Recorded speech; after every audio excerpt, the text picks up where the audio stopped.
This boy at only 6 years old was already beating up 15-year-old kids, and calling his older brother was useless because he would get embarrassed too. Even those annoying teenagers at school who liked to bully others, none of them would be spared. The boy's fighting style was brutal. He didn't care whether it was right or wrong, he just broke everyone. But of course his mother didn't like his behavior and made him promise he would never do things like that again. Even while suffering intense bullying, the boy didn't fight back. Until the fateful day when several people in suits showed up in front of his mother's restaurant. Someone very important in the story had passed away, and I'll explain that better later on. From that day on, things would be different. He was transferred to the delinquent-filled school he once attended when he was younger.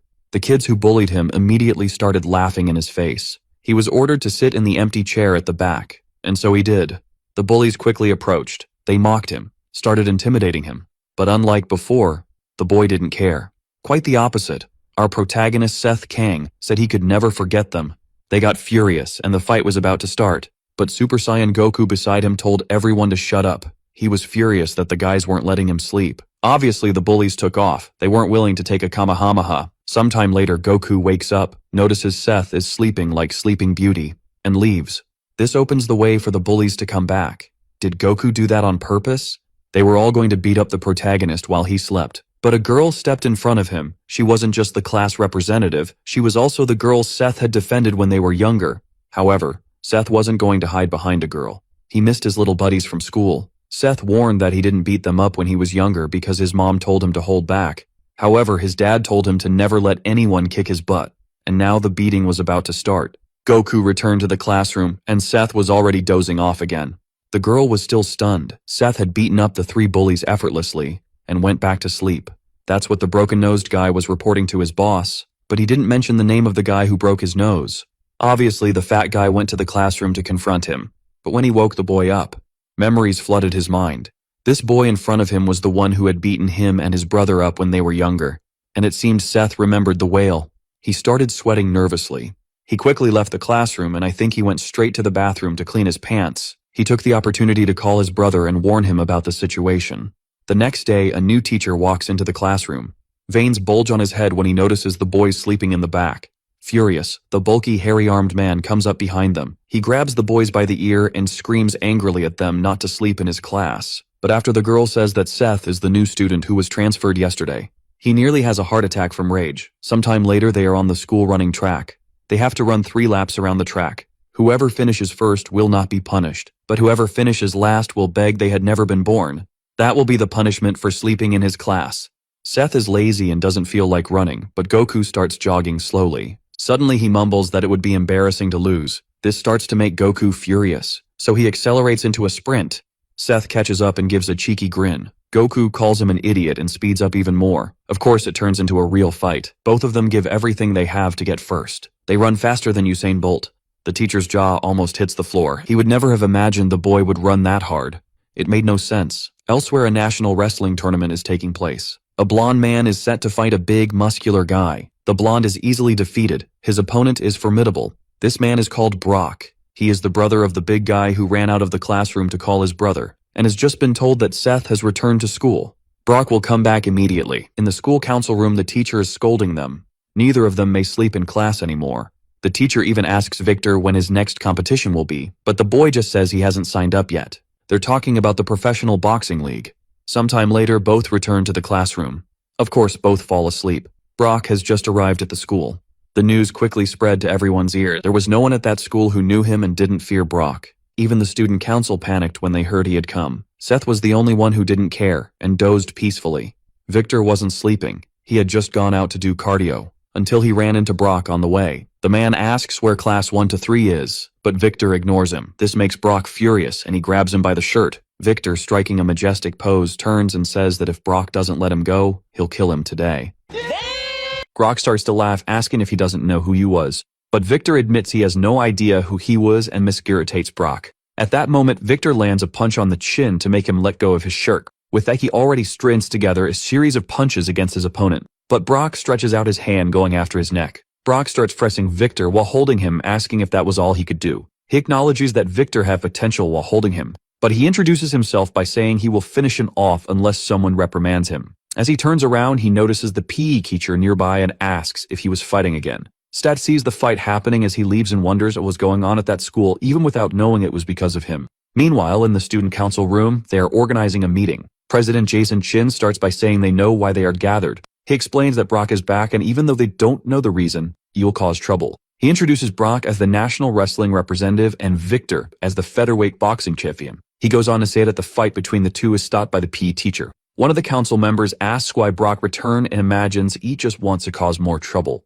This member was the Taekwondo club captain, Dave Yu, who wonders if Brock should be preparing for nationals. However, someone responds that this is his school too, so he doesn't need a reason. But Gabe asks if they are saying that Brock missed the school. Jason asks Sam if he knows anything about Brock's return since they've known each other since they were kids. Sam mentions that Brock said something about fetching a new kid even though he doesn't know why. This leaves Jason confused about Brock's motivations as the meeting continues. At that moment, Steph is leaving school to go home. He notices a black car parked and finds his driver sleeping while waiting for him. After waking him up and teasing him, they head home observed by the class representative, Sophie. She notices Seth in the car while her friend calls her from afar. The driver asks if Seth is going to visit a place again, and he confirms. That night, they pass by his mother's restaurant and Seth watches her working, then tells the driver to keep going. They arrive at the building of a company called Sunshine Group. At the entrance, he is greeted by a man who welcomes him as the boss. Seth gets out of the car, greeted by his employees at the entrance of the building. He gets irritated and asks how many times he needs to repeat not to call him boss when he's in his school uniform. This leads to a flashback of the protagonist in front of his father's grave on a rainy day. He stares at the photo on the grave until a tall man appears with an umbrella, asking him to leave because it was getting cold. Our protagonist asks what kind of person his father was. The man replied that his father became the strongest in all of Korea with nothing but his fists. Seth asked about his mother and why he was never around. The man mentions that his older brother always took care of him. He explained that sometimes his father would leave work just to see him. While Seth is impressed by his revelation, his uncle mentions his father's last words. He said not to let anyone take his thought because it was shameful. They recall watching from afar as Seth was bullied by his schoolmates. Back at the school, President Jason goes in the protagonist's classroom with his partners and tells them to wait outside. When he enters the room, he immediately notices the two troublemakers sleeping while the rest of the students are worried about his visit. Sophie is impressed by the president's visit, while her friend thinks it would be a good idea to change classrooms. Jason greets Sophie, and when she asks what he is doing there, he asks who the new student is. She asks if he did something wrong, and Jason explains that he just wants to ask some questions.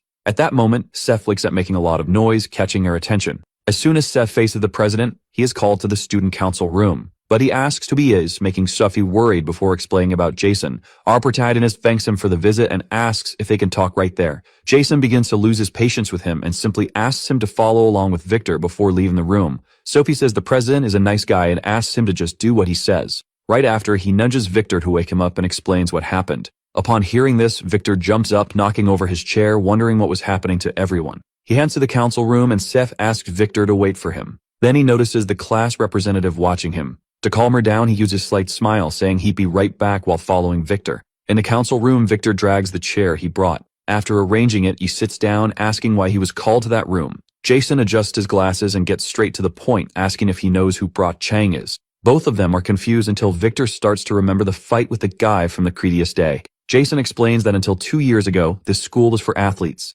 The government sent the most talented athletes from all over the country to study there. Victor asks why he was there if everyone knows this story, although the protagonist has no idea about it. Jason continues, explaining that currently it's just an ordinary school because of Brock, who caused many problems until he left. But now Brock is back to find the new kid, which makes everyone curious. The president asks what their relationship is, and Seth stays silent for a moment. He admits that he has no idea who Brock Chang is, which leaves everyone even more confused. Meanwhile, in the counseling room, the teacher talks to Brock, saying he heard he was on the national team. He asks why Brock doesn't seem happy since he thought that was his dream. Brock simply stands up and says he's leaving while the teacher calls him for a final piece of advice. The teacher tells him never to give up on sports no matter what happens. But Brock just stares at him and leaves the room, letting the door close behind him. Back in the student council room, Jason explains what happened during Brock's time, saying several students were suspended. When he arrived to see what was going on, it was too late because Brock had taken down several students and faced Jason all bloody. Many students had athletic careers and were forced to abandon them while Brock was nearly sent to juvenile detention and expelled. He explains that a judo team member was going to the national team but was stopped by what happened. After this incident, the school was abandoned by sponsors and became an ordinary school, with the clubs remaining intact. Jason mentioned that the one who helped Brock was the teacher, preventing him from being punished and introducing him to a team. While Seth starts to tire of the story, the president again mentions that he came back because of him. Victor begins to get irritated, looking at Seth curiously about this, while the protagonist continues to understand nothing. At the end of the day, the two are leaving school while the representative waits for them outside. Our protagonist notices her there waiting, and Victor ends up giving a teasing smile. Sophie asks if he's okay, and Seth confirms, which makes Victor exit the scene wishing him good luck. Seth continues to be confused about it while Victor says goodbye to both. He asks if Sophie was waiting for him, leaving her without an answer. Then she puts her bag in front of her face, trying to formulate a phrase, and Seth continues not to understand, until she asks if he remembers her while trying to look him directly again. But he responds that she is the class representative, which irritates her. Sophie tries to help, asking if he remembers when they were little, and he says he knew. Seth mentions that he remembers her from spring daycare and that they were very close friends at the time. The representative gives a slight smile while Seth continues talking about how they used to play a lot at his house, which makes her smile. They remember various moments together, from playing in the trees to her kissing his face. Then he says she doesn't need to worry because he wouldn't tell anyone she kissed him while pointing to his face. Seth explains that they were children, but then she becomes quite disheartened while he asks if she waited so long just to ask that. At that moment, the student council members start to leave, and she complains, asking if she was waiting for him. He follows the president and leaves with the council members, leaving Seth alone. Seeing the two talking, the protagonist believes they get along very well and just smiles. As he goes the opposite way, he remembers when they were children. Our protagonist smiles as he continues on his way until he sees the car for his ride stopped again. He finds his driver sleeping again and starts to get into the car until he is greeted by the still sleeping driver. Then, when he asks why he is always so nervous, the driver wakes up, apologizing. Again, he asks if he should pass by his mother's restaurant so he can see her. Seth says no and asks them to go straight to the company. Arriving at the Sunshine Group building in the president's office, he shows boredom with the paperwork. He starts to shuffle through the papers, asking what he should know about these matters. But his uncle asks him to speak more professionally when at work. The two stare at each other, and the protagonist asks if he really needs to do this since he's not officially the president yet. However, his uncle reminds him that the Sunshine Group is the product of his father's work, and as the only son, he should inherit it. Our protagonist says he's only 17 and doesn't know much about these things. With that, his uncle gets irritated, saying that Sunshine is not an average corporation. He mentions that the roots of Sunshine are what people call gangs, explaining that they only appear legitimate. Their company handles numerous illegal businesses that have arisen in the underworld in every possible sector. His uncle calms him, acknowledging that he still has 2 more years before he truly takes over the business. But he already advances that this means nothing for the business because he is the son of the boss whom all the executives have accepted. Our protagonist sighs until they receive a call. Then Seth's uncle answers the call, and someone says that the people from Busan were there. The call is dropped. He is deeply irritated until a door is kept open, and the uncle asks what they think they were doing. At that moment, the boss of the Busan group, Derek Paik, invades the room, asking if he wasn't welcome there. While the uncle says that it was betrayal, Derek responds angrily that he doesn't accept Seth in power because he's just a boy. His attitude irritates the uncle so much that he needs to be stopped by Seth,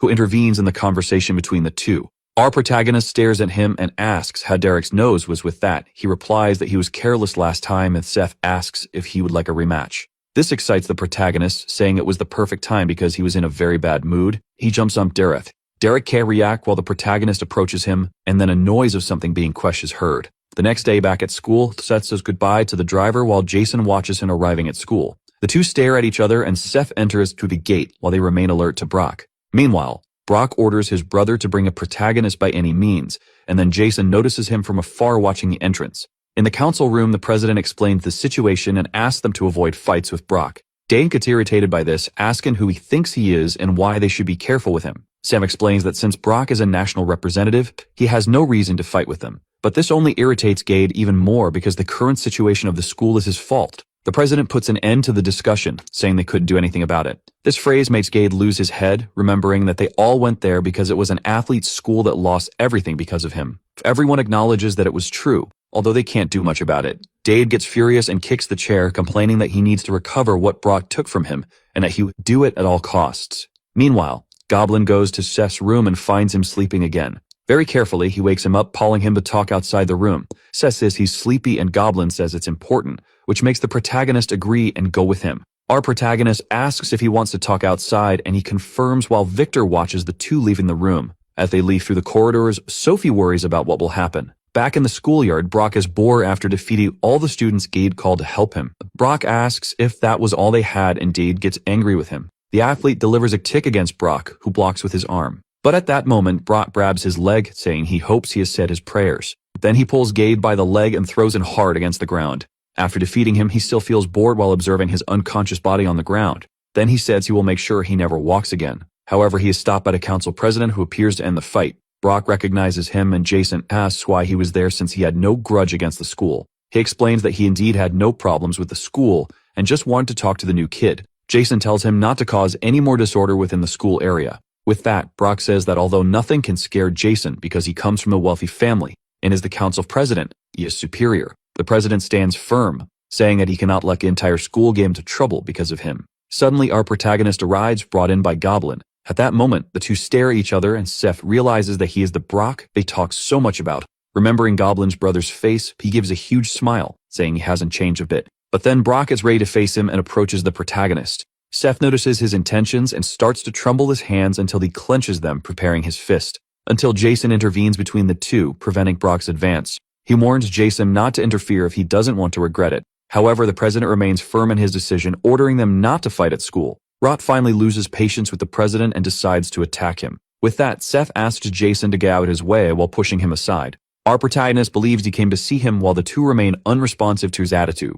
Jason tries to threaten Seth so they don't cause more problems for the school, and a protagonist assures that he won't let anything happen. He asks to go fight in a gym as there were many people there. He also mentions that they can choose any form of fight they want because he doesn't care. Brock remains silent, staring at him, and Seth says he's not afraid of him. Then Brock raises his hand to attack him and Seth asks if he looks like someone who is afraid of a fight. His look surprises both spectators until Seth says they will fight the sportsman and asks where the gym is. With that, rumors of a fight begin to spread throughout school, saying it would take place near the boxing club. In the boxing ring, the two face each other while waiting for the fight to start. Seth begins to stretch while smiling at Brock, and Brock takes off his shirt, warming up his arms. Then the council girl approaches Jason and starts to provoke, asking if he wasn't going to resolve this. In the gym's upper bleachers, Nathan is surprised to see the fight about to start. But then a physical education teacher appears, shouting at everyone. Everyone worries about what will happen, and the council girl starts to blame Jason for it. However, upon reaching the ring, the teacher just leaves a pair of gloves for Seth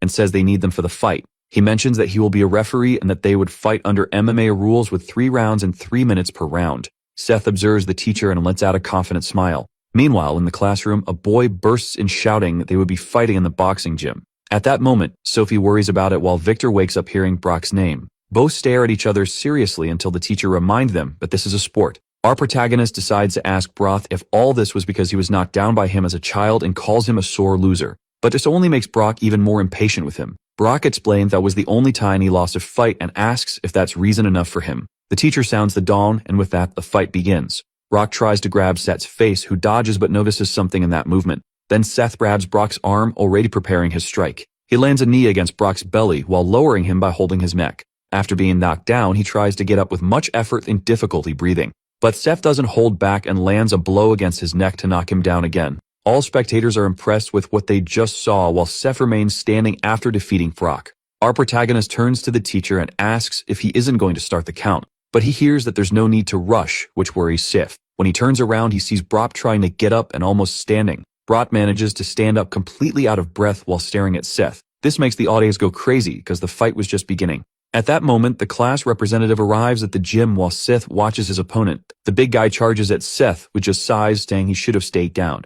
In a quick move, he dodges Brock's attack and grounds his head. Then he pulls him back, throwing him with all his strength from the ground. Seth positions himself over him, asking if he seems weak while preparing a direct punch to the face. Brock only has time to realize what is going to happen before his face is crushed by Seth's punch. Everyone is shocked by this while Seth continues to be his face until the point the teacher orders to stop the fight. After Seth stops his sequence of punches, the place is all stains of blood and a protagonist asks again if he seems weak. In a Sunshine Hospital, Flock is being treated, all bandaged up and resting after the fight. Suddenly, he wakes up with a physical education teacher beside him watching. The teacher asks if he's awake and mentions that the diagnosis says he needs to rest for 2 months. It was explained that although they managed to fix his nose, he had a skull fracture and had broken rib. He also warns Brock that he talked to his team saying he suffered an injury during training. When he's more relaxed, the teacher complains to Brock about causing all this trouble over a childhood fight. But then Brock says he doesn't care about that because he found something much more interesting than wrestling. Back at school, all the students in the classroom tense up at Seth's presence. Seth sighs, making the boys even more worried while he just gets up from his place. Observing the corridor, he notices the fear stamped on everyone there, worried about his next action. Arriving at the bathroom, he finds a group of boys discussing what was happening. One of them explains that all this is because the new kid defeated Brock and his friend can't believe it, until the two classmates get worried looking at the bathroom entrance. Seth approaches them and kindly asks them to move the side of it. At that moment, they get rid of their cigarettes and leave immediately. Victor enters the bathroom and stops next to Seth, asking if he's free after school. He turns angrily to Seth, saying that Brock was his target and calls the protagonist for a fight in a boxing ring alone. That night at school, Victor waits in front of the boxing ring for Seth. Throwing his things under the ring, he pulls boxing gloves from his backpack. He remembers how he was humiliatingly defeated by Brock and how Seth finished him off as if it were nothing. Victor gets angry with himself, realizing he was afraid of Brock. Hours pass and Seth doesn't show up, which further irritates Victor, who continues to wait for him. Meanwhile, at the Sunshine Group building, Seth is trapped with piles of documents. He tries to get out of it, saying he has to meet a friend. But his uncle says he can't, and Seth explains that his friend is waiting for him. Still, this uncle insists he can't go, and Seth just looks at him disheartened. The next day, Victor is firm in his intense boxing training at the gym. He continues his training until a man comes up, asking him not to push himself too hard since he doesn't have an upcoming fight. Victor replies that he needs to be always ready for what he needs to be. The man tries to explain to him that boxing won't yield much and it will be worth more for him to switch to MMA. But Victor explains that he doesn't do it for the money, which leaves the man speechless. He says it's okay, and that he made a promise. The promise that he would become a world champion and that he wouldn't give up until he achieved it. After that, he tries to calm the man down, saying they should get a fight soon and heads to school. As Victor leaves the gym building, a black car appears. Several men get out of the car and talk to the man, asking him to sell the building, saying they will pay what it's worth. Arriving at school, Victor goes to his classroom and finds Seth lying on the table. Seeing him, Victor gets irritated, remembering Seth and Brock's fight the day before. He takes Seth's chair, making him get up all sleepy.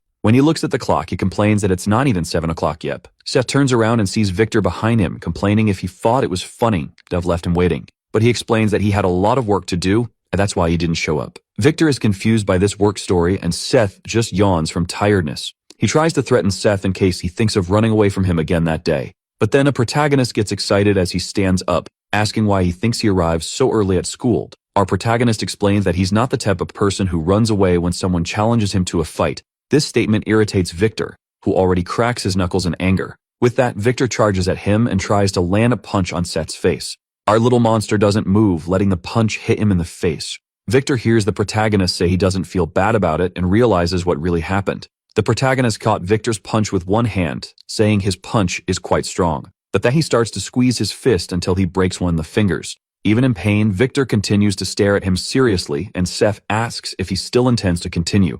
At that moment, Victor prepares a punch with his other fist to knock Seth down.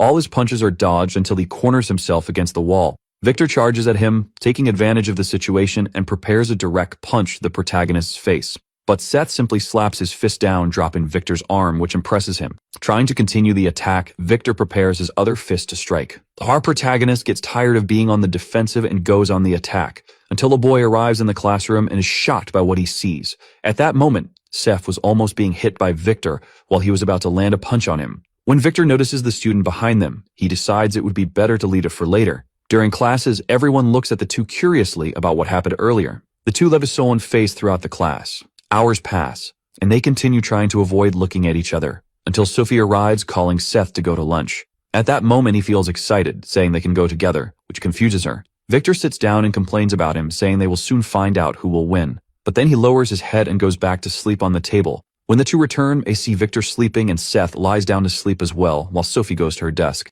At the end of the day, Victor gets up from the table and calls Seth to follow him. As they leave the school premises, he continues to tell him to follow, and Seth tries to ask something until Victor interrupts him. Still, he asks if they have arrived, and then Victor turns around just to see him entering a black car. Seth says he doesn't have much time and tells him to get in the car. After they get into the car, the driver asks, all uncomfortable, where he should take them. That night, the driver lights a cigarette to wait in front of Victor's boxing gym, asking if he can go home. At that moment, the black car returns, and the men who came in the morning come back armed. They walk towards the gym while the driver just smokes his cigarette. Meanwhile, inside the gym, Victor calls Seth to the ring. Then Seth looks to the side and sees a photo hanging on the wall of the fighter with a child. But Victor gets impatient and tells him to hurry up since Seth said he was busy. When Seth enters the ring, Victor admits he's been interested in him since he was transferred. Our protagonist still teases his opponent, asking how he managed to see him if he was sleeping. Victor gets irritated by his comment, and Seth tells him to just hand over gloves. With that, Victor explains that this time he will fight without gloves because this is his sport.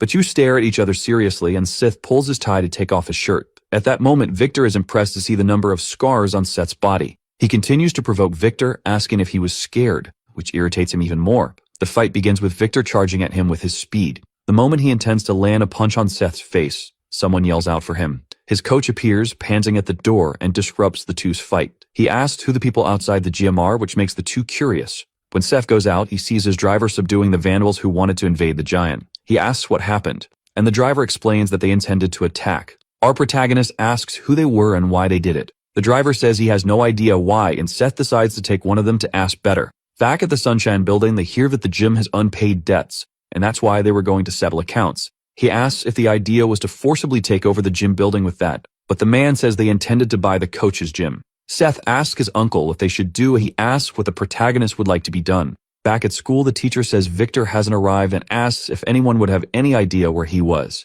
Everyone starts to suspect that Seth did something to him the day before, and Sophie turns around. Then the teacher just ignores the absence and decides to start the class anyway. Hours pass and Victor still doesn't show up in the classroom. Suddenly, he appears in the room and goes to the table to talk to Seth outside. The two leave the room and leave Sophie even more worried. On the side of the school building, Victor stands in front of Seth holding an envelope. He shows it and asks what exactly that envelope was, explaining that he received it the day before.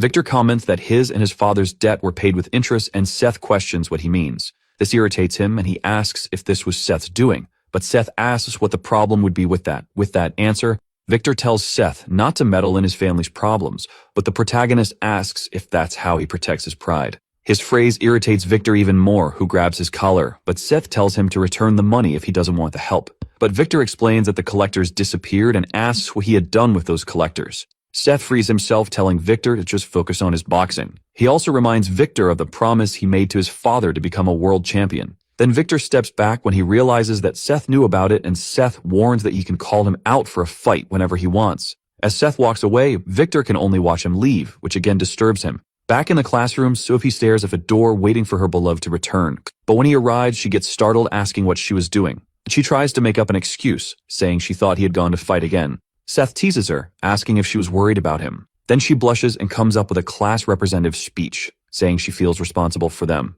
With that, Seth says he will fight with the boys from their class, noticing that she hasn't changed at all. Sophie doesn't understand, and he explains that she has always been kind and concerned about everyone. As he leaves, Sophie just watches him go while someone watches them from afar. The council president gets annoyed with Seth's closeness and says he should know his place. In an old Japanese-style house, Derek waits seated in an empty room. A man in a half-open kimono full of tattoos asks for permission to open the door. Inside that other room was the leader of the Santu Anakai gang, Maduki Ryushin. Derek bows his head, apologizing to the leader, who only mentions that he was extremely disappointed with his subordinate. He apologizes again, trying to ask for another chance to fulfill his mission, explaining that since the hair has not yet been confirmed, it could take over Sunshine if they receive help from the gang. At that moment, Ryushin breaks his pipe, hitting the ground with all his force. Ryushin praises having heard that the hair was very young. He remembers that even being very young, he was still the hair and he should be more cautious. Then he explains that they should look for what the hair's weakness is, because as he is not an adult, he must have a weakness. Derek begins to remember moments he saw Seth with his mother after his father's death and believes he knows what his weakness would be. But the gang leader already advances that he must work calmly and make sure not to fail this time. A group of boys appears in the protagonist's room led by Gabe, who was still recovering. He already yells at everyone, asking who the new kid was, and Seth introduces himself. Dade looks at him angrily, asking if it was him who defeated Brock, and calls Seth out of the room. But this time Seth stays in place and asks if they think he's a dog to go uncalled. This irritates Dave until Victor arrives, telling him to get out of his way. When the other boys notice who it was, they become worried. Dade gets angry at that, and Sam appears in the room, telling him not to touch the new kid. Sam mentions that he would join the judo club, leaving everyone confused. The two argue in the room while Seth continues to be confused by this whole story. But then another person approaches the room, thinking they had guests. At that moment, he observes the corridor, noticing a group of people approach him. The head of the Moon Club, Damien Shaw, complains to the boy who was approaching for going there too. That boy was the head of the Kendo Club, Scott Choi, who also brought a group of students. With that, Seth sighs, asking what was happening while fixing his hair. Seeing the mess this was becoming, Sophie calls everyone's attention. She says that because of them, the whole class was uncomfortable. Each of them gives their excuses for why they were there, and Sophie simply expels everyone from the room. After closing the door, she turns to Seth, saying he can be more at ease now. Except she forgot the main door where they try to re-enter. Ignoring Sophie, Everyone comes back to surround him to call him to the sports clubs. While Seth thinks about what he should do with these people, Sophie just tries to expel them from the room. At that moment, the physical education teacher appears, complaining to everyone. After everyone stares at each other, the teacher says he understands what happened and sends everyone to their rooms. Seeing that they wouldn't have much to do, everyone leaves the room with Gabe warning that he would come back to talk to him later. The teacher calls Seth to the counseling room when he doesn't understand what happened. In the counseling room, the teacher remembers that they were an athlete's school and tries to ask him to join a club. Seth is confused by the request until the teacher remembers about Brock. He explains that Brock was like him in the first year, with all the clubs wanting to call him to their teams until he got involved in the fight. Our protagonist understands that the teacher wants to prevent him from causing problems, replying that he's fine. But he already advances that he doesn't have time to dedicate himself to sports. The teacher gets irritated, asking how busy he could be being a first-year boy. He believes that Seth was just joking around, and the protagonist says he's more than he seems. He also advances that those who should be there were the students, not him. With that, the teacher is left without an answer, and Seth asks him to tell the students not to bother him anymore. Seth completes, saying that he doesn't run away from a fight. Meanwhile, Jason listens from behind the door, returning to complain about him for finding him arrogant. Jason heads to an abandoned building of the school where a group of boys gather to smoke. A boy is impressed by the presence of the council president there. He asks what the president wanted, and he replies that he would like their help to give it of someone. At the end of the day, Seth is leaving school and heading to his car.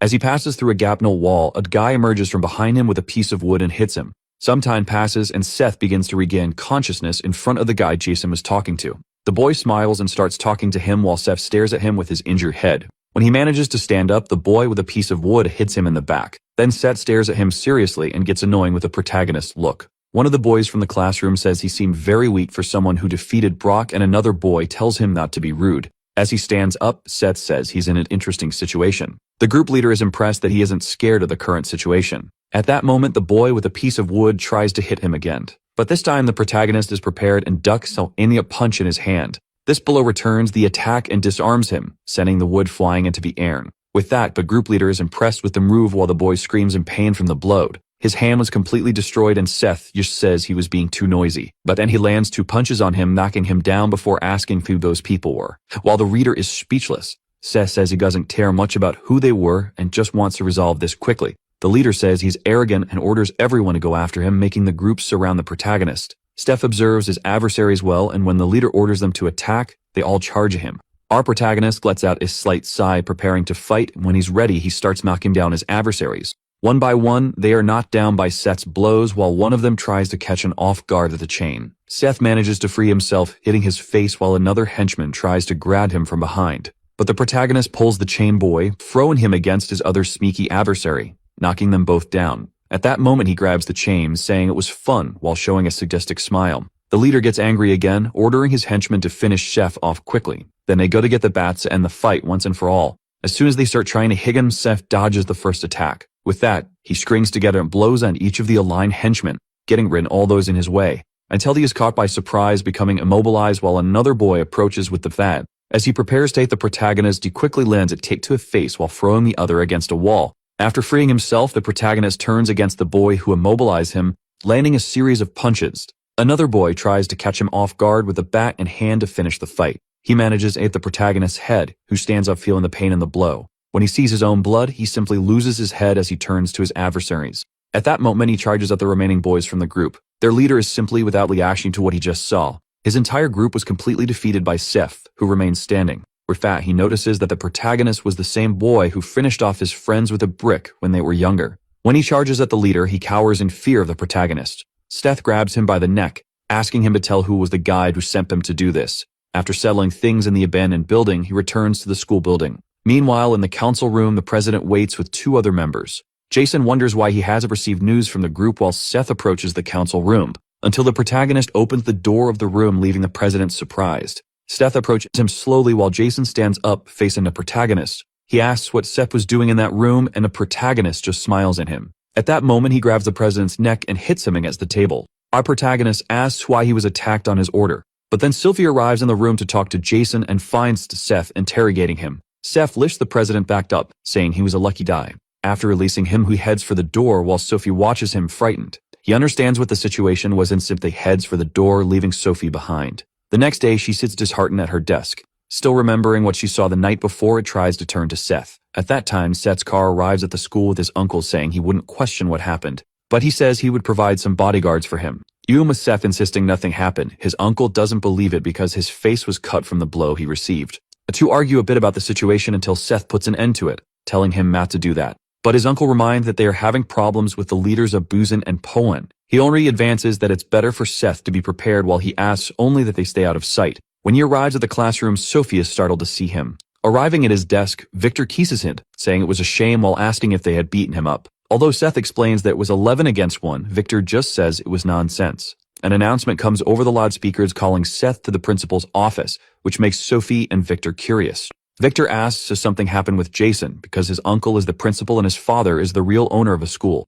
Already advancing also for him to be careful because it's not well known what he is capable of. When he opens the door of the room, he sees Jason with several school employees. The principal, Calvin Shin, confirms the protagonist's name and mentions that he has caused many problems since his transfer. At that moment, Jason lets his slight smile escape, knowing the outcome of this conversation. He begins to list Seth's cases of fights, including the assault on the council president. With that, he concludes by mentioning that Seth was expelled from school. The president keeps smiling until he notices that Seth just looks at that comment of a smile, asking if that was serious. Right after that, he pulls out his cell phone to make a call. In a few seconds of conversation with his uncle, he orders to buy the school he attends. Several cars start to appear in front of the school, which makes the students curious. Seth's uncle steps out of one of the cars, heading to the school followed by their bodyguards. Calvin notices the commotion of his uncle arriving and asks what Seth had done. At that moment, the group opens the door to the principal's office. Jason tries to question who those men were but ends up being immobilized by the driver who tells him to stay quiet. Approaching the principal, the uncle hands him an envelope. The principal gets angry with them for invading the school and the uncle just tells him to read the content inside the envelope. After staring for a while, he opens the envelope and is shocked to see the content. It's mentioned that the principal had been involving the foundation in illegal activities for years and the uncle promises not to mention anything if they hand over the school. Calvin gets angered by as he tries to complain, he is grabbed by the neck. Then the uncle mentions that he had been spending the students' lunch money for his own benefit and if they should resolve this calmly. Back at the Shin house, Calvin talks to his brother, apologizing, because he had been forced to sell the school, which angers him. His brother complains to him, asking if he had gone crazy, and all he receives in response are more excuses. He examines the documents, noticing that it was the Sunshine Group, saying they are a bunch of criminals. When Jason arrives in the room, his father asks what happened at school. Jason explains everything that happened in recent days and his father just picks up the phone to call the senator. He asks the secretary if they had heard of the Sunshine Group. Meanwhile, at the Sunshine building, the uncle explains what was done, saying it was easy because they were guilty. Although Seth asks if this could cause problems, the uncle starts listing all the crimes they found in their records.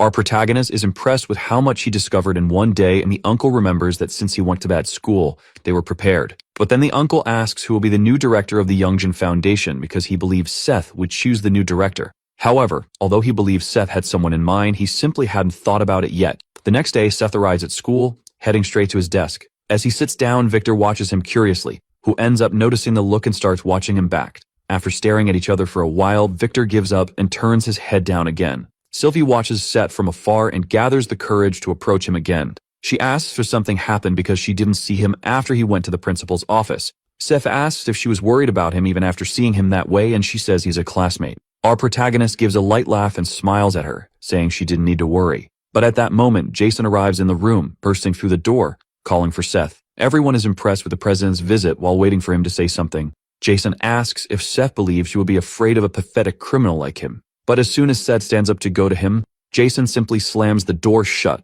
running away, which leaves him without reaction. Back in a principal's office, the physical education teacher knocks on the door and a man gives permission to enter. Seth's uncle asks him to sit down while he continues to look out the window. He asks if the uncle was looking for him and tries to find out how he could help. Then he requests that the teacher become the new principal of the school as it was the order of the new owner of the school. Again of that day, Seth prepares to leave and Jason waits for him in the alley with his friends. He explains that they were supposed to have been a protagonist to him. One of the boys is impressed that it was just about capturing a high schooler while remembering that he needed the money anyway. But when he sees who it was, he is shocked while Seth gets into the car. Jason is confused and the boy gets angry, saying that he wanted them to catch him throw the money in his face. All the boys run away, leaving Jason behind, which angers him even more, wanting to know more about Seth. Looking at the street, he sees a line of black cars taking Seth away, which oppresses him even more. Back at Seth's mother's restaurant, she mentions that he was having fun. He explains that so far it has all been very entertaining. But when Seth asks why they don't live with his father, it makes her tense. Seeing her reaction, Seth says she doesn't need to answer, it's too difficult. His mother forces a smile, saying she will tell him another time. With that response, Seth just excuses himself from his mother, leaving the restaurant while she watches him worriedly. Then she remembers the moment Seth's father asked to separate for a while when Seth was a baby. She revolts, asking to stay together while his father says he wouldn't want to put the two of them in danger. Seth's mother looks at her son and understands her husband's concern. Back in the present, Derek arrives at her restaurant saying it's been a while since they saw each other, which worries her. On the way to school, the uncle explains that the physical education teacher would be the new principal. While analyzing the school's data, seeing that it was in poor condition, Seth asks if they can use the company's money. The uncle's plan was to invest $3 million or more with the intention of making it an athletic school again. Steph wonders if it's possible, and the uncle explains that the students could help with that. He emphasizes that in Korea, money is power, and Seth remembers that they have money. Back at school, the two classmates were sleeping during the old teacher's class, until suddenly, Steph's cell phone receives a call from the head of the Reason group. When he answers the call, he hears Derek trying to provoke him, but gets annoyed that Seth doesn't recognize him.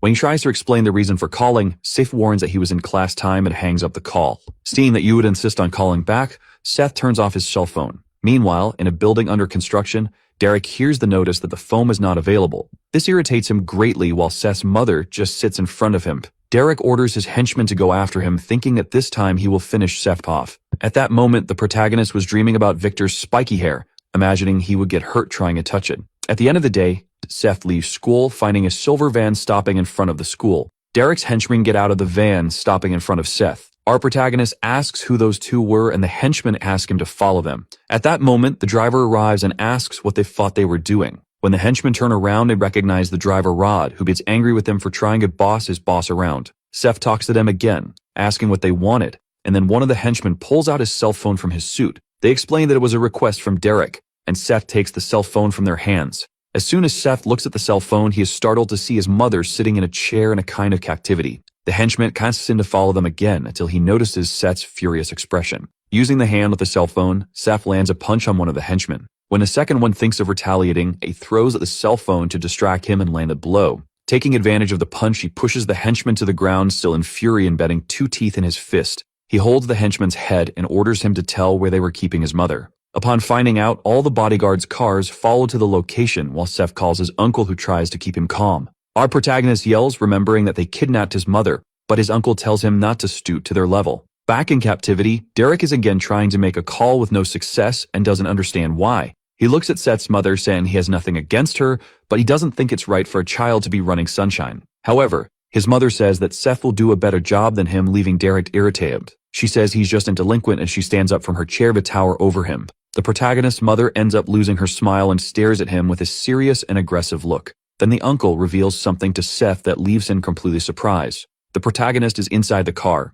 very irritated about what they did to his mother. His fleet of cars arrives at the designated location. Seth starts to get out of the car, and his uncle is waiting. Adjusting his tie, he asks where his mother is. The man turns his face, indicating that she is inside. Without thinking twice, the boy starts running. Then he goes up the stairs. Arriving forcefully, he kicks the door. His mother is serene as if nothing had happened. Surprised, Kang calls for his mother. Looking around, he realizes that all the men are lying on the floor while the woman is standing. Derek is being held by his shirt. In the background, the boy asks what's going on. Seeing that it is his mother standing, he is in shock. Suddenly, his uncle arrives, apologizing to the woman, saying that he will leave the rest to her. Terrified, the man starts screaming, begging the boy to save him. Hurt and trembling with fear, he keeps repeating for them to save him. Then the woman walks away. Bowing his head, the uncle shows his respect for her. Leaving the place, she tells her son to go as they need to open the cafe. Frightened, he looks at his mother while she remains serious. Sometime later at the cafe, Seth asks about what happened. Dodging the question, his mother asks what he means by that. Curious, he asks how she managed. Smiling, she replies that is a secret, which leaves the protagonist even more confused. However, she makes it clear that she will tell him everything when the right time comes. But the boy says he doesn't understand. Happily, she says that he doesn't need to understand because she is still his mother, no matter what happens. After her response, he just stares in silence. Outside, the driver is smoking calmly. Getting out of the car, the uncle arrives. Quickly, the driver bows. The uncle is watching the two. Suddenly, he starts getting very angry. Remembering the past when Seth was still a baby, his mother was playing with him using a yo-yo. However, she hit the boy's head hard. He falls to the ground, startled. He starts crying in despair and keeps crying a lot and screaming. His mother tries to calm the baby, playing with the yo-yo again. She almost hit him. but the boy manages to dodge. But as he has no control over his body, he falls to the ground again. Picking him up, she begins to hug her son. His father shakes his head watching the scene. In the background, the uncle observes everything in silence, as if he had a secret. Back to the present, he is with the driver outside the cafe. Breaking the silence, he calls Rami, the driver. He reveals that the Yakuza were behind all the rebellion that happened in Busan. After the answer, the man remains silent. Irritated, he curses the Yakuza group deeply. The uncle tells Ronnie to take better care of the boss, and the man bows, saying that he will, and says that he can keep the gun in his hands. Laughing, the man is happy with this news, thanking the uncle for that. Changing the subject, he asks the driver if there is someone they can send to the school. He explains that the leader of Santu Onikai, named Megaki Ryushin, is going after the boss, and that they need more bodyguards. This catches the man's attention. Then he continues saying that he needs to find someone capable of pretending to be a new student. Sometime later at Sophie's house, she's a little upset while eating. Her father watches his upset daughter. Curious, he asks if something happened to her. The girl responds that it's nothing. Concerned, her father says that if someone is bothering her, she just needs to say, and you will handle it. Laughing, she says that he is a prosecutor and shouldn't say such things, and her father replies that the most important thing is that his daughter is okay. But the girl says it's not a problem, so he doesn't need to worry. This catches the man's attention. Staring seriously, he says that it seems like something happened. Sophie says nothing happened and asks to finish eating. Annoyed, the man remains silent, while his daughter fills herself with yogurt. Sometime later on the girl's apartment balcony, her father is on the phone, talking to Jason. He says he is Sophie's father. On the other side of the line, the president of the council says he was about to call the man. Then he explains that there have been some issues with the new student, and he was wondering if he should inform the father or not. Quickly, the man becomes irritated, gripping a balcony. With much anger, he asks him to tell everything that happened. Meanwhile, in front of the cafe, Kang's mother asks where her son is. The man responds that he is at home. On the ground, she asks if he wants anything, and the uncle says no, he just wanted to say he's sorry. Standing up, the woman tells him not to worry, and the uncle says they will take her home, as it's still not safe. Smiling, she asks if he has already forgotten. Then she comments that she will stay away from her son out of love, and that the man just needs to focus on Seth. After that comment, he remains silent. At his home, the boy is sleeping, tossing and turning constantly, but then he gets up as he can't sleep anymore. The boy is very scared, wondering where his mother is. Jumping to Rod, the driver's story, let's see who the man is. He is someone who has a hobby of racing. Sometime later, at a dojo, this man is smoking his pipe, asking his subordinate if they failed, and the guy says yes. Annoyed, the old man says he can't trust the Koreans. Standing up, his subordinate asks what will happen to Sem Shine. Answering with another question, he asks if their leader is in the preparatory, and the man says yes. With a serious look, he orders them to send Acura there. Just mentioning the name, the man is already afraid. However, the old man says they will take him down, and for that, they need to use everything they've got. Meanwhile, at Young Jim School, several students are in the courtyard. From the window, the new principal just watches. He's a former physical education teacher who became a principal. Adjusting his chair in front of all that paperwork, he sits while sighing with distress, saying that he was just a teacher, and that he will see how all this will work out. Suddenly, the phone starts ringing. Quickly, the principal answers. On the other end of the line, the caller says they are from the Sushine Corporation. Giving the news, the uncle says there will be a new student, ordering him to place the student in the same class as Seth Kang, and the principal questions the reason for that. Hanging up, the man doesn't answer the question. Someone starts knocking on the door, making the principal tremble. Then the person opens the door. Seeing who it is, the former teacher is frightened. It's Brock, who already seems better. Surprised, he asks what the boy is doing in this room since he never comes to school. Looking serious, he replies that he came to congratulate the man on being the new principal and also to ask for a favor. Not understanding anything, he asks what favor he wants. Lowering his head, he asks to let him join the school because he wants to graduate. This leaves the principal very confused, not understanding anything that is happening. In the school hallway, a student is walking. Inside a classroom, the students are listening to the teacher, who quickly says they have new students, leaving everyone confused. Looking to the side, she says he can come in. Then the man opens the door. Everyone in the room is silent. When the new student turns around, all the others are surprised and scared. The teacher asks him to introduce himself. In a casual manner, he says his name is Brat Chang, leaving all the students in shock. Annoyed by the noise, the teacher tells them to be quiet and asks the other new student to come in. The other new student begins to enter, standing side by side with Brock. Introducing himself, he says he is Jun Kim, saying it's a pleasure to meet everyone, and the girls fall in love with the new student's appearance. Jealous, the boys in the room are bothered by this. Nervous, the teacher adjusts her glasses while asking if students are really in high school. Turning to the front of the class, she tells the students to take the empty seats at the back of the room. Brock goes first, and as he walks, many students are frightened. The two new students walk towards the back of the room, leaving everyone uncomfortable. Arriving in front of the protagonist, the man just stares. but Seth doesn't feel intimidated at all, letting out a very suggestive smile. Sometime later at school, suddenly, a classic car arrives. The driver tells Miss Akira they have arrived. She seems to be speaking another language and asks if he's going to the school. Fixing her hair, she says she can't wait to see the protagonist soon. Meanwhile, inside the school, Victor and Seth are sleeping as usual. The two new students are beside them, leaving everyone in the room very scared. The teacher asks if everyone in the class is going on the graduate trip. However, everyone remains completely silent. Raking the ice, the woman looks to the back of the room, asking if they are also going. Smiling kindly, Jun Kim confirms that he is going. With a blank expression, Brock remains silent, that he looks to the side. Seeing the two sleeping, he says he'll go too. A little nervous, the teacher says she'll see them tomorrow. As she leaves, she asks everyone to befriend the new students. When she leaves, everyone becomes desperate.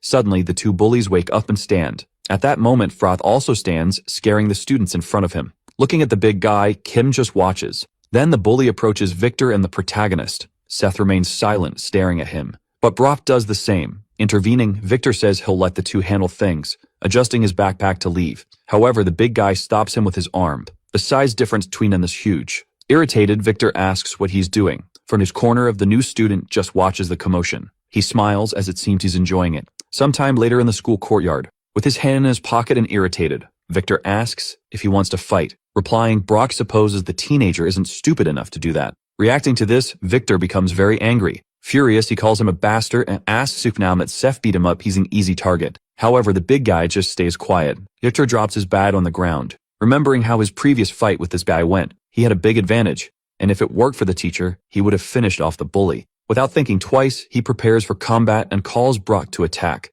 Cutting the tension, the big guy says it will be in the ring, concluding that gloves will be used. Confused, the blonde asks what he means by that. Explaining, Brock says he wants to learn boxing, and that he can learn properly if he fights against the blonde. This leaves Victor even more confused. At the same time, in front of the school, the protagonist walks. His classmate starts following him. Stammering, she calls out to her classmate. She's very nervous, unable to speak, and Seth asks if he did something wrong. Replying, Sophie says no, she just wanted to ask if he's free on Saturday, which confuses him for a moment. Handing him 2 tickets, she says she got 2 V-passes. Showing the tickets, she says she heard it's going to be a good movie. Excited, the hero accepts immediately, surprising the girl who asks if he's serious, and the boy confirms that he is. Reacting to this, she sighs in relief. While holding the tickets, she smiles, saying that's good. Watching her, the protagonist gets an idea. Suddenly, he asks if she's free today, asking if the girl wants to grab something to eat. Sophie remains silent because the invitation was unexpected, and the protagonist says he found a very good place. Then, she starts to smile. Excited, she says she wants to go and that she's hungry.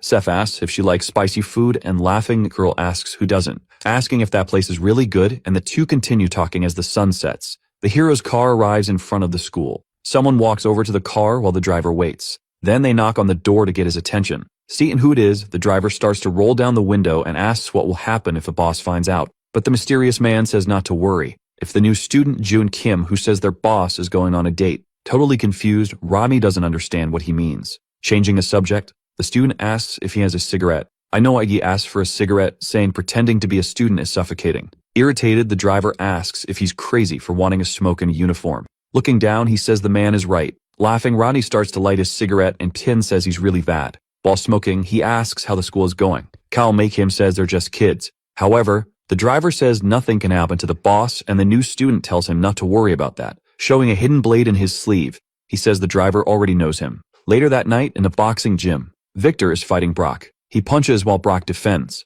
but quickly, the speed begins to increase. Brock continues to defend, but now with difficulty. While hitting, the blonde notices an opening and prepares to strike, landing a direct blow to the big guy's ribs, who feels a lot of pain, looking to the side. Without realizing, another blow approaches, this time near the face. With no time to react, he takes a left hook straight to the middle of his face. Victor is very focused on the fight. Brock starts having difficulty staying on his feet, which catches his opponent's attention. Confident, he asks if he really wants to continue the fight. The man remains silent. Opening his eyes, he asks if that's all he's got. Reacting to that question, the blonde becomes deeply irritated to the point where his veins become visible. Throwing another punch, he says that Brock can't even punch properly. He continues throwing more and more punches as Brock stays on the defensive. Victor is already sweating for how much he's punching. Opening his eyes, Brock still stays defensive. Preparing for another hit, Victor says that the bully wanted to learn boxing and tells him to try hitting him. Aiming for his head, Victor tries to finish with a final blow. However, something catches his attention. For the first time, the man managed to dodge the punch.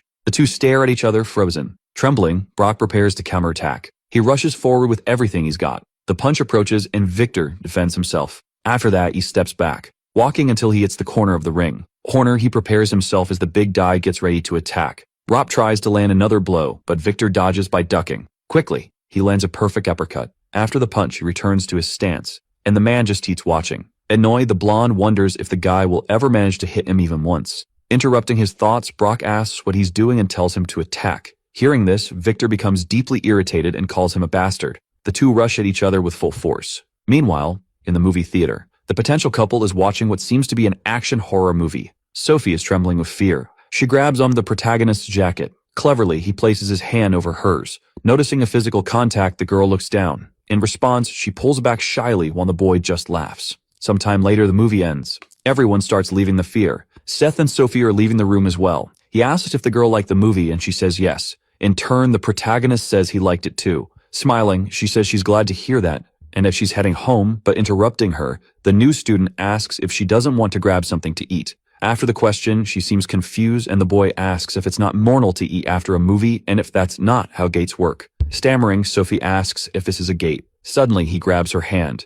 Happily, he says he knows the perfect place. Inside the Sunshine building, they're in a restaurant. The girl starts looking around. Leaning in, she whispers, asking if the place is expensive, and smiling, the boy tells her not to worry and to eat. A waiter comes to the table, placing all the silverware and plates. She then thanks him for it. As the man walks away, the girl sighs, which leaves the boy confused. Continuing, she says she still thinks it's too much, and the boy tells her not to worry because it's free. Sophie asks what he means by that, and the boy explains that the restaurant belongs to the company, so they can eat without paying. Still not fully understanding, she asks what he's talking about, and the protagonist replies that it's complicated, but that he's richer than she thinks. After hearing this, she smiles. Intrigued, the new student asks if she thinks it's a lie. However, Sophie explains that's not it, and the boy asks why she's laughing. Embarrassed, she responds that she laughed because she got jealous when he said he's rich. Changing the subject, Seth asks when her second date will be, making the girl blush entirely. Another day on the road. A fleet of cars is heading somewhere else. Inside the car are the protagonist, his uncle, and the driver. Breaking the silence, the uncle says he'll send people to Jeju Island, explaining that the Japanese gangs must be planning something. In disbelief, the boy says it's a school trip and that nothing will happen. After hearing the response, the man remains silent. The boy also stays quiet. Sometime later, the car stops. Stepping out, Isai is saying he's leaving, but he stops and tells him not to worry because nothing will happen. Then he slams the door shut. He's walking near some houses. With his arms crossed, the man calls for the driver, ordering him to go with the boy. Confused, Brady says Jab is already there. However, the uncle explains that he's already told the Jeju gangs to watch him, but that you feel less worried if the driver was there too. Following the order, Ronnie says he'll do it. He gets excited, thinking about the idea of going to Jeju. Then they take the plane and go. Sometime later on Jeju Island, all the students are excited after arriving. The teacher appears behind one of them. Punching him on the head, she tells them to quiet down. She asks if they're all babies. Angrily, she orders everyone get on the bus. After they board, the teacher asks if everyone is there and the driver confirms. Soon, the bus sets off.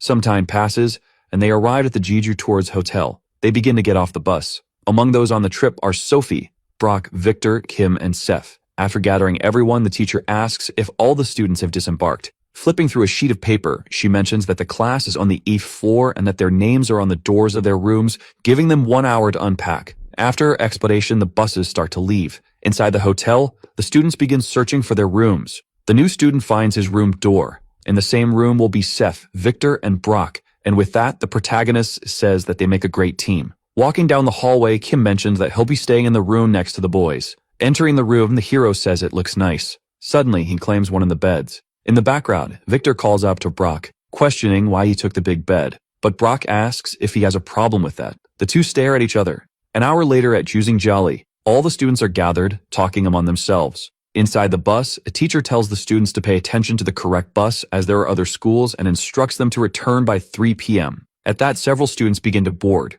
Seth is sleeping without a care in the world. However, someone calls for him, waking him up. It's Sophie, inviting him for a walk. Waiting for Eerie Ear, he accepts. Meanwhile, Victor is lying on the grass, resting, but something catches his attention. It's a group of students walking by. They seem to be heading somewhere. Seeing this, Victor gets irritated, calling someone a Dan Chinese and saying they look pretty strong. Rob passes by them calmly. Elsewhere, Kim is smoking, but someone taps his shoulder, catching his attention. It's the driver, Rami. They start talking and laughing. At the same time, Seth is leaving with Sophie. walking down a staircase while chatting, but someone steps in their way. The protagonist just stares at him. It's the Chinese students that Victor had seen earlier. One of them comments that Korean girls are beautiful and invites her to hang out. Hearing this, Sophie becomes very uncomfortable. Then the guy asks why she isn't spending time with them instead of being with the sweet boy. Here, Seth stays silent. Irritated, he asks what they're talking about. In response, the students remain silent. Without saying a word, the boy watches them with an expression of anger. Suddenly, Sophie steps in, surprising everyone.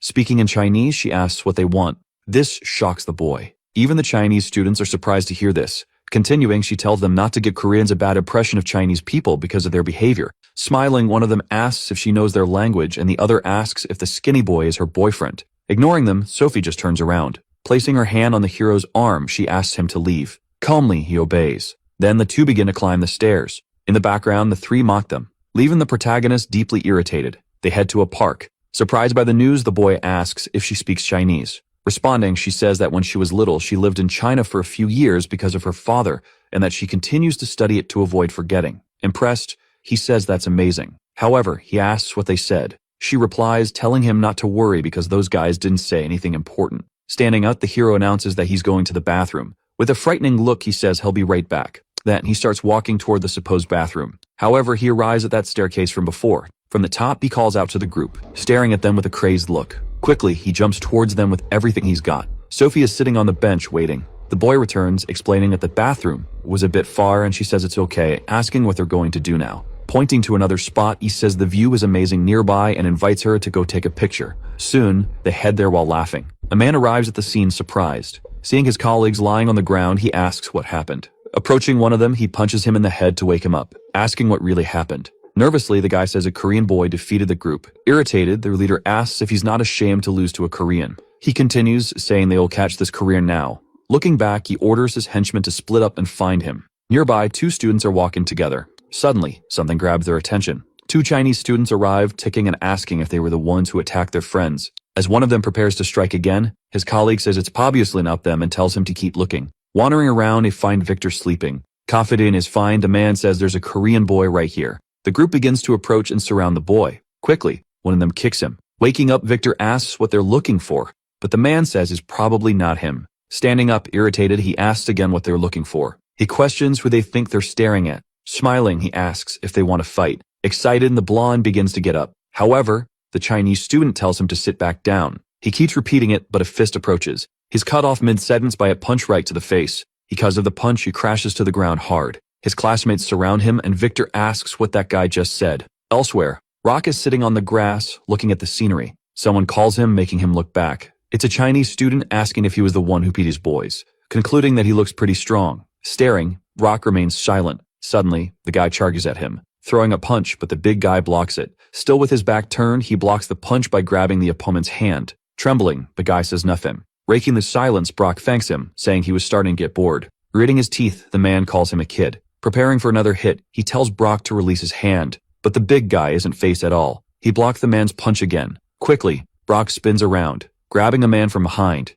Irritated, the guy calls him a damn bastard. However, Brock starts squeezing him in a bear hug. He starts lifting him up with all his strength, and finally finishes him with a deadly Greek wrestling move. The Chinese students are stunned, watching the fight. Brock tells them to come at him, calling them damn bastards. A while later, several students begin heading to their respective buses. Outside, the teacher is noting down who is boarding. Several students are already on the bus, and the student who got beaten for no reason is still irritated. Stated in their spots, the future couple is laughing. Someone enters the bus, catching Seth's attention. The one who enters is actually Victor. This makes the protagonist curious.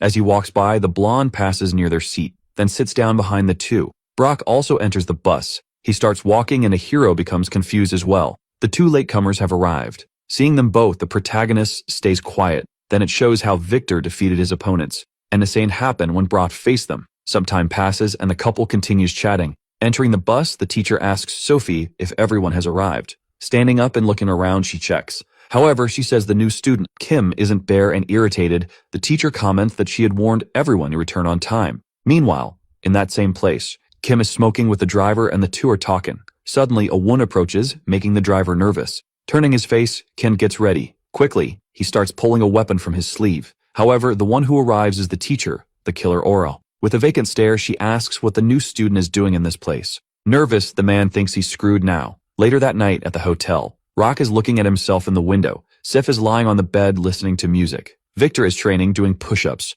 Then Brock looks at the protagonist. Noticing someone is watching him, Seth removes his headphones and asks what it is. The man replies that he'll see soon enough. This leaves the boy confused, but he quickly smiles and puts his headphones back on. Elsewhere in the hotel, the driver Kim and the teacher are together. Deeply irritated, she asks about a student smoking, asking if he knows how harmful it is to smoke in his age. Then she says she thought he was a bit better than the other new student and asks where he learned such behavior. However, he shows her a card. It's the ID of a man born in 1991. Seeing this, she's shocked that he's 27 years old and says he's 3 years older than her. Sighing, he explains that he couldn't finish school due to his family situation and that he still wants to learn his age. In shock, she thinks he looked older. Suddenly, he grabs her hand. As he approaches, he asks if she can forgive him just this once. With a calm smile, he pleads, please. Embarrassed, a teacher says she will.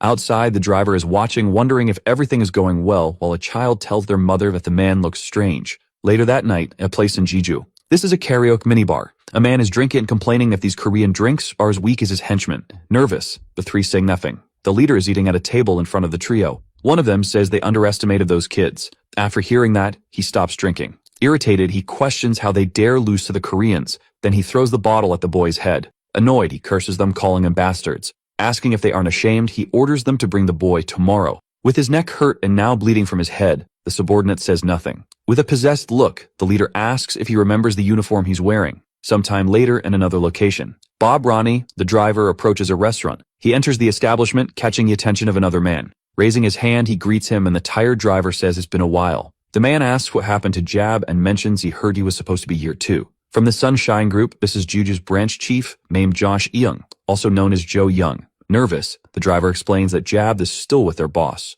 However, the man questions whether Jab isn't the head of the bodyguards and Bob responds that they have other reasons. Cutting the topic, Joe suggests they eat first and asks for the table to be prepared. Seeing all the food, Bob is amazed. The man tells him to eat and mentions that it's Jeju fish, so Ronnie thanks him. While eating, Bob is overjoyed by the explosion of flavors. Seeing this, the man is pleased too. Then he comments that it must be tough helping such a young boss, but the driver replies that it's been on. The man in turn says he heard Derek brought the boy in. Bob says nothing as his mouth is full. Smiling, the man says there's something else. He mentions that Derek said he was beaten by the driver, which makes Bob start choking. Calming the situation, the man says it must be tough, that he should eat while he can. After eating a lot, Bob sighs. Almost bursting, he thanks him for the meal. Then he says that it must be nice. The man doesn't quite understand what he means. Continuing, Bob says it must be nice living in a place with such good food. Hearing this, the man is confused. Suddenly, he begins to smile. Sighing, he says that Jeju used to be great, but now it's being invaded by the Chinese, and there's a lot to do. After hearing that comment, the driver remains silent. Explaining further, the man says the triad is trying to invade their territory. Confused, Bob says he should notify Peter. Interrupting his thoughts, the man explains that it's not official yet and that they're causing trouble using money, but there haven't been any confrontations so far. Relief, Bob says it doesn't seem like a big problem then. Arguing, the man says that in a way, he's right, revealing that the head of the triad is here at this very moment. Ronnie doesn't understand what he means by that. Joe says it's just a high school trip, and they notified him to keep an eye on things. Bob says their boss is also on the trip, and everything should be fine, so Joe argues that it's just a school trip and wonders what could possibly happen. Raising a finger, he asks if Bob doesn't want some drinks with sashimi, and excited, Bob explains he has to take care of the boss. With open arms, the man says it's just one drink and that all his boys are thrilled to see him again. Awkwardly, the driver says it's fine but agrees to just one drink. Sometime later at the hotel, the buses start to arrive. All the students are gathering. Behind a wall, there's one of the Chinese students from that group. On the phone, he informs someone that he found the person and will follow them and report back on what happens. Then the buses start to leave. The teacher says they will hike Mount Hallison and that it will be a great 5-hour trek to the summit and back. Hearing his plan, the students start to groan and the teacher tells everyone to calm down. She explains that if it gets too difficult, they can head back down, that they are strictly prohibited from going anywhere else. The bus arrives at the location. As they get off the buses, one student stretches while another looks downcast. At the same time, a car pulls up. Inside, a man observes the students. On the phone, he begins relaying the location. After getting off the buses, the students start walking. Soon, everyone is having fun, including the protagonists, Sophie, and the other classmates.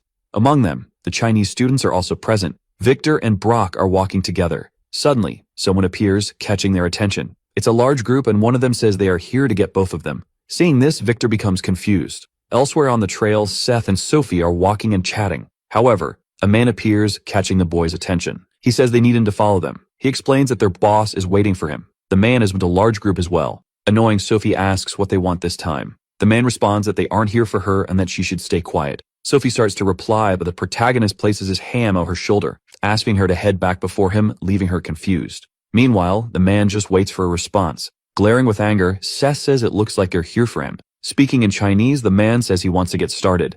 Seth wonders what he's saying, not understanding Chinese. The two stare at each other and Victor prepares for the attack. He tries to throw a right punch, but the big guy quickly dodges. The blonde is shocked by his reflexes. Quickly, the man lands a direct punch to his stomach, not giving him time to dodge. The punch is strong enough to throw him back. However, he manages to prevent himself from falling, starting to feel intense pain in his abdomen. As a result, he drops to his knees and tries to call the man a bastard. But before he can finish the sentence, he collapses on the ground. This catches Brock's attention, leaving him surprised while the protagonist grows furious at sight. Excited, the Chinese man keeps talking. This disgusts Brock. Then the new student steps forward and begins to walk. With a maniacal look, he calls the man a piece of trash. He quickly charges at the big guy, attempting a kick. With the guy ducks and dodges. The new student is surprised by his speed. He immediately repositions himself for another attack. However, a fist approaches his face. He barely manages to dodge the blow. Right after, he prepares to counterattack. But before he can act, the big guy kicks him straight in the chin. In disbelief, the protagonist realizes that the opponent is too fast for his size. After the hit, the man shows a lot of excitement, while the new student readies himself to block the next attack. Deciding to jump back, quickly the big guy throws another kick. But this time, Seth manages to block it, sending him flying back. He and Sully stands firm in the fight. Seeing that he didn't fall, the Chinese man is surprised, and the protagonist comments that he's having fun. Elsewhere, Sophie runs to the teacher. Catching her attention, she begins to explain something, leaving the woman in shock. Nearby, two people are sitting and talking. It's Kim and the driver who are smoking while chatting, but they soon notice something happening. Looking back, the driver asks what's going on. Kim responds that it seems something is happening now. With that, the driver puts out his cigarette, saying he hopes nothing serious has happened. Both of them get up and decide to check out what's going on. In the woods, the fight between Seth and the Chinese leader continues. The hero tries to throw another punch, but the opponent dodges. Next, he attempts a counterattack with an open palm, but the new student manages to dodge again. The two continue fighting intensely, but neither can land a direct hit. Brock watches the fight in shock. The Chinese students also can't believe what they're seeing, as they thought their boss would have finished the fight by now. At one point, the Chinese leader attempts another strike, but it fails this time. Seth smiles, excited as he finally sees an opening. He quickly tries another hit, but the big guy dodges again. Then he starts spinning, attempting to land a hit. His fist comes closer and closer. He strikes the opponent's head with the other hand. However, the protagonist starts laughing. This scares the big guy. He's laughing because he managed to stop the blow by grabbing the opponent's arm. With a maniacal expression, he asks if that's all he's got. Meanwhile, Kim and the driver arrive at the scene and begin observing the fight. Kim is impressed by the intensity of the battle. Bob watches and comments that the fighter is very strong. Then Kim asks if he's really a student, and Bob responds that he almost beat Peter. The man is shocked, and the driver explains that it happened 2 years ago. Nervous, the man stays silent after the response. He then looks back at the fight and comments that the situation is getting complicated. Seeing his arm being held, the Chinese leader starts cursing in his language, calling the boy a little bastard. Quickly, he frees his arm and attempts an immediate counterattack, grabbing the protagonist's wrist. With his free hand, he prepares to throw a punch. Analyzing the situation seriously, the new student gets ready to strike back, but the big guy barely manages to block it. However, the protagonist grabs the opponent's jacket, getting closer and closer. Suddenly, Seth lands a powerful headbutt. The Chinese leader feels intense pain, starting to stagger backward. Steph approaches to finish the fight, but a foot comes near his face before he can deliver the punch. The new student merrily dodges by ducking. After hitting the ground, he somersaults backward to distance himself from the opponent. In shock, he doesn't understand what just happened. Staring at his meager opponent, he asks who he is. It's a man wearing sunglasses who tells his companion that he's lost and should step aside. Deeply irritated, the big guy insists that he hasn't finished yet and orders the man to leave. The other man responds that he's already too injured and will have problems if he continues. Enraged, the big guy declares that he can't lose to a Korean. Opening his eyes, he realizes something is about to happen. The protagonist approaches the two, asking again who the man is. But the new opponent dodges the strike. Quickly, Seth turns back toward the big guy and lands another punch right to his face. Seeing this, the Chinese man in sunglasses is shocked. The boy prepares to deliver another blow while the big guy is on the ground, writhing in pain. Behind him, the man in sunglasses gets ready to knock out the protagonist. But Seth notices the movement and manages to grab the man's arm, stopping the attack. In the background, Bob and Kim arrive at the scene. Kim is visibly furious, and Bob just follows. The three face off at this moment.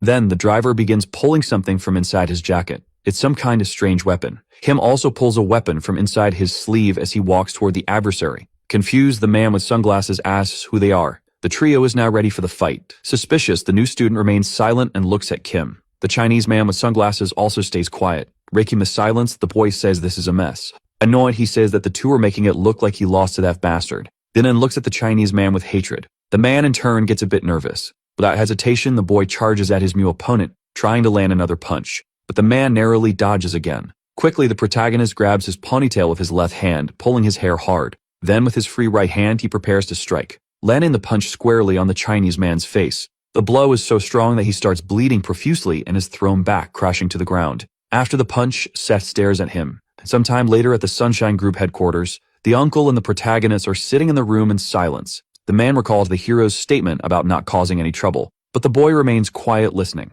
Looking back, the man reprimands Kim and Bob for not keeping an eye on the boss. Both apologize, saying they're very sorry for that, continuing the scolding, and then comments that of all the people in the world to fight, it had to be that guy. Arguing, the boy asks if, when someone wants to hit him, he should just run away. In response, the uncle only sighs. Then he thanks the two and reflects that Joe is involved in a big mess. Sometime later, in another building, Joe is sitting in the room, visibly disappointed. He stays silent, observing his two henchmen, who are completely bruised and bandaged after being beaten by the protagonist. The man in turn wonders what to do now. Deeply irritated, the big guy says in Chinese that he won't forgive them. Once again, Joe wonders what he should do. The ponytailed Chinese man declares that he won't leave the Sunshine Group alone. Completely desperate, Joe again asks himself what to do about this whole situation. Meanwhile, at Youngjin High School, Seth is sulking, looking a bit upset. He spins the pen in his hand, sitting completely alone in the classroom. At the same time, in the boxing gym, Brock is training, hitting the punching bag. He punches harder and harder, completely focused on his boxing. In the background, someone else is training too. It's Victor, who's incredibly angry, recalling the fight he had with the big guy where he was easily defeated. Gritting his teeth, he starts having an outburst of rage. He then looks at the punching bag, directed all of his frustration toward it. Determined, he continues training, more focused than ever on getting stronger. Meanwhile, back in the classroom, after finishing her lesson, the teacher announces she has some news. She informs the class that they'll have a new student as the students murmur again. In her mind, the teacher wonders why all the new students end up in her class. Looking toward the door, she says the new student may come in. It's a new girl, and as she walks into the room, everyone is instantly captivated by her. The teacher explains that she's from Japan and that everyone should treat her with respect and kindness. Quickly, all the students, especially boys, are enchanted by her. Introducing herself, the girl says her name is Akira. Then she looks at the protagonist with a rather suspicious smile. The boy grows very suspicious but says nothing, only observing her in return. Elsewhere, a phone starts ringing. Someone approaches to answer it.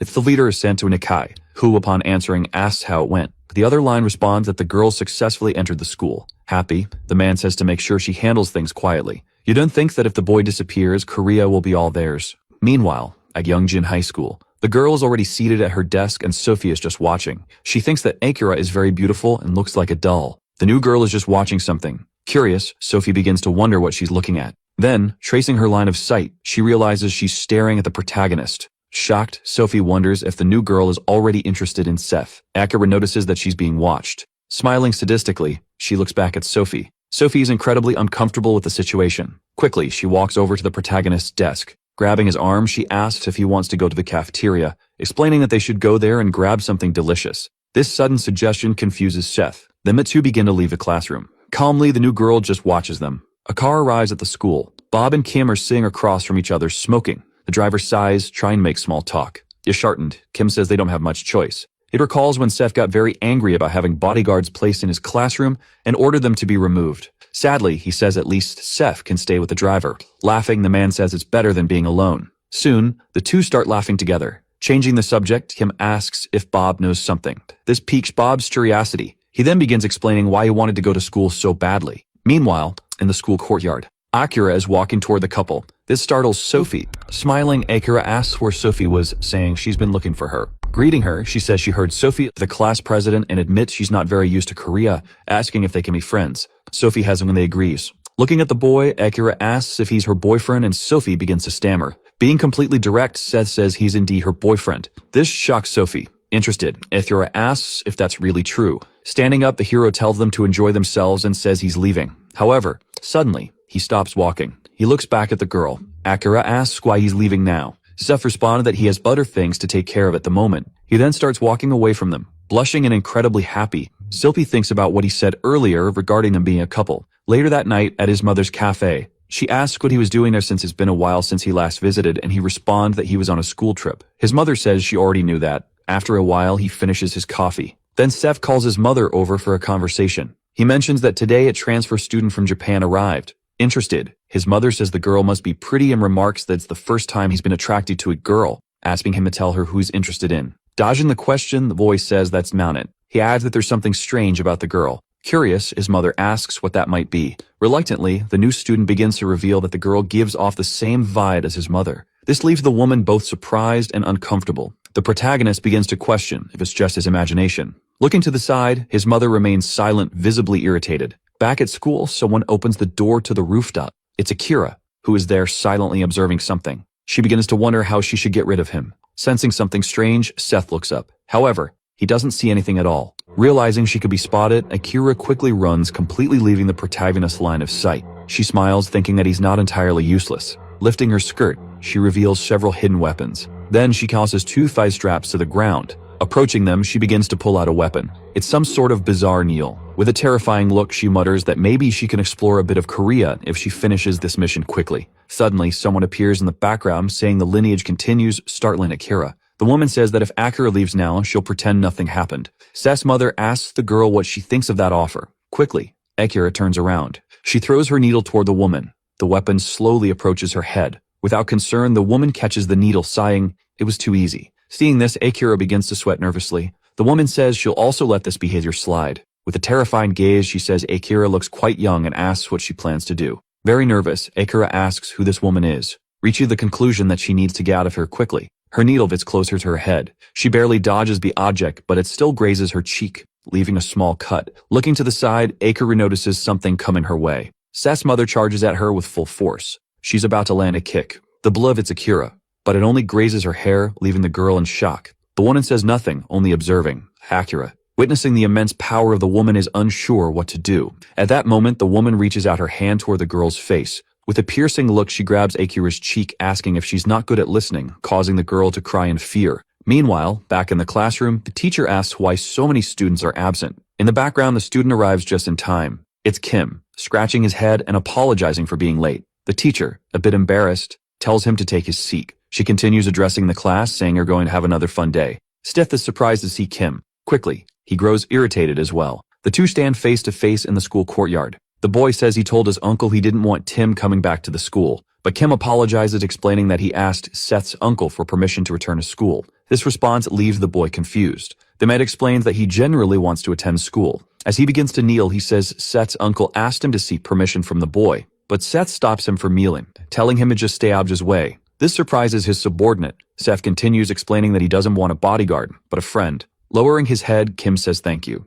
However, Seth grabs his jacket, telling him that if he's going to be so formal, he should disappear. Nervous, the man begins to sweat profusely. Then the boy tells him to relax. After the conversation, Seth begins walking away. The man just watches and eventually smiles. Back on the rooftop, Akira is very nervous. She starts to look behind her. The one tells her not to even think about running. With a chilling aura, she orders Akira to take her to the leader right now. In the classroom, the teacher is explaining the lesson. In the back, the boy is just trying to catch some sleep. Later, he lifts his head. Bored out of his mind, the time slowly passes. The teachers switch, and the lesson continues. Finally, the day comes to an end. Seth is exhausted from the monotonous routine. He stands up to finally leave. In the background, Sophie watches him, worried about how he's acting. Outside, the protagonist heads toward his car. Bob welcomes his boss, asking where he'd like to go, and the boss responds that he wants to head to his mother's cafe. Sometime later, they arrive at the location. However, Seth sees something that leaves him slightly confused. It's a sign saying the cafe is closed due to personal reasons.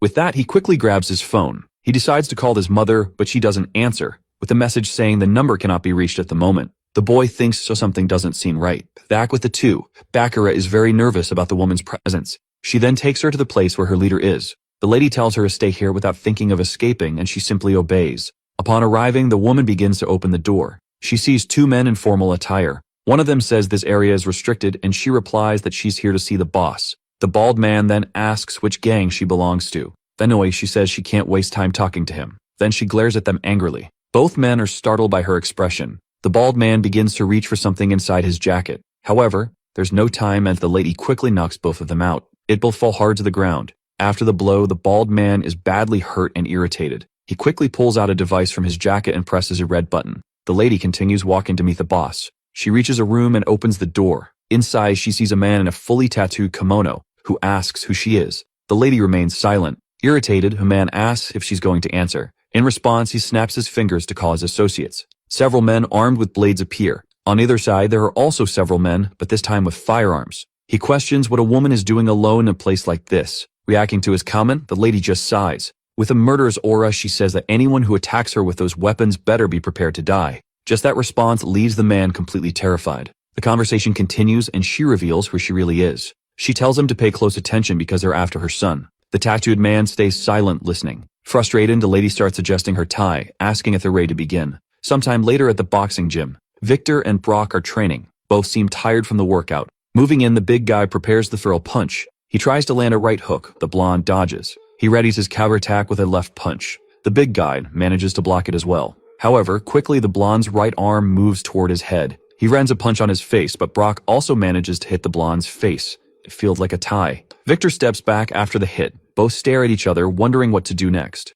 In the background, someone asks why they haven't gone to school. They both look curiously at the question. It's Seth, saying he missed them. He says it looks fun and asks if he can join. Both look seriously and say nothing. Rob starts taking off his gloves. Then he steps off the ring, drawing the attention of both. Confused, the new student asks if he's not going to fight. The big guy tells him to wait because he's going to beat him up soon. The boy just smiles in response. Then the blonde throws his gloves toward him, asking what he's doing and telling him to put on the gloves and get in the ring. He asks if boxing looks easy, just because he knows how to fight. Upon hearing the provocation, the boy just smiles back. Then he decides to pick up the blue gloves from the floor. Victor begins to explain that they'll do 4 rounds of 3 minutes each, and he'll make sure the boy begs for mercy. With the gloves on, the boy says they should get started. Inside the ring, the protagonist starts trying to dodge the punches. The blonde tries to land a left punch, but Seth dodges it with a smile. Victor prepares for another strike, aiming for a right punch this time, but the newbie dodges again. At this point, the blonde realizes something's coming. Seth tries to land another punch, but the blonde blocks it. In his mind, he wonders what this kid is. After the punch, the boy steps back. They're somewhat distant for each other in the ring. The blonde is starting to get out of breath. He questions why Seth is so strong. Staring at him, the hero remains excited by this. However, Victor begins to get angry, saying boxing isn't the same as a street fight, calling the boy a bastard. He quickly charges forward and the fight continues. Meanwhile, back at the dojo, suddenly a group of men goes flying, breaking through the doors. Seeing this scene, another group starts sweating nervously. She simply defeated several men around her. This left everyone very scared as she seemed to be just an ordinary old lady. One brave man charges at her with his sword. However, he quickly gets punched in the face. He falls hard to the ground, joining the others. A bald man also charges, shouting for her to die. Reflexively, the woman looks back. The bald man is holding a sword, ready to stab her. However, he ends up hitting something else. Shocked, he realizes he struck his companion instead. The lady had used one of the fallen henchmen as a human shield. Furious, she gets ready to punch again. But the woman's hand approaches his face. Without mercy, she strikes both at his eyes. With great force, she begins to push them, throwing the bald man to the ground as well. Without hesitation, she glares at everyone around her with a murderous aura. After that, she begins to stand up. Nervous, everyone starts to watch her carefully. Behind her, a man with a gun tells her not to move. Another woman starts to shout. He rushes at the woman with a blade. He tries to land a direct hit on her, but the woman dodges by ducking down. Quickly, she sweeps the man's legs, throwing him upward. In that moment, she notices the knife one of them used earlier. She kicks it. The knife is launched towards the man with a gun. With great force, it strikes him straight in the chest, piercing him. Meanwhile, the lady has already taken down another one.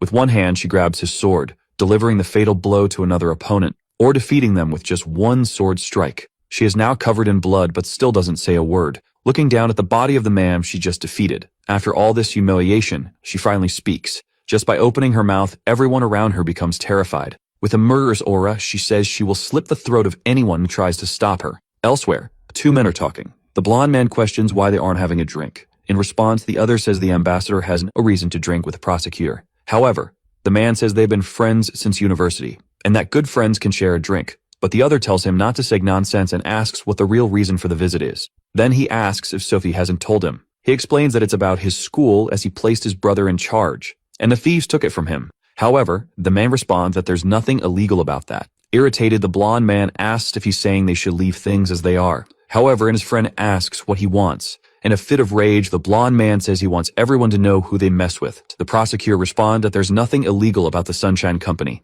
and that even if they investigate, they won't find anything. The other laughs, saying they're a group of gangsters, and that they'll know their place if they find someone stronger. Then the prosecutor says they won't find anyone willing to go against the Sunshine Group, and the ambassador responds that maybe not in Korea, but he sent his brother to Japan to clean up the mess. Hearing this, the man remains silent. Soon after, the ambassador continues, saying that it must be the biggest day in Japan. Confused and irritated, the man asks what he's trying to do. Excited, he responds that he doesn't want to make a big problem, and that he just wants to get rid of a few people. Then the other starts to rise from the table, saying he follows the law. As he leaves, to comment that he'll pretend he didn't hear any of this. Hearing that, the ambassador starts to get very angry. Cursing him, he says that he made him a public prosecutor, and that this is how he repays him. Back at the dojo, the massacre is over. The lady is somewhat relieved after all of this. Yu defeating a tattooed man who was covered in scars. Sitting in front of the painting of Japan, the old man just watches, asking what is happening. Confused, he wonders who this woman is. His eyes widen as he sees something coming.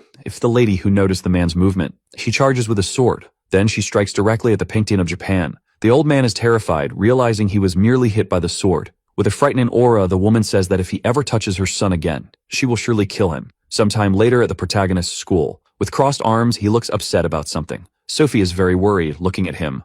At that moment, the bell signal in the end of class starts ringing through the megaphone. Seth begins to rise from the table, and Sophie heads toward him. She calls for his attention, saying that he doesn't need to go to school today, that asks if he wants to eat something. With a friendly smile, he replies that he's sorry, but he needs to go somewhere else right now. He begins to leave, and the girl's left confused. He tells her that he'll buy her something nice next time, and that he's sorry. In silence, she just watches him without saying anything. Outside the school, Seth walks to his car. Then his driver asks if he wants to return. The protagonist tells them to head to his mother's cafe. Upon arriving, the boy steps out of the car. Entering the cafe, he's surprised to see his mother doing well. She says hi and asks if he had fun at school. Perplexed, the boy asks where she was. She responds, saying she had some things to take care of, then asks if he was worried, and the boy says it's obvious he was. Soon he notices someone else in the place. He points a finger and asks if she is who he thinks she is. His mother, explaining, says that the girl will be working part-time, and that she heard they were classmates. But Seth just leaves, staring without understanding anything. He looks at the girl in a friendly way. He asks if she'll be back tomorrow, and she confirms that she will. Seeing this, the protagonist can't believe the coincidence.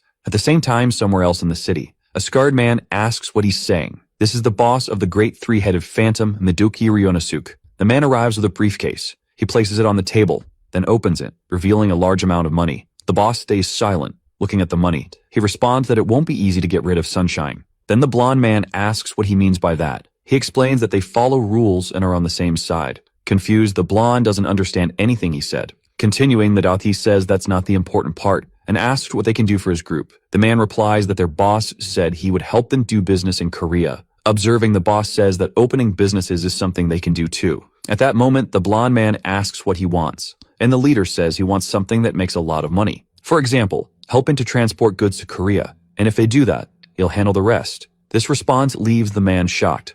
Responding again, Ryonosuke says they'll undo the Sunshine Group's business, and that the man stands to benefit the most. Smiling, he says he'll give them plenty of time to decide. Glancing at the psychopath, he invites him to try the hot springs. Meanwhile, in Jeju, someone is beating Josh Young. He's been beaten in every possible way, completely battered and exhausted. Suddenly, someone arrives at the scene. This is the branch manager of a black group, Mandoy, whose name is John Lee. John just stares at the man, completely broken. John tells him that even though he's from the black group, he asks if it isn't boring to do this all the time. And his man responds that if that's how he feels, he should have said so. He quickly states that he's not here to negotiate with the group, and asks again where the man who hit his brother is. At night, at the Sunshine Group, inside the president's office, the uncle is watching. He seems somewhat thoughtful. Suddenly, the phone starts ringing. He goes to it and picks it up. Answering, Joey starts to contact him. At that moment, the uncle is surprised by the call. Lying on the ground, he held by a bald man. He begins to speak. One of the men from the brute takes Joey's phone, then orders them to bring the man who hit his brother, because if they don't, they'll destroy the group. Hearing this, the uncle starts to get angry. He then asks who's speaking on the other side of a line. The man says he's the leader of the Mando's group, named John Lee. In response, the uncle says that from now on, if he dares to lay a hand on Julie, he won't leave Korea alive. Hearing this, the man asks what he's talking about. At the same time, a little bird perches on a tree near the school. Seth watches calmly. Few people have arrived in the classroom so far. Opening the door, Aethra enters the classroom. Looking at the protagonist, he suddenly stands up from his desk. walking in her direction. As he approaches the girl, he says he needs to talk to her. They both start climbing the stairs. Meanwhile, Sophie follows them, because it's Seth and Akira, and she asks where the two are going. She is hiding behind the door leading to the rooftop. Peeking through the crack, she says she should be following them. Annoyed, he asks what she's looking for. Nervous, Akira questions what he means by that. The protagonist explains that it's strange and asks how she ended up at his mother's cafe. The girl replies that it just happened. Not believing her, he asks if he looks like an idiot, asking what relationship she has with his mother. Corner, she says nothing. And that alone irritates the protagonist a lot. Trembling all over, the girl begins to answer. Crying, she says it's because his mother is causing trouble. Still peeking through the cracks, Sophie is shocked. Besides her, the hero himself is also in shock. Appearing on the rooftop, Sophie calls out to the boy. When he sees who's there, he's also very confused. Meanwhile, back at the dojo, Rigo arrives and opens the door. He wonders why no one is guarding the gang's entrance. Then he opens the door, calling for Ryujin, but he's shocked when he sees. Sitting on the ground, the old man is silent. As he walks in, the man asks what happened. Smiling, the old man questions what he's doing here. Ryunosuke responds that he has a favor to ask of the Chan gang, because they need to get rid of Sunshine. Sweating and nervous, the old man responds that not here. This response leaves the man very confused. Trembling with fear, the old man tells him to do whatever he wants, because they've finished with them. Annoyed by the response, Miduk just stays silent. At the school headquarters, all the students are leaving. Sophie walks calmly. However, she comes across something that catches her attention. It's the captains and club leaders who want to recruit. A captain of the Taekwondo club, the head of the judo club, Sam Choi, the head of the wrestling club, Damien Shaw, and the head of the kendo clubs, Scott Choi. Irritated, he asks what they want. Yu calls him arrogant, telling him to just be quiet and follow. Hearing this response, the protagonist starts laughing. Them and got the crazy expression. Watching everything from the window is Jason, the student council president. Deeply irritated, he asks if the protagonist thinks he'll let things stay like this. Sometime later inside the gym, even surrounded by the four captains, the protagonist remains calm, asking what they want. Annoyed, Gabu calls him an arrogant bastard. Buttered by the comment, Seth asks why he's being called arrogant and asks if he did something. In response, the man says he has a big mouth and is acting arrogant just because he beat Brock. Entering the conversation, Sam Choi says things are quite complicated and that the upperclassmen hold grudges against the new student. With crossed arms, he reveals that there are rumors the upperclassmen are very scared. Unfazed, the boy asks if they're all going to gang up and fight. This makes you even more irritated, asking how the newbie dares speak to a superior like that. Changing his expression, he says he's warning them. If they keep bothering him, he warns that he might kill their superiors. Hugh calls him a bastard. Suddenly, Scott steps in, telling his companion to wait. At this point, the protagonist is already annoyed. Smiling, the head of the kendo group says they won't attack together because they're not bad guys, suggesting that the newbie face him first. In response, the hero says nothing, but soon after he's already on the mat. Scott says it's not safe to fight barehanded, saying the boy should understand that. With his hands in his pockets, the boy says it's fine because it's not the first time he's fought like this. Hearing this, Scott asks what he means. Deeply irritated, he states that the boy is truly arrogant. Suddenly, the leader charges at him. The wooden sword approaches his face. However, Kang dodges. Quickly, Scott changes the direction of the strike. The hero swiftly dodges by crouching down, now close to his opponent's legs. Excited, he just smiles sadistically. While the kendo club leader is struggling, someone is watching everything from the background. It's Jason, who curses the four of them as stupid bastards and says he told them all to attack the boy immediately. Someone appears by his side. Turning his face, the president is startled.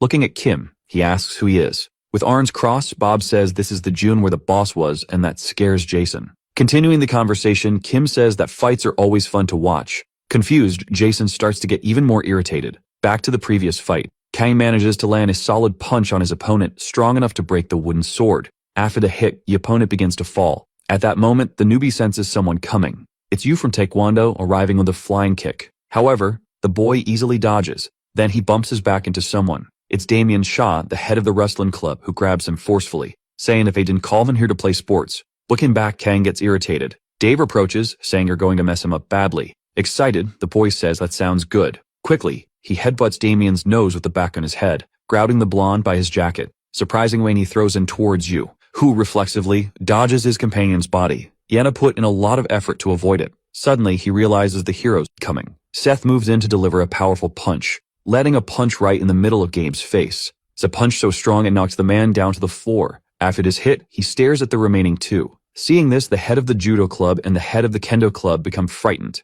Along with them, Jason also can't believe what he's seeing. Happy, Kim comments that Seth is holding back against the students, and Bob says that during his fight with Mappa's hammer, Seth broke all his teeth. Then Kim asks if he remembers Axe, who had his eye messed up by Seth, and laughing, Ronnie responds that he does and that he almost wet his pants. Laughing hard, he says the boy basically destroyed Axe, and that he was just a bit smaller at that time. Recall in the story, Kim mentions that Axe used knives, but even that wasn't enough to win. Bob says he would have had to choose the right weapon, which surprises his colleague. While listening to everything, Tim begins to sweat. The student council president has a defeated expression on his face. Dave Yu has been completely defeated. Seth looks down at his opponent. As he stares at him, he smiles like a madman. But he quickly changes his expression and looks to the side, glaring at the judo club head, who, after seeing all this, is extremely nervous and terrified. Trembling, he says he didn't want to fight the boy, but the newbie tells him to come attack already. Suddenly, he starts to sigh. With a terrifying aura, he warns them to leave him alone from now on. Then he turns to leave. However, someone calls his name and he stops. Turning around, wanting to know who it is, it's Kim waving for his boss, while the driver Bob looks concerned. Reacting to this, Jason gets nervous. Frightened, Ronnie calls his partner a crazy bastard. Confident, he replies that he's just a classmate. They keep calling out to him. Kim thinks the president sent those guys and asks what they should do now. Instantly, the hero glares and remains silent. Avoiding eye contact, Jason gets even more nervous. Quickly, Seth responds that they should just leave him, as he's just an idiot. Patting the president on the shoulder, Kim says he's lucky because his boss is giving him an opportunity. Roddy assumes that Jason doesn't have the courage to fight against his boss. Soon after, they start to move away, leaving the student council president alone. Sometime later, in another place. Opening the door, the uncle looks serious. He enters an unknown place and descends the stairs, arriving to meet the leader, the one he was talking to earlier on the phone. They face each other without any friendliness. At this moment, he sees his colleague who has been suffering, deciding to go toward him. However, two men stand in his way, preventing him.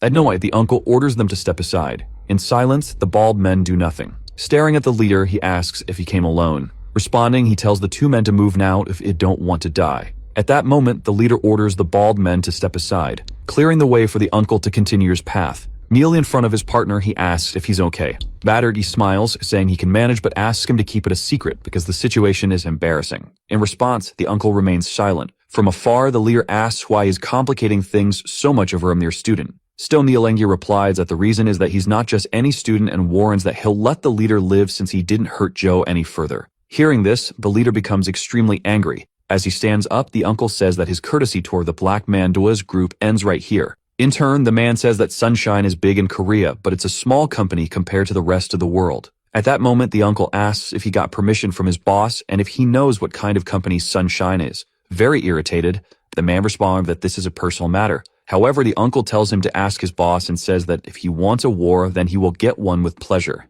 Raising his voice, the leader states that he came to take the boy who beat his brother and asks why he's complicating things. Taking off his glasses, the uncle comments that the boy he's referring to is the same one who left his face like this. Seeing his opponent's face, the man is surprised. In fury, he says that if the uncle wants to meet the boy, he must beat him first. Curious, the man stays silent. Concluding, the uncle says that if he loses, he'll go home and never return to this place. Breaking the silence, the man lets out a laugh. Expressing anger, he says he'll also set a condition. Then he calls out to the bald twins, Jay and Ho. He explains that if the uncle defeats both of them, then he'll fight. Still without his glasses, the uncle remains silent, staring at them. The bald men do the same. Suddenly, the two rush at him simultaneously. One prepares to land an open hand strike, while the other gets ready to punch. They hit an open hand strike and a punch to the stomach, respectively. But feeling no impact, the uncle just glares with hatred. Both bald men are shocked and scared by this. Quickly, a fist moves toward one of their faces. It lands a punch square in the middle of his face. With the force of the impact, the bald man is thrown backward.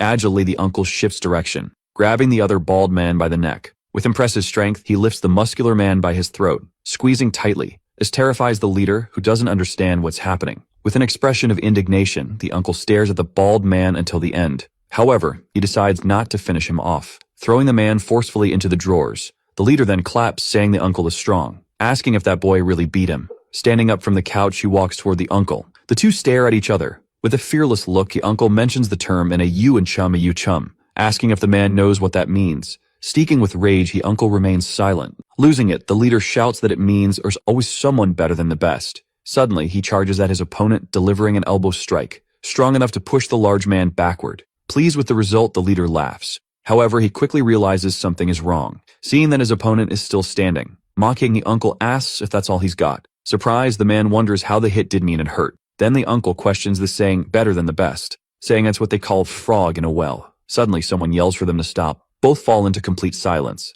A man walks up to the two who are fighting. He respectfully greets the uncle, saying his boss sends his regards. Irritated, a leader asked why he's there. At that moment, the Chinese man Chun starts whispering. After hearing him, the leader gets even more irritated. Apologizing, the man asks for the uncle's forgiveness, and if permitted, they would like to leave, explaining that their boss will want to compensate for this incident. However, the man from Sunshine remains silent without responding. Changing the subject, the uncle says they won't be leaving now. As he exits, the leader makes it clear he'll be back. The uncle then says that next time he comes, he'll kill him, and tells him to deliver that message to his boss. Leaving the scene, the man is extremely irritated by the response. Sometime later at the protagonist's house, he is sleeping deeply. However, his phone starts ringing, waking him up. Still tired, he decides to answer. It's Sophie calling, asking if he wants to hang out, inviting him to go see a movie together. The protagonist quickly accepts, asking if it's right now. She says no because it's still early and suggests 1 o'clock in the afternoon. Very happy, the newbie smiles, saying it sounds great. At the same time, on a highway bus, the hero's mother is reading a book during the trip. Arriving at her destination, the bus stops.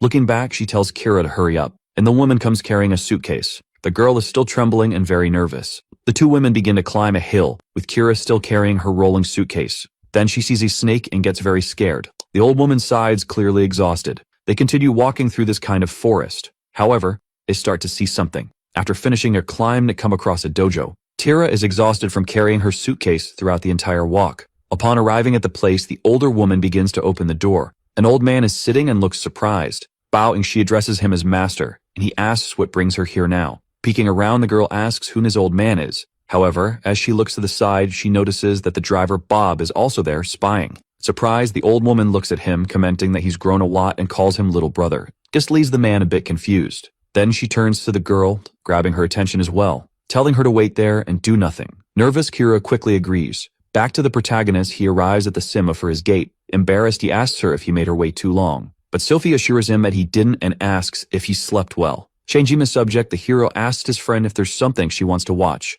The two start looking at the posters. Sometime later, Seth is holding posters for a movie called Witch. Meanwhile, Sophie has posters for a movie about a kitten. Showing each other their choices, they both remain silent. Excited, the girl mentioned that they haven't watched something like this last time, and suggests they see the kitten movie since she likes tats. Suddenly, someone calls out to her. Lifting her head, she's surprised. It's her father, who is there for some reason. Seemingly calm, he stares at the nudie, who, in turn, has no idea what's going on. Curious, Sophie asks her father why he's here now. Then the man asks if they can watch the movie later and invites them to eat something. The three of them head to what seems to be a conventional restaurant. Sitting at the table, the father tells his daughter not to worry and to eat as much as she wants. Embarrassed, she asks why he's doing this. With a charming smile, he says he just wanted to meet his daughter's boyfriend. She asks if that's the only reason. In turn, the man says it's her first boyfriend and asks what could be more important than that. At that moment, she lowers her head and both go quiet. Seth notices something strange is happening. Her father stared at her with a very odd look. From afar, others could feel the tension at the table. Breaking the silence, the man suggests they all eat. A bit confused, the newbie agrees with the idea. Meanwhile, at the temple, Akira is sitting and waiting. A man walks past her, but the girl avoids eye contact. He tries to look from a different angle, but she turns her head away. Even as he leaves, he tries to see her face. Nervous, the girl asks what's going on. Soon, she notices someone approaching. It's that same man who came to see her again, already bothering her. Frightened, she asks where she is. At the same time, inside the temple, the old man says the girl outside has killed many. Then the woman says she has human powers as well. Surprised, the man asks if that's true, and a lady says she was hoping to leave the girl in his care for a while. Annoying, the man responds that he had a purpose. Arguing, she says that everyone has the right to protect the power they were born with. Mocking, the man says the one who said that is the same person who gave up being hair for a man. Hearing this, she remains silent. Bowing, she apologizes. Stroking his beard, he explains that she's the best in training in every way, and that no one is better than her, so she should take care of it. At this, the woman asks if he intends to send his student away from the temple. However, he questions how he could keep it in the mountains. Again, the protagonist's mother says nothing. Staring at her, he says she can go and he will watch over the girl for a few days. Receiving his positive response, she begins to rise. Thanking him, she bows to her master. Back to the meeting between the future son-in-law and father-in-law, both remain quiet at the table. Irritated, the newbie says if he has something to say, he should just say it already, mentioning that he didn't send Sophie away for nothing. In response, the father says that the boy knows what he does. This leaves the boy completely confused. Smiling, the father explains that what he does isn't that important. Getting irritated again, he makes it clear that the protagonist's identity is far more important. Sophie stays completely silent after the comment. Continuing, the father says he heard that Seth is the heir to the Sunshine Group and that 90% of Korea's companies work for his company. The newbie is somewhat surprised, but still says nothing. Surprisingly, the man says he won't reveal this to his daughter, which leaves Seth completely shocked. However, he explains that if his daughter stays with him, she could be in danger. At that moment, he pulls something out of his jacket. It's a photo, which he places on the table. The photo contains 3 individuals, and he explains it was taken at Incheon Airport. He comments that he's only helping for one reason and that this will be the last time. Standing up, he says that if there's even the slightest chance his daughter is in danger, Sunshine will disappear without a trace. After saying that, he simply leaves. Holding the photo, the protagonist looks at it. Something feels very wrong about this situation. Sophie arrives, noticing that her father is no longer there, and heads toward the newbie, who calls her over. At that moment, he crumples the photo so she can't see it. Curious, the girl asks where her father went. Trying to stay polite, Seth explains that her father said something important came up and he had to leave.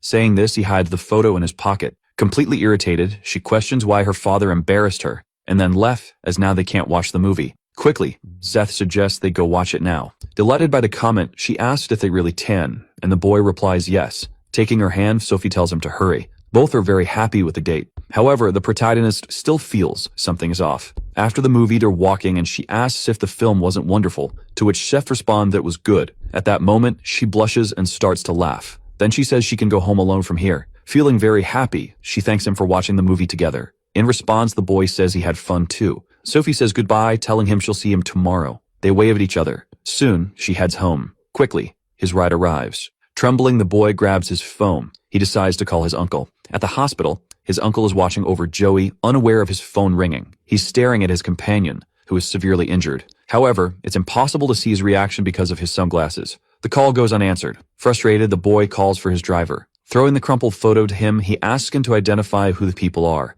With great skill, Bob catches the photo, opening it and smoothing it out. Upon seeing the picture, he is startled and shocked. Not understanding, Seth asks if he recognizes these people. Bob confirms that he does.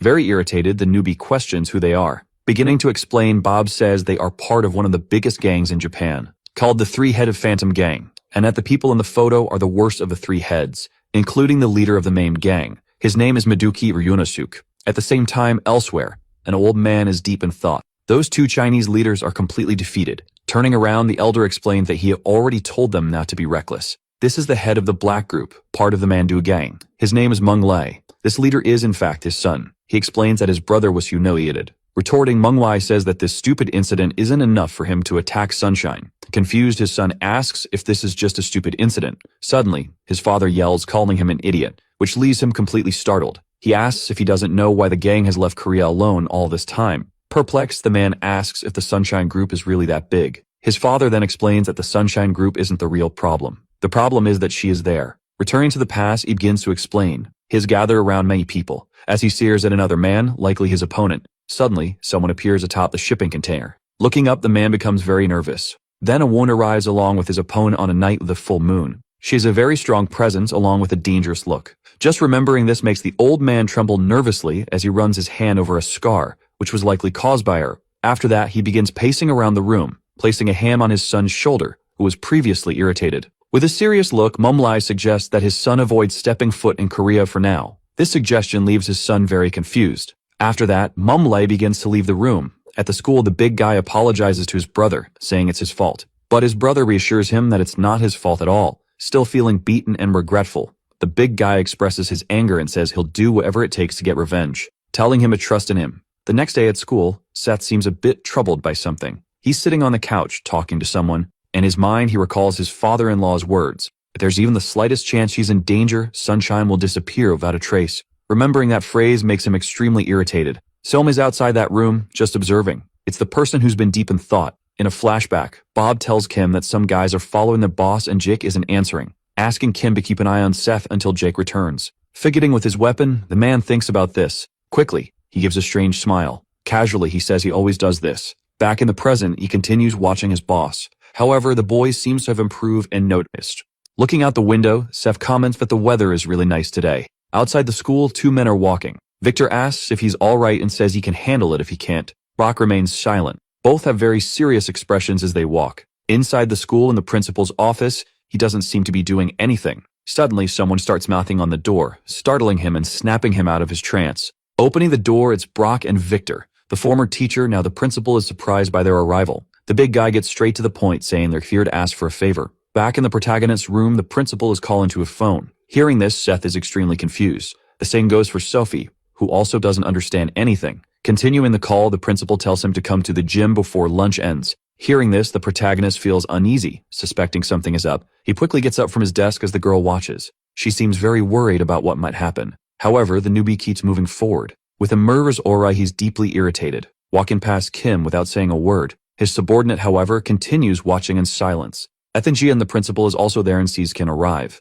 All three observe the protagonist. Rock tells them to get started. Confused, the newbie says nothing, but he stares directly at the principal, asking what all this means after all. Explaining, the man says the big guy wants a rematch and asks what Seth thinks of that. However, the newbie just continues to stare, giving no response. Intervening, Victor explains that Brock is just asking for a rematch and asks if Chef isn't protect to run from a fight. Smiling, he tries to provoke the boy. Seth smiles back, saying Victor is right. With a maniacal expression, Seth says it doesn't matter what the reason is. Kim heads toward the gym as well to see what's going on. He arrives to continue his observation in total secrecy. Meanwhile, the new student is stretching. This is right when the principal tries to hand in gloves. However, the newbie insists he doesn't need them, saying that wearing them makes it feel like you're playing a sport. This catches the principal's attention, as it is indeed a sport. He explains that there are rules. Seth tells him not to worry, as there won't be anything for him to be responsible for. Casually, with his hands in his pockets, he walks up to his opponent. Irritated, he says he's been waiting and lunch is almost over. Focused, Rock stares back, ready to start the fight. Quickly, he goes for the first strike. However, the new student has been patiently waiting for this very moment. He dodges with ease. Seeing this, the big guy is very surprised. Trying to counter, the new student also throws a right punch, but his opponent manages to dodge it. At that moment, the two stare at each other. Then they continue their seemingly ruleless fight. Elsewhere, a man in a trench coat and tie tells his boss that they found the person. His boss smiles, saying it's time for them to go, stating that they can't waste any more time. Back to the fight, Brock is very focused, charging forward with everything he has against Seth. Quickly, the boy lands a punch on him, completely altering the trajectory of Brock's strike. He's very excited about this fight. Swiftly, Seth lands a left punch on his opponent's face. The impact sends Brock stumbling backward, losing his balance. However, he still hasn't fallen to the ground. Seeing this resilience, the newbie is surprised. A clenched fist approaches him. Rock attempts a downward punch trying to hit him, but the newbie manages to dodge. The two were in a somewhat balanced fight. Nervously, the principal continues analyzing the fight. He remarks that Brock is indeed strong. Recalling the time when Brock was a first-year student, he managed to defeat all the upperclassmen who came to challenge him. However, the principal grows even more nervous as he thinks about Seth Cam, wondering who the hell he is. Both prepare to throw their next punches. The big guy tries to land a punch, but it's dodged. Step tries to hit Brock's head, but it's also dodged. With his left hand close to his face, he stares at his opponent. Suddenly, Seth raises his right hand for a punch. Alarmed, Brock notices the movement and tries to do something to defend himself. Kane lands a punch with his left arm, but Brock manages to defend and block it just in time. While blocking, Brock simply observes him. His opponent has a psychotic expression on his face. Suddenly, the bell rings, catching the former teacher's attention. However, Kang continues throwing punches while Brock blocks. Seth is clearly excited about a fight. Intervening, the principal tells them to stop immediately, explaining that lunch is over and they should finish after class. However, Seth doesn't like the idea at all. They lock eyes and Brock is visibly exhausted. Turning away, the newbie begins to leave. Then he calls out to Brock with a smile and says that he'll hear from him soon. This statement leaves Brock shaken. In the background, Victor silently observes their fight. Though quiet, he's certainly nervous about what he's seen. Elsewhere, a man with a scar on his face is on the phone, saying that they're ready. On the other end of the line, the person says they'll take care of the rest, so there's no need to worry. Once it's done, they'll be generously rewarded. A gangster says it's time to get to work. He's sitting in the back seat, with his driver accompanying him. He's in a black car that looks a lot like the protagonist's. However, behind him is a fleet of buses. Holding a cigarette, he says they need to finish this job as quickly as possible. Sometime later at Ancient Airport, the defeated leader starts leaving, accompanied by his brother, who got beaten earlier, along with his brother's henchman, who also took a beating on the same occasion. Holding the photo in his hand, he asks where Alvin is, and the Chinese man with sunglasses responds that he was at a school with a team. Shaking, he looks at the photo of the protagonist. Filled with anger, he mutters, "We lost this time." Meanwhile, inside the school, Sophie is silent, looking back, clearly worried about her romantic interests, Seth. The new student seems troubled by something as well. Outside the school, Bob is smoking. This time he's alone. Suddenly, he notices something strange happening. A car, along with a group of buses, arrives in front of the school. However, they pass right by the place. Seeing this, the driver is confused, wondering what's going on. These men parked up buses and cars somewhere a bit nearby. Soon, they exit the vehicles and begin to run. Judging by the number of buses, it seems like a lot of people. Still smoking, Bob silently observes. The henchmen begin to gather to carry out their mission. Their leader then steps out of the car wearing a genuinely happy expression. Seeing this, the driver becomes instantly suspicious. Throwing a cigarette to the ground, Bob approaches and the man notices his presence. Confused, the bald man asks who he is. But Ronnie remains silent. He stands face to face with the bald man along with many other henchmen behind him. Opening his mouth, Ronnie says, "Open up." Perplexed, the man asks what he's talking about. Quickly, the driver moves closer, grabbing a henchman by the shoulder. With a serene and calm expression, he begins pulling the man by his jacket, attempting to slant his head into the fence. The henchman begins to get nervous. Suddenly, Bob pulls something out of his pocket. It seems to be that odd weapon. Instantly, he readies his weapon for the fight. With his demeanor completely changing, he stares down the bald man. With great courage, he decides to leap forward, aiming to clear the fence entirely. While in midair, he ends up hitting his foot on the fence. Realizing this, he becomes anxious, falling headfirst onto the ground. The henchman ends up sprawled in the same way as the man. As he gets up, he complains about the pain and grabs his phone. Kim hears the sound of a notification. Tim grabs his phone to check the message. When he sees the screen, he's very surprised. It's a message from his boss's driver, informing him that they've arrived. Surprisingly, Kim stands up abruptly, making noise. Nervous, the teacher doesn't understand what's happening. With a calm and seductive smile, Kim explains that he needs to go to the bathroom. In the background, the teacher says it's fine. Irritated, he keeps walking without saying another word. Stith, not Maeve, begins to suspect something. At the same time, in the school gym, Victor tells Brock that he's going to lose. However, the big guy remains silent, not responding. Continuing, the blonde tells him to step down this time, that he can train more with him. Hearing this, Brock gets very irritated. Saying no, he insists he hasn't tried everything yet, which confuses his colleague. Continuing his explanation, Brock says his specialty is wrestling, and concludes that from now on, he'll fight his way. Out of nowhere, someone kicks the door down. Both are surprised and frightened by the scene. The man who broke the door walks into the gym, carrying a baseball bat accompanied by several other henchmen. Thinking about it, Brock and Victor just watch angrily. The man gets their attention. Showing them a photo of Seth as Sophie, asks if this boy is here.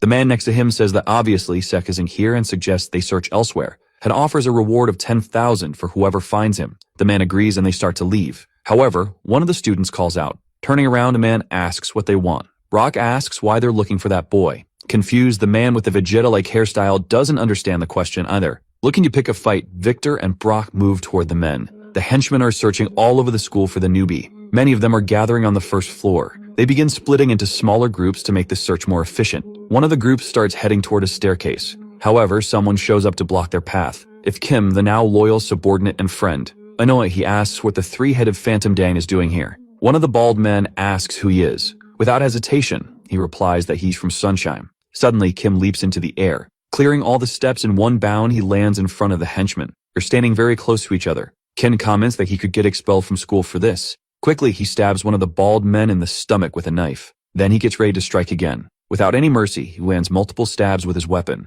After all the strikes, several men fall to the ground. A flood of blood follows, terrifying those nearby. Kim declares that thanks to them, he'll be expelled from school. In the classroom, the teacher has explained how to properly translate sentences. Seth is sitting with his eyes closed, listening to side conversations. Sensing that something's wrong, he becomes restless. In the principal's office, the man is slacking off once again. Suddenly, someone kicks the door wide open, startling the man. With a smile on his face, the monster asks if he's the new principal. Walking into the room with his entire gang, he says it's a pleasure to meet him. In shock, the principal stands up, asking who they are. Taking charge of the situation, one of the henchmen steps forward. Quickly, he appears behind the principal as if he teleported. With one hand, he forces the principal back into his chair. Nervous, the former teacher simply stares, not understanding what's going on. However, the monster pulls a photo from his pocket to explain everything, demanding that the principal bring this boy immediately. It's a photo of Seth Kang. Confused, the principal repeats the new student's name. The monster confirms it's him, ordering that they'd bring him or else he'll die. The principal responds by saying he'll call the police. His trembling hand reaches for the landline phone. Stalking nonchalantly, the monster asks if the principal knows what will happen if he does that. At the same time, in the Youngjin Jin School boxing gym, Brock asks again why they're looking for the boy. The man with the Vegeta-like hairstyle seems to have heard nothing. The two students remain silent. Suddenly, the man charges forward with the baseball bat, cursing. Without hesitation, Brock lands a punch right in a crazy man's face. Instantly, the man is knocked off balance. Without a second thought, Brock finishes him off with another punch to the face. Seeing this, the other henchmen are in shock. Even Victor is surprised by the strength of Brock's punch. Without fear, the big guy glares at everyone. The henchmen, armed with knives, rush toward the high schooler. Frustrated, Brock yells at them. He grabs one of their faces, squeezing it. Then he starts pummeling everyone around him. Seeing this, Victor gets nervous. He also joins the fight, saying he hates being dragged into this kind of mess. Soon, the two of them start beating down the thugs together like a duo. Back to Kim, who just defeated a lot of henchmen. The remaining ones are getting very irritated. They rush at him, yelling that they're going to kill him. One of them, holding a sword, gets ready to attack. However, Tim dodges easily. He counterattacks, stabbing the man in the neck with his knife. It turns out to be a fatal blow, as the man doesn't get back up. Irritated, Kim wonders when his colleague Ronnie will arrive. Outside the school, Ronnie, the driver, checks in on the situation. After being attacked by several people, he says they just keep coming. He expresses concern for Kim, but is also worried about Seth, their boss. Suddenly, he starts laughing like a madman, yelling that Kim shouldn't worry about that. Quickly, Ronnie charges toward the rest of the henchmen. In the classroom, Seth hears the sounds of the chaos outside. The noise echoes through the room as well. Suspicious, he's eager to find out what's going on. Back to Kim, he prepares to counterattack. One of the men attempts to stab him, but Kim dodges and throws his knife into the man's arm. The thug ends up stuck and hanging from a locker. Moving swiftly, Kim grabs the man's knife. Charging forward, he delivers the final blow to the man's chest. Kim appears slightly fatigued from all the fighting. More henchmen arrive at the scene, and Kim starts to feel the pressure. A camera monitoring the situation catches a thud yelling or cursing. Suddenly, a blonde thud kicks Kim in the face, sending him crashing to the ground with a flying kick.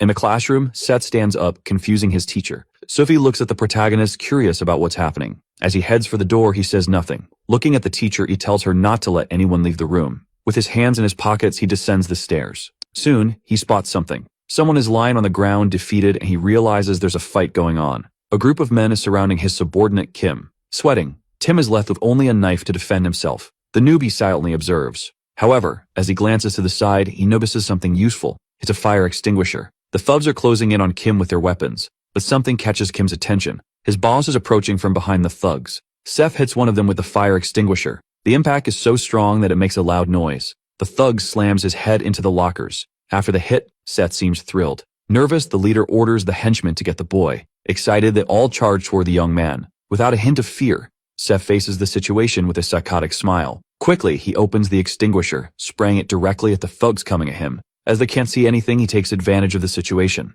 throwing the extinguisher into the middle of the smoke. Excited, he decides to jump into the fog. With the smoke covering everything, he starts beating everyone down. Without anyone noticing, he slips out of the smoke, heading straight for a leader of the operation. Grabbing him by the head with force, he prepares to slam him to the ground with all his strength. He appears to be a total knockout. Seeing this, his subordinate Kim is shocked. Annoyed by the situation, the newbie sighs. He calls for the principal and the man dials the police, asking what the emergency is. He explains that the school is under attack by gangsters. He says the school building is full of monsters. Panicking, he asks if they can come quickly. Hearing all this, the monster stares at him. However, the police operator starts explaining, stating that due to the election ceremony, there aren't enough officers available. Continuing, the operator says they'll send the closest police agents as soon as possible. They hand up on the principal, who's left in shock, repeatedly saying, "Hello." His trembling hand realizes he's in serious trouble now. Ship Monster simply smiles at him. Suddenly, one of his subordinates calls out, announcing that they finally found the boy. This news makes Chip extremely happy, filled with excitement.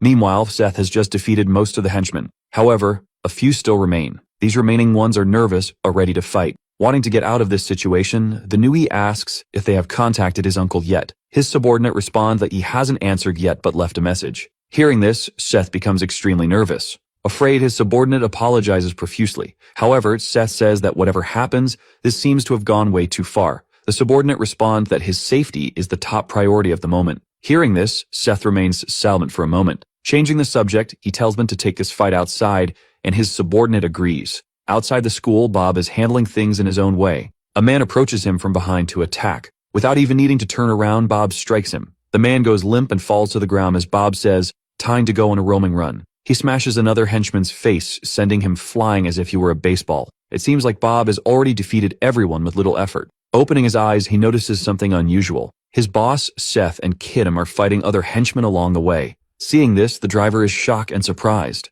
Excited, he sees Kim smiling while their boss remains completely serious and silent. As they walk down the corridor, someone approaches the trio. It's Brock and Victor, who have also taken down all the henchmen in the gym. Annoyed, Seth tells them to stay out of this. Sweating, the blonde doesn't care much. Rock comments that it seems a little too late for that. This leaves the protagonist even more irritated. Walking through the school corridor, a new figure appears, questioning why all the boys are on the ground. He approaches the group of students, commenting that they seem careless. He notes that they're ruining the gang's reputation. Seeing this man, the newbie realizes it's Miduki Inosuke. He must be one of the 3 leaders of the 3-headed Phantom Gang, which is the largest gang in Japan. Seth asks what Inosuke wants. Excited, the monster asks if Seth thinks he came to play. Inosuke declares that he needs to at least take the head of the Sunshine Group hair. Furious, Seth tells him to come and try. However, his subordinates step forward to protect him. At this, the Mafia leader calls for Kyle. He introduces Kyle as the #1 fighter in all of Japan. Kim and Bob prepare for a fight. Quickly, Kyle charges at them. He lands a punch on Ronnie's face, confusing him. Simultaneously, he kicks Kim Kiershinga in the face.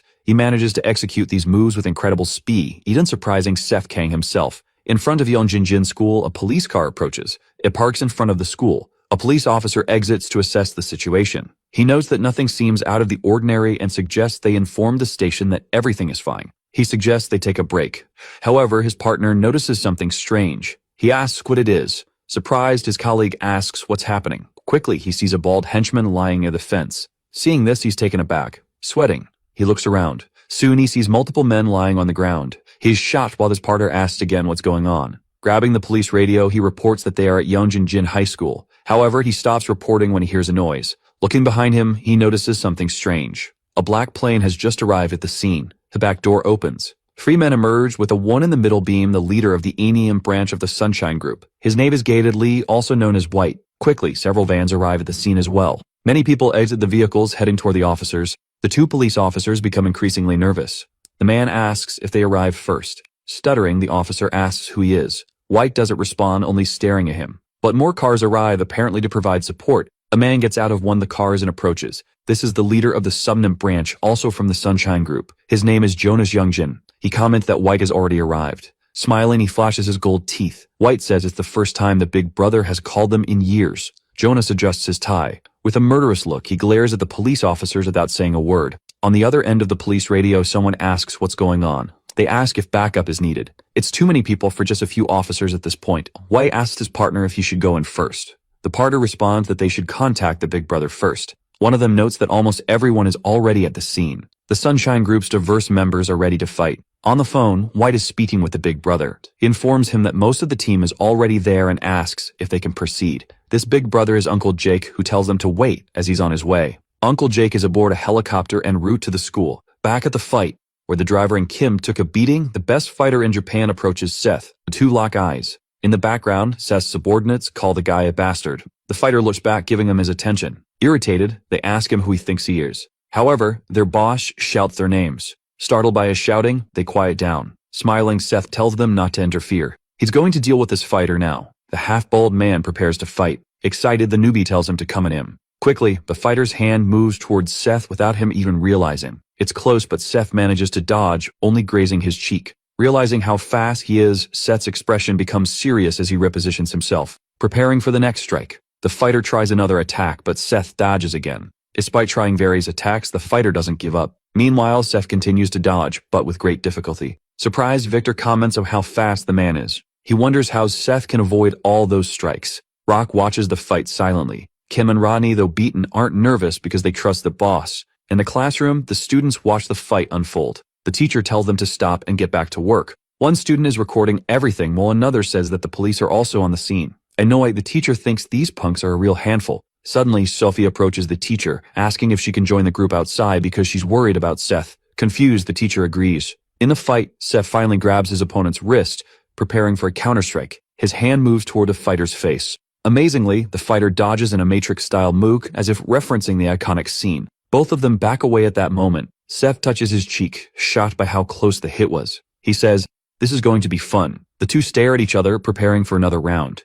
Suddenly, Seth charges toward the fighter. Excited, he smiles, telling them to bring it on. They approach each other quickly. Both prepare their punches. Both the fighter and Seth manage to dodge each other's attacks. Nervous, Seth notices his opponent's wrist approaching. In a moment of distraction, the fighter tries to land a kick. Seth ducks, evading the strike. Quickly, Seth prepares to throw a left punch, but the half-bald fighter dodges it as well. He gets ready to knee Seth in the debt. Reacting in time, Seth blocks the knee strike. The impact throws Seth back slightly. Confident, the fighter smiles. Excited, Seth smiles back, saying, "Now it's on." This statement leaves the half-bald man confused. Suddenly, they all hear something approaching. From the sky, Uncle Jake's helicopter arrives. It lands right in front of the school. This catches everyone's attention, including the monster, who clearly knows who's coming. Someone starts to descend from the helicopter. That someone is Uncle Jake arriving to assist. Several people begin moving as well. The area is now full of Sunshine Group's subordinates. In shock, Victor asks what's happening. Uncle Jake steps ahead of the crowd. He bows to Seth, addressing him as Sir. Instantly, everyone present begins bowing as well. In the classroom, the students are confused. They ask what's going on and why everyone is bowing. The two police officers outside are also confused by the whole situation. Nearby, a group of Chinese gang members are on top of a building. But one of the ponytail asks his brother if it was Seth who defeated him. His brother confirms, and the man asks if he thinks he can win if they fight again. His brother remains silent. Looking at his other partner, the ponytail guy comments that things have gotten a bit more complicated. He asks what they should do now. The man with sunglasses responds that there are too many Korean police officers around. He suggests they retreat for today as well. Smiling, he says he wants to see how everything turns out first, because it's got interesting. A voice suddenly interrupts, asking if it's really as fun as he says. Instantly, the three men turn around to see who it is. To their shock, it's Seth's mother standing in the middle of them. The man is stunned, realizing he hadn't noticed the woman's presence at all. With a terrifying aura, Seth's mother stares back at the mafia leader. After everyone arrives to help, Ken tells them not to interfere. However, Uncle Jake starts to protest, but Seth insists that he needs to win this fight fairly. Jake falls silent after hearing his response. Two men watch the protagonist through the security cameras. They comment that everyone fell into the trap like rats. Irritated, one of them asks his subordinate if he thinks Seth will lose. Jake responds that this is not the kind of situation they're dealing with, urging him to look around. Numerous men are already lying defeated across the school grounds, and many are down near the buses as well. Seeing all of this, Kang remains silent. His subordinate approaches the boss, politely asking to leave the rest to him and to stop things from escalating further. He tells Seth that this fight is his own, asking if he understands that. After hearing this, Seth remains silent and watches. Facing the mafiosos, Seth apologizes for keeping him waiting. He asks them to continue from where they left off. The half-bald fighter says nothing and looks back, noticing the arrival of more people. Overjoyed, the mafia leader orders him to finish off the boy. Obeying the command, the fighter charges towards Seth. Seth clenches his fists, preparing to fight. Quickly, the fighter closes in on Kang. Suddenly, a voice yells for everyone to stop. Both the hero and his opponent freeze at the shout. Everyone present is shocked by the voice. It's Seth's mother, who arrives, shaking up the scene. Everyone is left speechless by her appearance. The moment she arrives, the mafia leader immediately falls silent. She looks at a security camera without saying a word. Then she turns her attention to her son's subordinate. She orders him to take care of anyone who's injured. Jake, confused by her command, questions her intent. She concludes by telling him to escort the rest of the people out of the school. Jake tries to protest, asking what she means by this. Impatient, she sighs. With a murderous aura, she asks when he started questioning her orders. Seeing this, Jake begins to tremble, visibly nervous. Three men approach the woman. One of them named Ian as her subordinate. She tells him to tend to anyone who is beaten in the fight. Ian quickly follows her command. Continuing, she instructs the others to leave the school and hold off the police for 5 minutes. Everyone follows her orders and starts moving. At that moment, Seth realizes that his mother is there. Looking at her son, the woman tells him she will let him fight.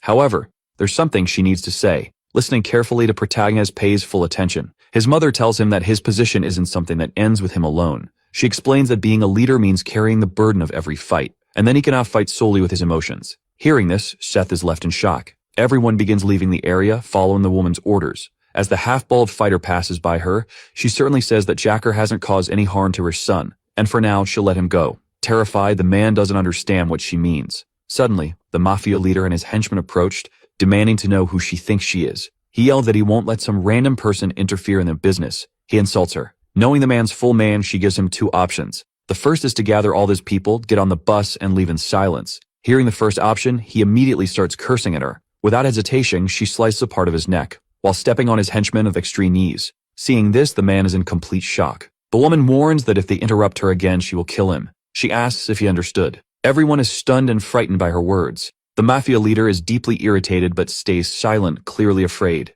After this, she begins explaining the second option, which is that the half-ball fighter and Seth will fight. Hearing this, Seth is surprised. Trembling, the mafia leader doesn't understand what she means. She continues, stating that whoever wins gets whatever they want, or rather whatever the people watching for the cameras want. Glancing at the cameras, the mafia leader realizes she noticed them. Nervous, he says they have nothing to lose from this. Smiling, the woman tells him not to worry. As she turns away, she makes it clear that she always keeps her word. Seth, still confused about why his mother made such a bold decision, recalls her words about relinquishing his position if he fails to win. This weighs heavily on his mind. With a serious expression, he questions how disappointed his father would be to see the hair of the Sunshine Group lose to someone like this. Hearing this, the young hero smiles maliciously, declaring that he won't lose. Inside the school, Sophie and her teacher are descending the stairs. Suddenly, they notice something unusual. Looking down, they see a bald man lying on the floor and wonder what happened. They continue down the stairs. Reaching the lockers where students store their shoes, they encounter several people lying on the ground.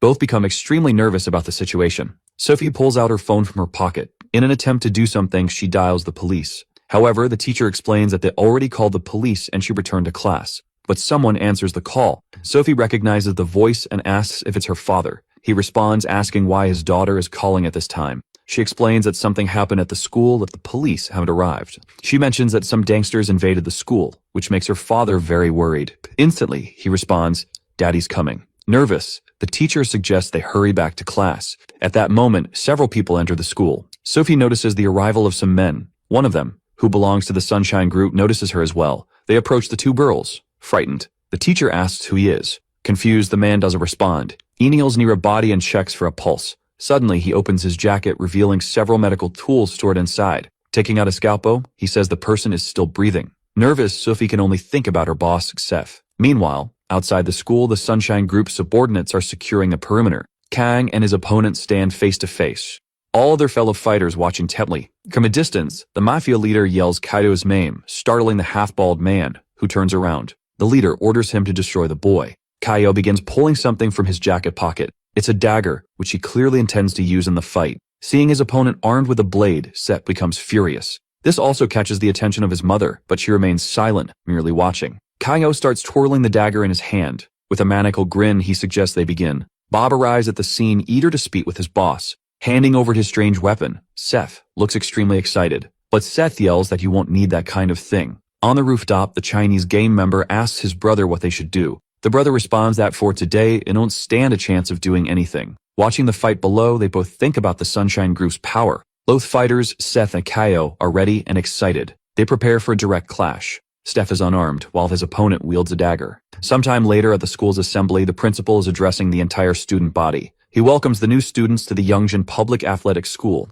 Continuing his speech, he expresses hope that they can transition smoothly during their time at the school. Inside the school, students are chatting with one another. One of them is looking at something on his phone. Calling his friends over, he asks if they've seen this. One of them asks what he's talking about. The boy replies that it's the legendary school video. The video shows the fight between the protagonist and the half-bald man. In the video, Seth is landing a punch on his opponent's face, but at the same time he's also getting slashed by the dagger. As they watch the fight, one student says it's fake, thinking Seth must be acting. Another student argues that it's 100% real, calling the first one an idiot. Quickly, more students join in, debating if it's 200 against 1, revealing a time skip. One of the students mentions that 2 years ago, Safe was the school's boss and took on the Japanese gang. Another student is skeptical, but the boy holding the phone yells that it's real. Suddenly, someone enters the classroom. Everyone turns to look at the person who opened the door. Introducing himself, the bald man says his name is J.K. Lee. He used to be a head of the school and says a donkey vlogger shouldn't believe in fake videos. However, someone else approaches. It's a man asking if Lee can step aside. Irritated, the bald man asks, "What did you just say?" The boy repeats his request, calmly asking the bald man to step aside. With a short temper, the bald man threatens, "You really want to die today, huh?" However, the boy remains silent. Another person arrives at the scene. It's a girl with short hair looking strikingly similar to Sophie but with subtle differences. She orders the bald man to leave immediately. Both the boy and the bald man are taken aback by the girl's presence. Frustrated, the bald man starts cursing, asking who she thinks she is to be giving orders. He prepares to strike. Quickly, she grabs her weapon while her companion gets ready to fight as well. She hits the bald man on the shoulder with her weapon, while her companion closes in and delivers a punch to his face. Together, they execute a perfect combo, leaving the bully stunned and terrified. Meanwhile, one of the students is still watching the video from 2 years ago. In the video, Kim also makes an appearance. He had helped the protagonist back then as well. It's clear from the footage how much Kim has changed during this time skip. His appearance is altered significantly, with his hair now cut short. Judging by the number on his uniform, it appears he's been in prison. However, today is the day of his release.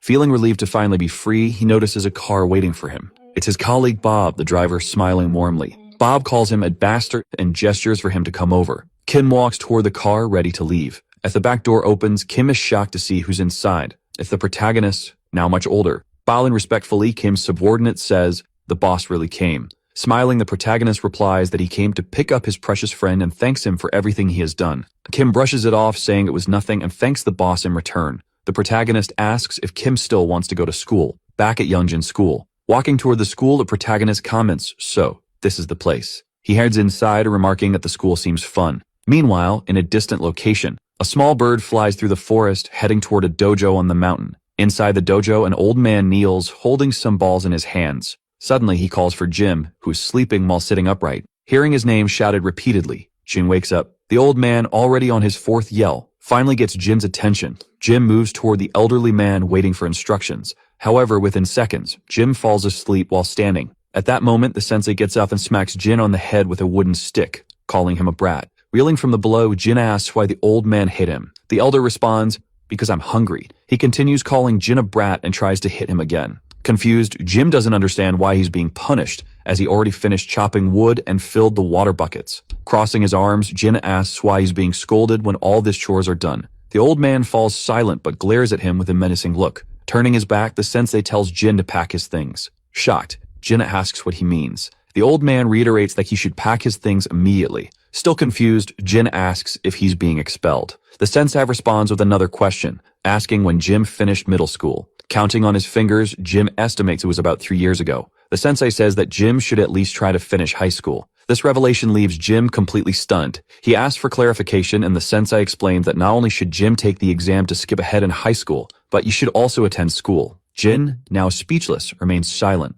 Sometime later, Jin heads to the city. He's amazed by the architecture of the place. Humming a tune as he skips along, he makes his way toward his new school. Soon he's impressed by the sight of it. Entering, he notices posters for the National Boxing Championship featuring Victor, and also posters for the American Martial Arts Elite from the Czech group. Walking through the corridors, he heads toward classroom number 5. Inside, a man is writing on the blackboard, introducing himself as the new teacher. "My name is George Wu, and it's a pleasure to meet you all." He continues, explaining that as many know, the school has now become an athletic school. He's heard that there are a few aspiring athletes in the class. Asking those students to raise our hands, the 3 named students in the class do so. George acknowledges that sports are important but reminds them that they still need to focus on their studies. Just then, the boy from earlier appears at the door, curious about what's happening. The teacher looks at the new student and asks, "Who are you?" Embarrassed, the boy explains that he believes this is his class. Surprised, the teacher realizes that it's the transfer student's first day. The boy then explains that as a transfer student, this is his first time attending school. He recalls his old man telling him that he should greet his teachers properly, and thus, it doesn't feel like just another school day for him. George, the teacher, walks toward him, stating that they need to check things thoroughly. He asks the boy to take a seat in the empty chair. Happily, the boy complies. As he looks around the classroom, he's a little surprised by everything. Introducing himself, he says his name is Jim and that this is his first time attending school. The class is shocked by this information, asking if it's really his first time. He confirms, explaining that he graduated by passing the exam to skip middle school. Hearing this, the students grow curious. Jin smiles. He holds a piece of paper with something written on it. Glancing around to ensure he's in the right place, he heads toward a 2-story house. Confident that this is the right location, he rings the doorbell. The intercom grants him access. The door opens and he steps inside, spying a woman. It's the protagonist's mother, who smiles and says, "You've arrived." The man is overjoyed to see his sister. She jokes that after all, he didn't get lost. With his arms crossed, he retorts that while he may have come from the forest, he's not stupid. His sister laughs, telling him he did well. She leads him inside as he removes his shoes. They calmly ascend the stairs. Curious, she asks how school was, and he responds that it was fun. Surprised, she says that's wonderful. When they reach the 2nd floor, she opens the door to her room. She tells him that this will now be his room. Jin is amazed at the room his sister has given him. She explains that it used to be her son's room, though he lives elsewhere now but attends the same school. Jin is puzzled by this news. As she leaves, she tells him he'll seek her son soon. Smiling, she suggests that he put his things away and follow her. In the house is a passage leading to a basement, resembling a secret cellar.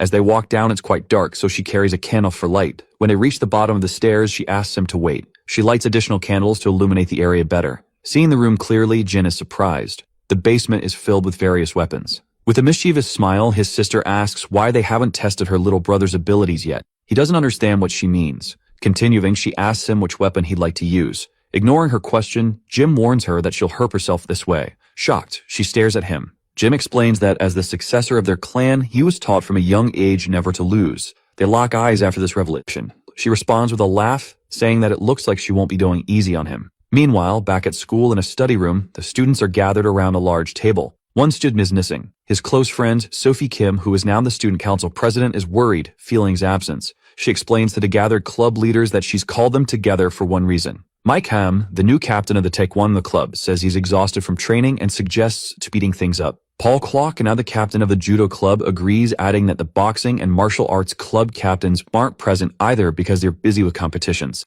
After these statements, a heavy silence fills the room. Nervous, Sophie doesn't say a word. Suddenly, the door opens. It's Victor Chun, now the president of the boxing club and the reigning IVF Asian champion. He walks toward the meeting table, drenched in sweat from what appears to be a training session. Apologizing for being late, he smiles. Sophie smiles back, saying it's fine and that the meeting has just started. Victor pulls up a chair to sit down. However, Sophie quickly asks what happened to Brock. Victor explains that Brock has a competition next week, so he's been training for it. Surprised, Sophie asks if it's a new competition. Victor confirms and then asks why they're having this meeting now.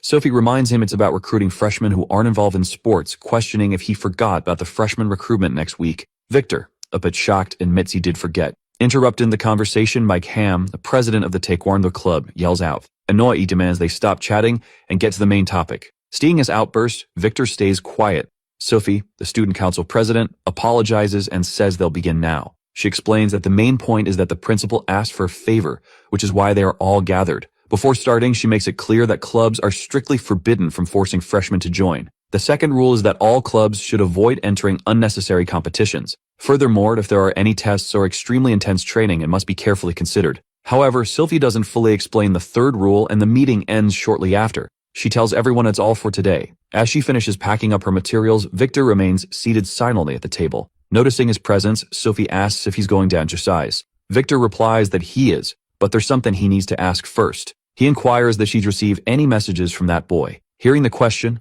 Sophie starts trembling, shaking her head as she says no. Victor then asks if she's heard anything about him returning to school. She replies that she hasn't seen him in a long time. Smiling, Victor tells her not to worry, reminding her that Seth promised his mother he would graduate. Nervous, Sophie recalls everything that's happened, particularly the terrifying memory of Seth's mother. She remembers how violently she was saved by Seth's mother. The memories of that event cause her to tremble more, breaking out in a nervous sweat. In the background, Victor notices her anxiety and asks if she's all right. She quickly responds that she's fine and hurriedly excuses herself, saying she'll leave first. Watching her leave, Victor sighs, sensing that something even stranger is going wrong with her. He begins to recall the final fight. He remembers when Seth saved Sophie from a gangster, ruthlessly being the man. Steph was in the middle of delivering a brutal beating to the leader, but his mother stopped him from finishing the job. Victor had witnessed everything personally. These memories are somewhat bitter for him. His expression hardens as he clenches his fist. Later that night, Jin is staying at Seth's mother's house. He stares at an egg in his hand. Meanwhile, the lady is washing the dishes.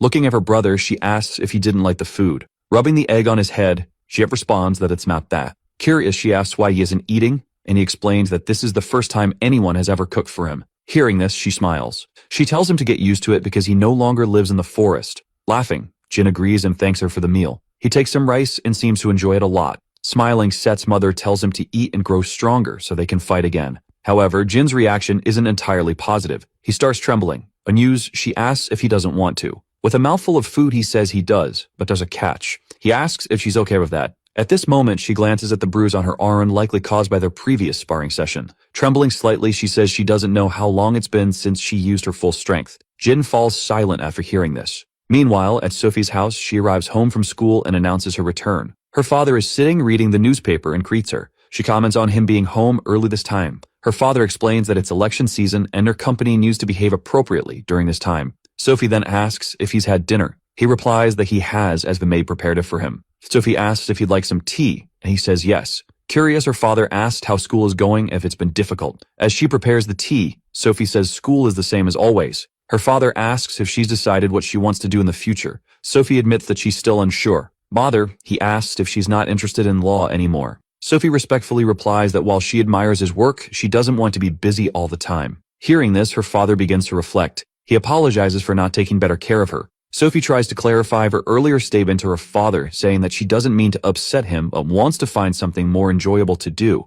Her response confuses her father. She then explains that she's currently interested in studying sports marketing. She mentions how incredible Brock and Victor seem becoming world champions at such a young age. Her father remains silent for a while, just listening. Continuing, she explains that ever since their school became an athletic school, many talented students have emerged, and when she sees their passion, It stirs something in her. Breaking the silence, her father asks if she's thought about the consequences. His stern expression makes Sophie feel uneasy. He then explains that the company where Victor and Brock are now is controlled by the Sunshine Group. Sophie remains silent, absorbing his words. Her father, opposed to the idea, firmly states that it's an absolute no. He tells her that he won't allow her to get close to that boy, referring to Seth. Shocked, Sophie listens as he continues, saying she can do anything else, but he won't risk her being in danger. Sophie stays quiet, lowering her head as her father's protective stance becomes clear. The next day at school, Jin is walking through the entrance, bruised and sporting a black eye and a swollen nose. He wonders what kind of teacher he has that left him so battered. Suddenly, he notices a crowd of students and asks what's going on. It's recruitment day for various school clubs. From football players to cadet members, everyone is trying to recruit new students. Excited, Jin thinks to himself that this is going to be fun. Behind him, a tall student approaches and politely asks for some space. Jin greets him, saying, "Hey, you sit next to me, don't you?" Shy, the tall boy bends down and nervously says hello. Curious, Jin asks if the boy is part of any sports club since he heard that everyone at the school has to pick at least one sport. Embarrassed, the boy admits he's an athlete from the class. Confused, Jin asks what being a class athlete means. Suddenly, a bald-headed student approaches, demanding they move out of the way, calling them trash. Both Jin and the tall boy are stunned by the insult. Annoyed, the bald student asks them again, "What are you looking at? Do you want to get beaten up?" Jin, wearing an innocent expression, doesn't seem to understand. Repeating himself, the bald student tells Jin to move and stop staring at him. The tall boy, nervous, swallows hard and stays silent, sweating. Trying to be friendly, Jin asks, "Are you in our class?" "Nice to meet you, friend." This infuriates the bald student, who feels disrespected by being called friend. He grabs Jin's shoulder and, cursing, asks, "Who said I'm your friend? You're gonna die." However, Jin still doesn't fully grasp what's happening and says nothing in response. Leaning into Jin's ear, the bald student demands that he follow him. After that, the bald guy starts walking away. The tall boy is left utterly confused, unsure of what just happened. Jin, however, simply watches him go and then follows. Later, the two of them find themselves alone in a deserted area of the school. With arrogance, the bald student asks, "Do you even know who I am?" Innocently, Jin replies, "Yeah, you're in my class. I saw you yesterday." Enraged, the bald student calls Jin a bastard. Confused, Jin doesn't understand why he's being insulted. Lighting a cigarette, the bald guy introduces himself as Jack Lee, the boss of the school here in Dom. He asks Jin if he's ever heard of him. Sincerely, Jin responds, "No, I haven't." Raising his eyebrows, Jack can't believe what Jin just said. Then Jin quickly reaches over and snatches the cigarette from Jack's mouth. Seeing this, Jack becomes furious. Smiling, Jin innocently says, "Students shouldn't smoke." Jack, now on the verge of exploding, readies himself to punch Jin. He lunges at Jin, who remains perfectly calm. Jack throws a right-hand punch, but Jin effortlessly drops the cigarette and prepares to counter. Using just 2 fingers, Jin blocks Jack's punch, leaving the bully stunned that his fists couldn't make contact. Calmly, Jin says, "Students shouldn't hit their friends," while immobilizing Jack's punch. Ian grabs Jack by his jacket, holding him in place. Extremely irritated, Jack starts cursing furiously. Suddenly, someone yells for him to stop. Both Jim and Jack turn around to see who it is. It's Henry Chan, the school's student council president. He calls out to them, accusing them of being bullies. Jin, puzzled, questions if he's really a bully because, in his mind, a bully is something entirely different from what he is. Desperate to clarify, Jin says, "I'm not a bully." Henry introduces himself, saying he's Henry Chan, a student representative of the school. Henry Chan, standing with authority, tells them that being around ensures they follow the school rules. He adds that he's also the head of the wrestling club, boasting that he placed 5th in the winter competition. He insists they shouldn't underestimate him just because he came in 5th, explaining that he only started wrestling last year. This leaves Jin even more confused. Henry then reveals that he's also the younger brother of the famous Brock Chan, which immediately intimidates the bald student. With a superior attitude, Henry asks the freshmen if they understand now. The bald student lowers his head, admitting that he barely knew who Henry was. Watching all of this unfold, Jin is left completely baffled by the situation, especially since it's his first time at school. As Henry looks at Jin, he criticizes his bad attitude and instructs him to visit the student council room during recess. Pointing to himself, Jin asks if Henry is talking to him. Without responding further, Henry turns and leaves, the bald student following him, both laughing together. Curious, Jin wonders if this is what they call social life. Turning to the tall student, Jin asks if he was worried about him, smiling and saying, "You're a nice guy." Sometime later, at the J. Fox Boxing Academy's main building, Brock is training tirelessly. The academy's director is observing his practice. At the same time, Akira Ino, the executive secretary of the Sunshine Group, arrives at the academy. Seeing him, both Brock and the director become curious. The director asks what brings Akira there. Akira explains that the president wanted to know if Brock could stop by. The suggestion shocks the director, who reminds him that the competition is just days away. However, Rock responds calmly, saying it's fine and asks Akira to tell the president that he's ready. In classroom 1 to 5, while the teacher writes on the blackboard, Jin tries to concentrate to take notes as much as possible. Then, the person in charge of the class comments that the students have already learned this in preparatory school and asks one of them to answer the question. However, unexpectedly, the person who raises their hand is the most unlikely student of all, and so with suspicious looks on him, Jin walks up to the blackboard and solves the problem, leaving everyone impressed. The teacher is also one of them and praises the boy for studying, to which Jin responds that there isn't much to do in the mountains.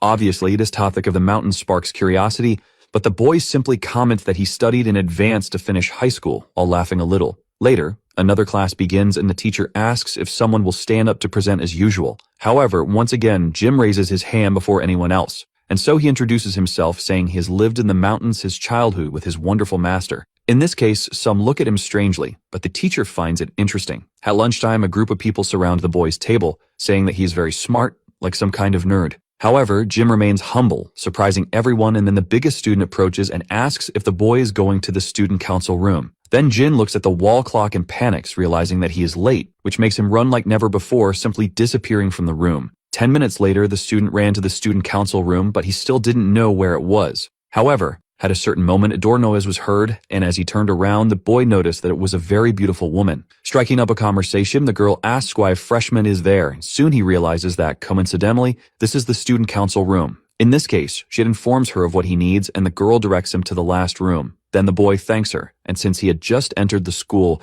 the girl asked him not to cause any trouble. However, this makes Jin shout that he is not a bad student, and naturally, an interest grows in her. Anyway, the two turn their backs and the boy enters the room, but when he takes a look inside, he realizes that no one is there. Outside, while the big guy is eating a hot dog, a collie helps by offering a milk carton, which appears to have a playing card in his hand. However, a student that catches attention, and the colleague warns the strongest one that this is the freshman who joined the boxing club. In this case, the colleague calls out to the boy, making him turn around, and then what seems to be the boss asks for his name. From the armband on the big guy's arm is clear that he is from the student council, so the boy introduces himself as James Boo and asks if something is wrong. That man had heard that James was the champion of Korea, so he wanted the boy to follow him. Clearly, the boy doesn't understand the reason for this, but he soon hears that they intend to impose authority over him, which does not please him at all. In the student council room, the big guy opens the door, finding the bald man inside. Very scared, Jim comments that he is not a bad student, but the big guy had forgotten that he had called him.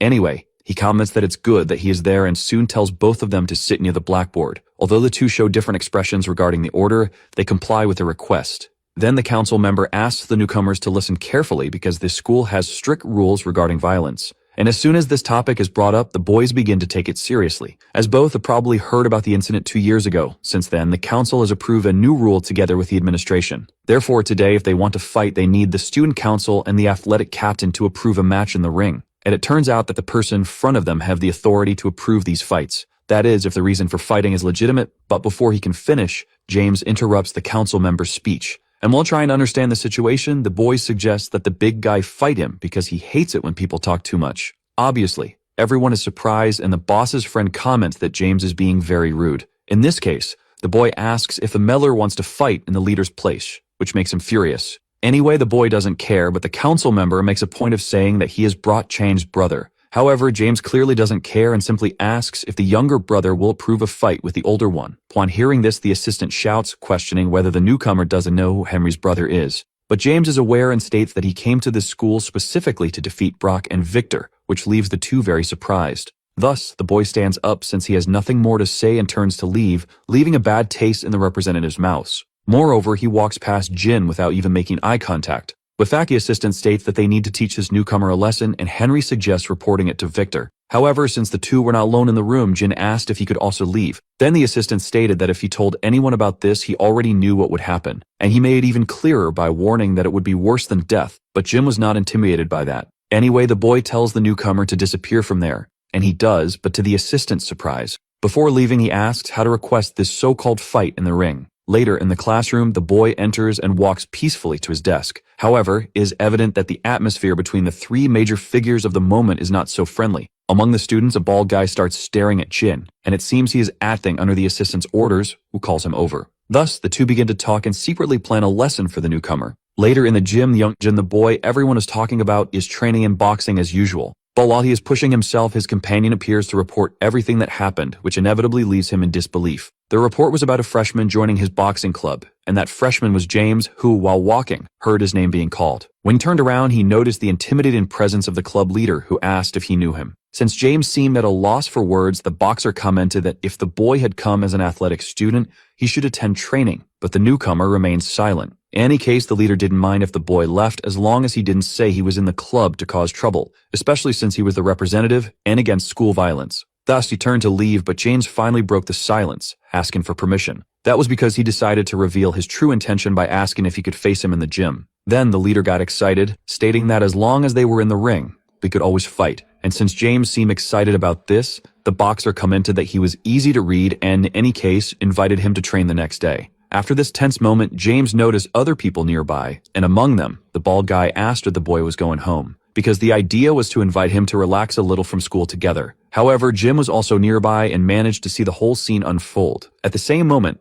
at Narita International Airport in Japan, 5 important figures leave the room, each displaying a more intimidating presence than the other. Until in the end, with everyone looking at each other in front of a car, Seth calls his colleagues to hurry up. At another moment at his job, Sophie's father rewatched the legendary video of the school confrontation, where the protagonist fought with all his strength in a long and drawn-out battle, and even having to deal with an opponent who used bladed weapons. He not only managed to dodge, but also retaliate with bare hands. Thus, the fight went on for a long time, with both suffering damage from kicks and punches, until Seth's opponent came up with an idea to handle the situation more easily by looking at Sophie. Then with a smile, he used his cowardice to take her hostage, and at that moment, the hero lost control. Pausing the video, the father asks over the communicator if this young man has been found, and he is informed that he landed in Japan at Narita International Airport. Regarding the reason, cooperation was requested from the police department, and as soon as it is discovered, it will be reported. In this case, things calm down for now, but the father's mind continues to recall the past. That day, the traffic was heavily congested, and by the time he arrived, the commotion was already in full swing. Despite showing his badge at first, no one paid attention because the police were already struggling to contain the troublemakers. Thus, the man ran to the place he thought would be the worst, and now he saw Seth with the delinquent defeated in front of him. And worse than that, he saw his daughter lying on the ground in a fragile and defenseless position. As a good father, the man spared no effort to try to comfort her, offering his coat and showing compassion. However, even at that moment, Seth's gaze toward him was terrifying enough to put him back on alert. Back around the school, Jin walks calmly until he turns the corner and comes across a situation quite different from the usual. In this alley, several bullies are being defeated one by someone who seems to have no mercy. However, as soon as it ends, the person turns around and it becomes clear that it is James Bu, who immediately questions what the boy is looking at. In this case, Jim doesn't want to bother him and turns to leave, but his attention is called. James Gu asks why the bald-headed guy keeps following him around, so the boy expresses his concern about the teachers finding out about the fights. Moreover, Jim states that his colleagues shouldn't pick on guys weaker than him. Naturally, the boy can tell that Du is strong, but even still, he needs to learn the art of patience. Obviously, the bully newcomer gets irritated by all this moral lecturing and charges forward to land a punch, calling the boys hillbillies. However, without worry, all the bald boy does is block the punch with a knee strike, demonstrating incredible flexibility. Thus, James begins to understand who he is dealing with, and Jin's expression does not waver. However, that seriousness soon turns into a kind of happiness, which only irritates Bu even more. For that reason, he tries to reposition his center of mass to attack again, but the mountain dweller closes the distance between them, and so he warns that he doesn't mess with weaker students while only threatening to perform the inch punch. Since he has already demonstrated his superiority, Jim turns away and tells Bu to send those guys to the hospital, and so he leaves, leaving the bully behind, utterly confused. Later, the boy continues walking until he eventually reaches his home and can relax a little. With his suitcase, he begins to climb the stairs and later sits down for his routine training, revealing the unbelievable muscles on his back. Facing many Chinese bladed weapons, he closes his eyes and begins something that appears to be meditation. In his meditation, he imagines a fictional opponent with whom he fights, dodging all his strikes until finally landing a hit, which makes him wake up instantly. Having the ability to immerse himself in these simulations, Jim stands up, exhausted but determined to correct the simulation's mistakes. Later, at a conference, several important figures from the Sunshine Group are gathered, sitting and waiting for an explanation or instruction. And in front of his captivated colleagues, the protagonist thanks everyone for their presence. However, the vice president of the black group Gang Mando named Joan Lee states that he will always come when Kang calls. And with a smile, the CEO of the Sunshine Group, Seth Kang, announces that he is finally ready. Beside him, Atiro presses a button on a remote, and soon a projector begins to work, displaying an image of a certain place. Obviously, everyone present is impressed by the speed, so the hero announces that from today, the Osaka stage has finished its preparations. For this reason, he expects them to send some competitors as there should be no problems with the first match. Thus, Joan Lee asks if the hero will participate, and with a smile, he reveals that he will. And the boy questions how the athletes on his side are doing, and Seth comments that they will need 4 more. In this case, Joan stands up, thinking of this as something fun, because even without knowing about the others, Seth alone is enough. To leave no doubts, the boy asks if there are weight limits or any rules related to bladed weapons. But since the hero does not make any comments, Joan is satisfied and states that they will see each other in 3 months at the stadium. Meanwhile, one of the gang leaders, Taikyo Midoki Ryoshin and Midoki Ryonosuke, remains silent. The old man asks if they need to be there, and Ryonosuke reminds him that this is his home. Sometime later, still in training, Jim's sister asks if he is ready and if they can start. Then the boy confirms that he is, and soon the woman charges at him with a training spear, though it is very dangerous and fast. So Jin dodges at the last second. Still, something catches his attention because along with the attack, a kick was coming, and even though he managed to block it, it still caused damage. However, that distance was perfect for a counterattack, so the boy responded with a kick of his own. However, his sister was too strong to be defeated so easily, and with a mocking laugh from the girl, the two began exchanging blows at high speed. At one point, the distance between them increased as they repositioned themselves, but while Jim was struggling, his sister only found him amusing. Later, training time was replaced by coffee time, and casually the girl asked how school was going, to which the younger brother responded that it was great. In this case, she questioned her brother about his friendships, and even if distorted, he believed he had made a few. His sister, however, specified that she was talking about girlfriends and asked if their master had said anything before he left the mountains. That was because, at least for her, he had told her that she should seduce a strong man and bring him to the mountains. And because of that, she couldn't go back to the mountains since the man she found wasn't suitable. Anyway, his sister asked Jin to make sure to find a good girl, and this time, one that was normal. At another moment in an arena, while the crowd roared with excitement, the announcer drew attention. Because since his debut 3 years ago, he had defeated all his opponents in less than a minute. And now, the 21-year-old Korean prodigy, Charm, was there to put on a show with a historic fight.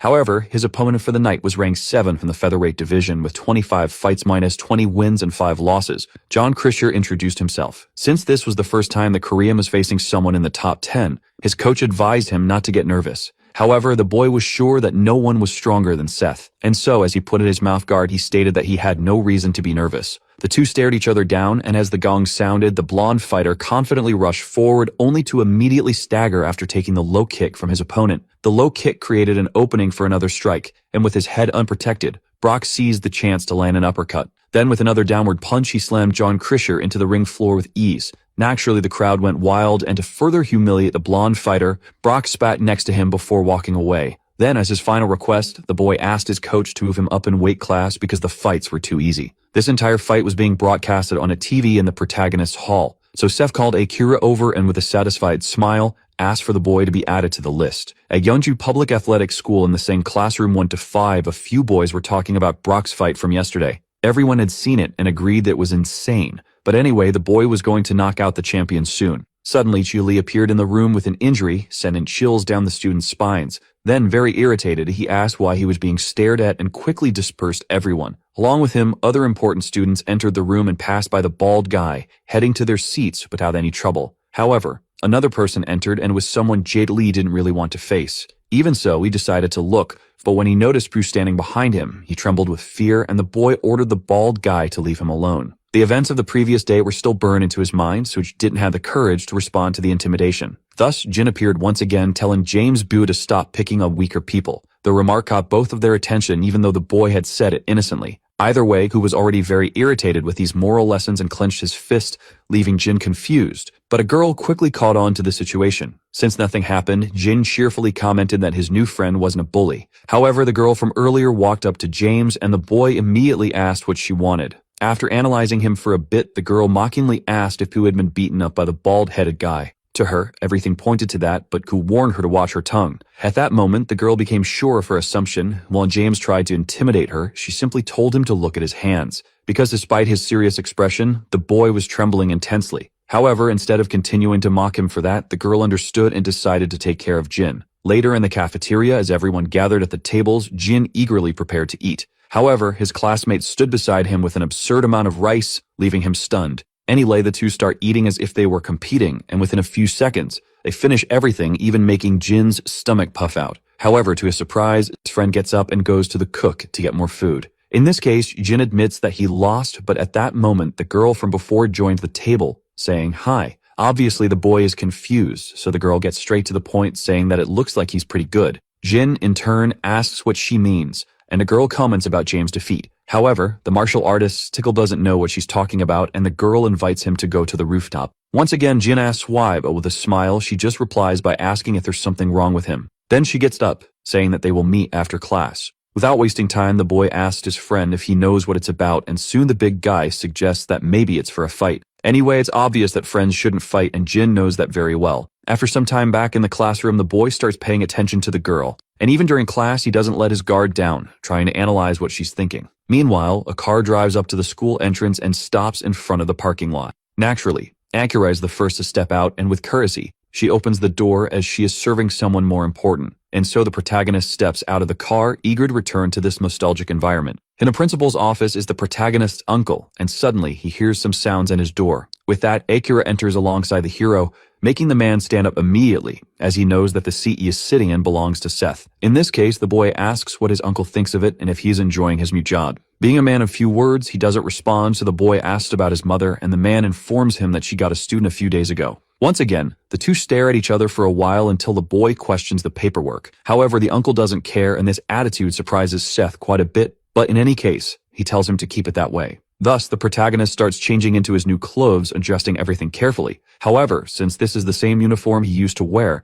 it brings a nostalgic feeling to Seth. After a few seconds of silence, the uncle asks if his nephew will continue with the plan, and Seth's look alone is enough of an answer. In this case, the man makes it clear that finding him is impossible, but Sid finds it very annoying that both he and his mother are acting like cowards. Besides, the boy doesn't think that finding his father's killer is such a wrong thing. However, his uncle tries to break that illusion by saying that even the triad couldn't stop him. But with a confident smile, Seth states that that's precisely why he's doing his best. Even so, the uncle doesn't think his nephew is strong enough, but just as he says that, a metal drawer goes flying and crashes into the wall. The man is clearly frightened but tries his best to maintain his composure. Then the hero reminds him that criminal finished off his father before he ever got to meet him, so he orders his uncle to stop interfering in his life. Later, while leaving the school, Jim hears someone calling him a hillbilly and turns around to see. Then the girl from before appears, and since she was ignored, she confronts the boy, reminding him of their meeting. In this case, Jin gives her a second of his attention but soon turns away again, ignoring her once more.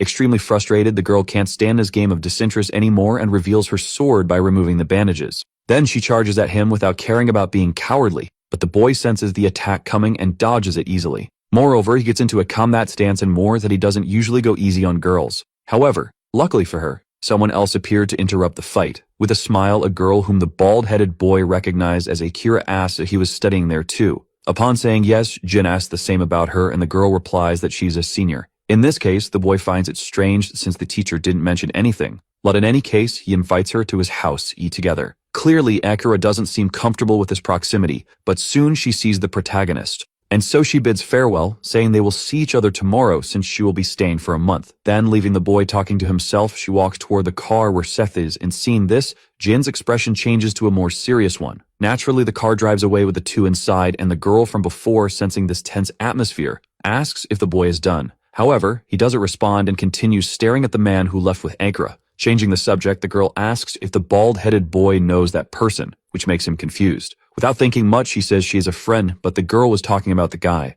And to clarify, she informs him that the man is Seth Ken, a student who reached the highest peak of the school. Seeing no reaction, the girl asks if he doesn't watch videos on his phone. However, it turns out the boy doesn't even know what a phone is, and he apologizes for never having one, which mentally exhausts her. Later, at a random diner, the bald boy enjoys some dishes that look delicious and doesn't hold back from praising them after every bite. Then the girl finally finds the video and places her phone on the table for the boy to watch. Even though he is confused, he becomes curious and decides to take a look at what appears to be a fight. The video, in this case, is of the protagonist's last fight, where he faced multiple opponents at once. So the girl informs him that this is Seth Kang and that he will be back at school for a month because of his graduation. Anyway, later the boy goes home, but as soon as he enters, his sister is already waiting for him. That's because there is an unexpected guest in the boy's living room introduced as the principal of Yeonjun's school. The two stare at each other for a moment, but Jin shows respect with a bow and asks if something is wrong. Naturally, his sister responds that the boy can have dinner, but he informs her that he ate out and asks about training.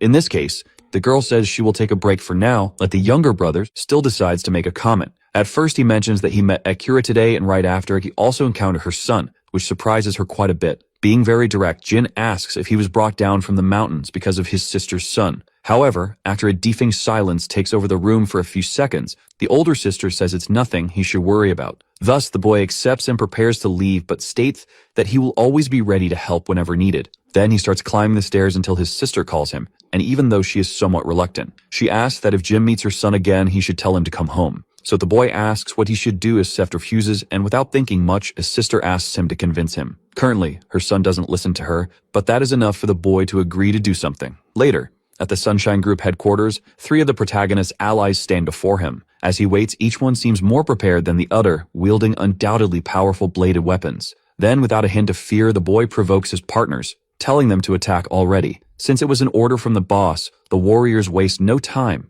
and a first to move is the girl, who throws several blades for the protagonist. As the knives approach, the other 2 advance to set up an ambush, but Seth only smiles and dodges both the blades and the boy's attacks. With a sweeping kick, one of them falls, and though the other manages to land a punch, Seth retaliates in a far more brutal manner. Akira does her best to take advantage of the distraction, but the hero dodges once again. Naturally, they all exchange looks and understand that their only option is to attack at the same time, but the boy doesn't worry about it at all. Later, after training, the protagonist asks if everything is ready, and the girl informs him that she has gathered the competitors with the imitations. Directly from France, in a training hall, 2 athletes clashed of swords in a fencing duel, until at a certain moment, one of them lands a more precise touch that defeats his opponent, making him fall onto his butt on the ground. With that, the blonde fighter realizes he will never win, and Pierre Steffing removes his helmet, stating that if it were a real sword, it would have been fatal. In his case, his friend asks why he doesn't compete in the Olympic Games since he could win a gold medal. However, Pierre responds that it would be boring. At that moment, a certain person enters the place with a respectful bow. He then reports everything he was instructed to say, and without any delay,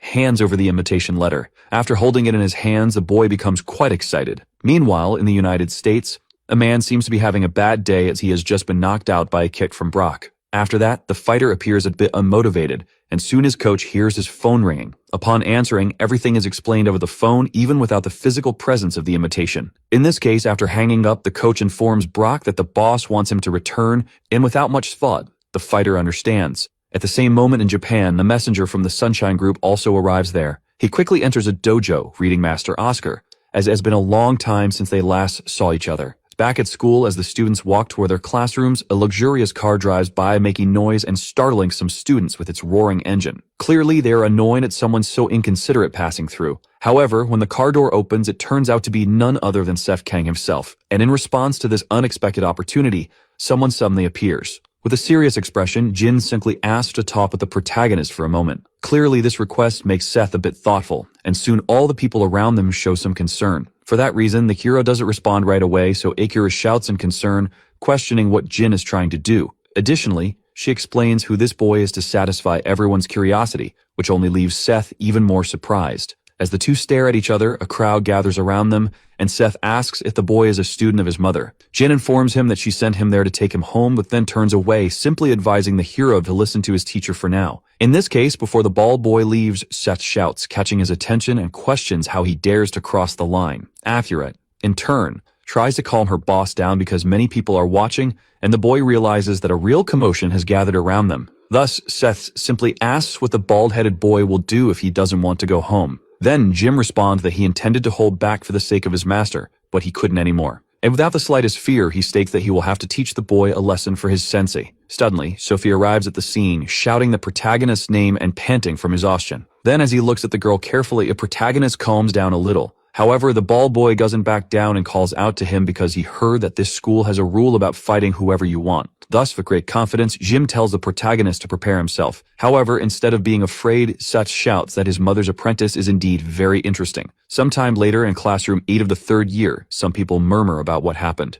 Then the hero decides to ask Kira about this boy since she seems to know him. At that moment, memories return to her from when she and Seth's mother went to the dojo to pay respects to the master. There his mother talked about some things while Akira stayed outside with Jin. Then, as they were leaving with Akira feeling anxious, the hero's mother greeted the master, turned to her, and told him to stay there for a while to erase the past. By accepting that, this was how she met Jin exactly 2 years ago. However, Akira reveals that even at that time he was already stronger than her and even Seth, which leaves him completely surprised. Among the most striking memories one stuck in her mind when Jim kicked a tree without protection and practically knocked it down. Back in the first-year classroom, the Canada girl asks the bald boy if it's really true that he wants to fight Seth Kane. However, he doesn't say a single word, unlike the others who can't stop das effing. In this case, she asks again but still gets no response, and at the same time, the legendary Brock and his coach arrive at the school. Naturally, all the gossip stops as the students are more interested in Brock's return. As the two walk in a relaxed manner, the coach suggests that they go to the principal's office first.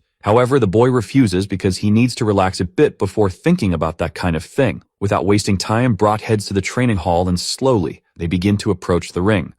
Until there, he prepares by removing the clothes that limit his movements and throws his straight punch with all his strength into a punching bag. Next, he lands an even more precise cross punch, and as the sounds echo through the place, Victor is drawn by the noise and approaches Brock to greet him. While training, they start talking about the latest news, but there isn't anything new. In this case, Victor comments on Brock raising the standard of his opponents, and the fighter responds by asking about his friend's boxing championship. However, since the Asian leaves didn't appear on TV, you lost motivation, so Brock suggested a fight between them for old time's sake. But Victor declined with a smile, saying he didn't want to die, and after staring at each other for a moment, the fighter accepted his decision. Changing the subject, it talked about the news of the protagonist's return, which is also the main reason Brock is there. However, even without saying anything, it's clear that the boy is still not capable of defeating Seth, and that leaves Victor a bit disappointed because he thought he would be strong enough. But regardless, the protagonist's power is still engraved in Brock's memory. Sometime in the past, during routine training, the two had a fight, but Seth simply dodged everything while smiling. And many other times, he avoided all the blows until he was eventually pushed against the wall. At that moment, the fighter believed it was his chance to win and prepared a full-force punch, but Seth dodged,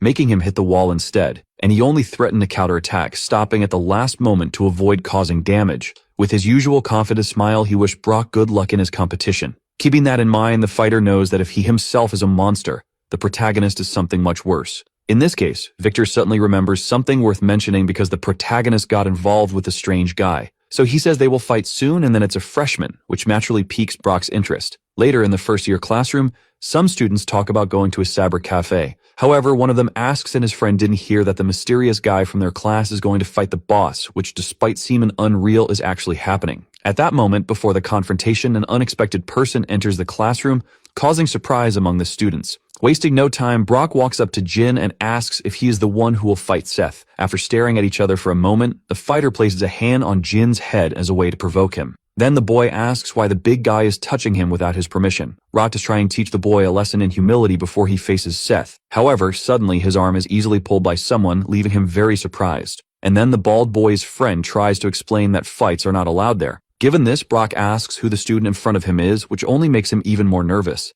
Then he decides to continue, but Jin simply places a hand on the fighter and politely asks him to stop. Even while being held back by two people, the fighter only gets more irritated. So Jin understands that it's inevitable and rotates his hand, delivering a strike that sends the big guy flying. For a few seconds, Brock keeps being pushed back until he finally manages to stabilize himself and stand firm. Jin, on the other hand, remains serious, but the fighter gets very excited about this unexpected display. Naturally, Rock starts advancing again to retaliate, but soon he feels something in his body that makes him drop to his knees. Then Jim stands up and informs him that it will be difficult for the fighter to move for a while and advises him to rest for a few days. However, Rock only laughs at this arrogance and immediately stands up, saying he is completely fine while mocking the boy. Suddenly, the classroom door opens again, but this time, it's the trainer who enters. Noticing the tense atmosphere when the students, he mentions Brock's UFC career. However, unexpectedly, the boy states that he doesn't care about those boring games because this fight seems much more fun. Anyway, later rumors about Brock being knocked down by a freshman with just one strike spread throughout the school. And naturally, as the rumors spread, distortions occur, including speculation that Jin is a Yakuza envoy. Because of this commotion, Acker reports everything to the protagonist, and soon all the other members also hear about it, as the news even reaches the principal. Back in classroom 5 of the freshmen, the atmosphere there is completely tense due to Jin's presence in the room. And even though he doesn't want to cause any trouble, the only one who comes to talk to him is his friend from before, who asks if he's okay. With that, a smile appears on the boy's face, and he admits that maybe he isn't doing so well. However, the rumors don't stop, and at a certain moment, the student council appears to disperse the gossipers. Henry, who is in charge, enters the first-year classroom already very stressed and comments that he always knew the bald guy was a troublemaker. Either way, he hands over a clipboard that his brother asked him to give to the boy. On it, there is a document that Henry asked Jin to sign, and after taking the look, he sees that it's a consent form confirming that the previous fight was officially approved. Obviously, Jin has no problem signing it, but asks for another one for the student council to provide. Upon hearing this, Henry asks why, hoping that the bald guy doesn't want to fight him. And to his relief, the paper is because Jim will have a match against Seth Kane later. Sometime later at the school's boxing gym, the coach questions what his athlete is doing. But with a certain disappointment, he asks if Brock thinks he has time to fight all the students there. This really leaves the coach disappointed, but the fighter insists that this guy is special. And while taking off his shirt to show the result of the last punch, he comments that Seth must already know. Noticing the injury, the two stare at each other in silence for a moment until new visitors arrive. Making those already there apprehensive, Jim's group enters the gym with determination. The kendo girl, in turn, warns that the hillbilly isn't following the right order since he is skipping too many steps to challenge Brock. There's a process to reaching the top of the school. Brock is someone even UFC champions avoid. However, Jim confidently asks if she thinks he will lose, which leaves the girl very surprised. Then, while the bald boy stares at Brock, the girl advises him to apologize before it's too late. However, Jim trusts his own strength, and with a single leap, he enters the ring in style. In faces the fighter with his hands still in his pockets, and before those two, the crowd goes wild. Unlike Akira, who's also watching, Seth is extremely excited to see the outcome, while Victor coldly observes the entire situation. Before the fight starts, the coach asks them to maintain good sportsmanship, and within a few seconds, the sound of the gong is heard. At the very instant the fight begins, Jim lands a powerful kick on the fighter, knocking him to the ground and kicking up a lot of dust. While the audience cheers, Seth gets even more excited, and Jim provokes him, calling him out to be the next to fight. Just a few seconds later, the fighter gets up, asking when the bald guy is looking. Despite his injuries, he recovers, and Seth praises Brock because he has always had the best endurance. Without wasting time, the UFC fighter charges forward, trying to grab the boy, but Jim continues dodging every single time until one hand finally grabs onto his jacket. Then another manages to grab his leg, making it possible to execute a technique that brings the bald guy to the ground in submission. Even in this position, Jim doesn't seem worried, but the fighter doesn't care about the oddness and attacks with everything he has. The sounds of punches landing are enough to bring agony to the audience and concern to Seth. The fighter keeps attacking until the coach decides to intervene, but at that moment Brock realizes the reality. Because Beacon was Jin, completely unharmed, who simply asked if he was done. And since he didn't hear a response, he changed his expression and announced that now it was his turn. Not understanding what was happening, the fighter tried to attack again, and the strike came very close to the bald guy's face. However, before that, Jim landed a knee strike on his back, and after Brock lost his stance, an extremely fast punch followed straight to his face. This made him fall face first onto the ring, forcing him to use his hands and knees to keep himself from collapsing. Naturally, even though the fighter isn't knocked out, a second takedown makes the crowd go wild. And this time, the protagonist doesn't seem very satisfied with the fighter's performance. Even so, he gets up once again to continue fighting, but the moment he turns to attack and raises a high-kick aim at Jin's head, Jim simply dodges by jumping over it and counterattacks with an incredibly powerful punch. Brock tries to stay on his feet at all costs, but the bald boy closes the distance between them, and he landed that same strike from before, this time with full force, right into the fighter's stomach. Even while trying his best to endure it, the fighter is sent flying with an unreal impact. As Brock slides across the ring, trying to regain his balance, the injury is already visible to everyone in the audience. And because of this, most students don't know what to think, including even Seth. That's because, despite still standing, Jin simply touches a finger to the fighter, and that alone is enough to make him fall face first onto the ground. This way, the boy's strength becomes evident to everyone, and after the initial shock, the students erupt in excitement. Once again, Jim takes the opportunity to stare at the protagonist from the stands, but despite being concerned, Seth simply tells Akira to put the boy on the list. Later, as they leave in the car, Akira tries to gather the courage to talk to her boss. And even though she's afraid if she swallows her anxiety and warns that Jin isn't the type to follow orders. Therefore, she believes it would be best if Seth asked his mother instead, and without much thought, the hero orders the driver to turn around. In this case, the driver asks where they are going and Seth informs them that they're heading to his house, which, though unexpected, is immediately obeyed. A while later, they arrive at the place and a protagonist asks Akira to wait outside while he enters. The moment Seth steps inside, the sound of the door opening is heard. Because of that, his mother, who was already in the same room, is slightly surprised to see her son at home. Without wasting time, Seth walks straight to the table and sits down in one of the chairs. Then he asks her who that bald kid is, the one she brought home, causing a heavy silence. However, suddenly, his mother states that if he manages to defeat him, she will finally tell Seth the name of his father's tiller. In front of a mountain somewhere far away, Joan tells his companions to wait there.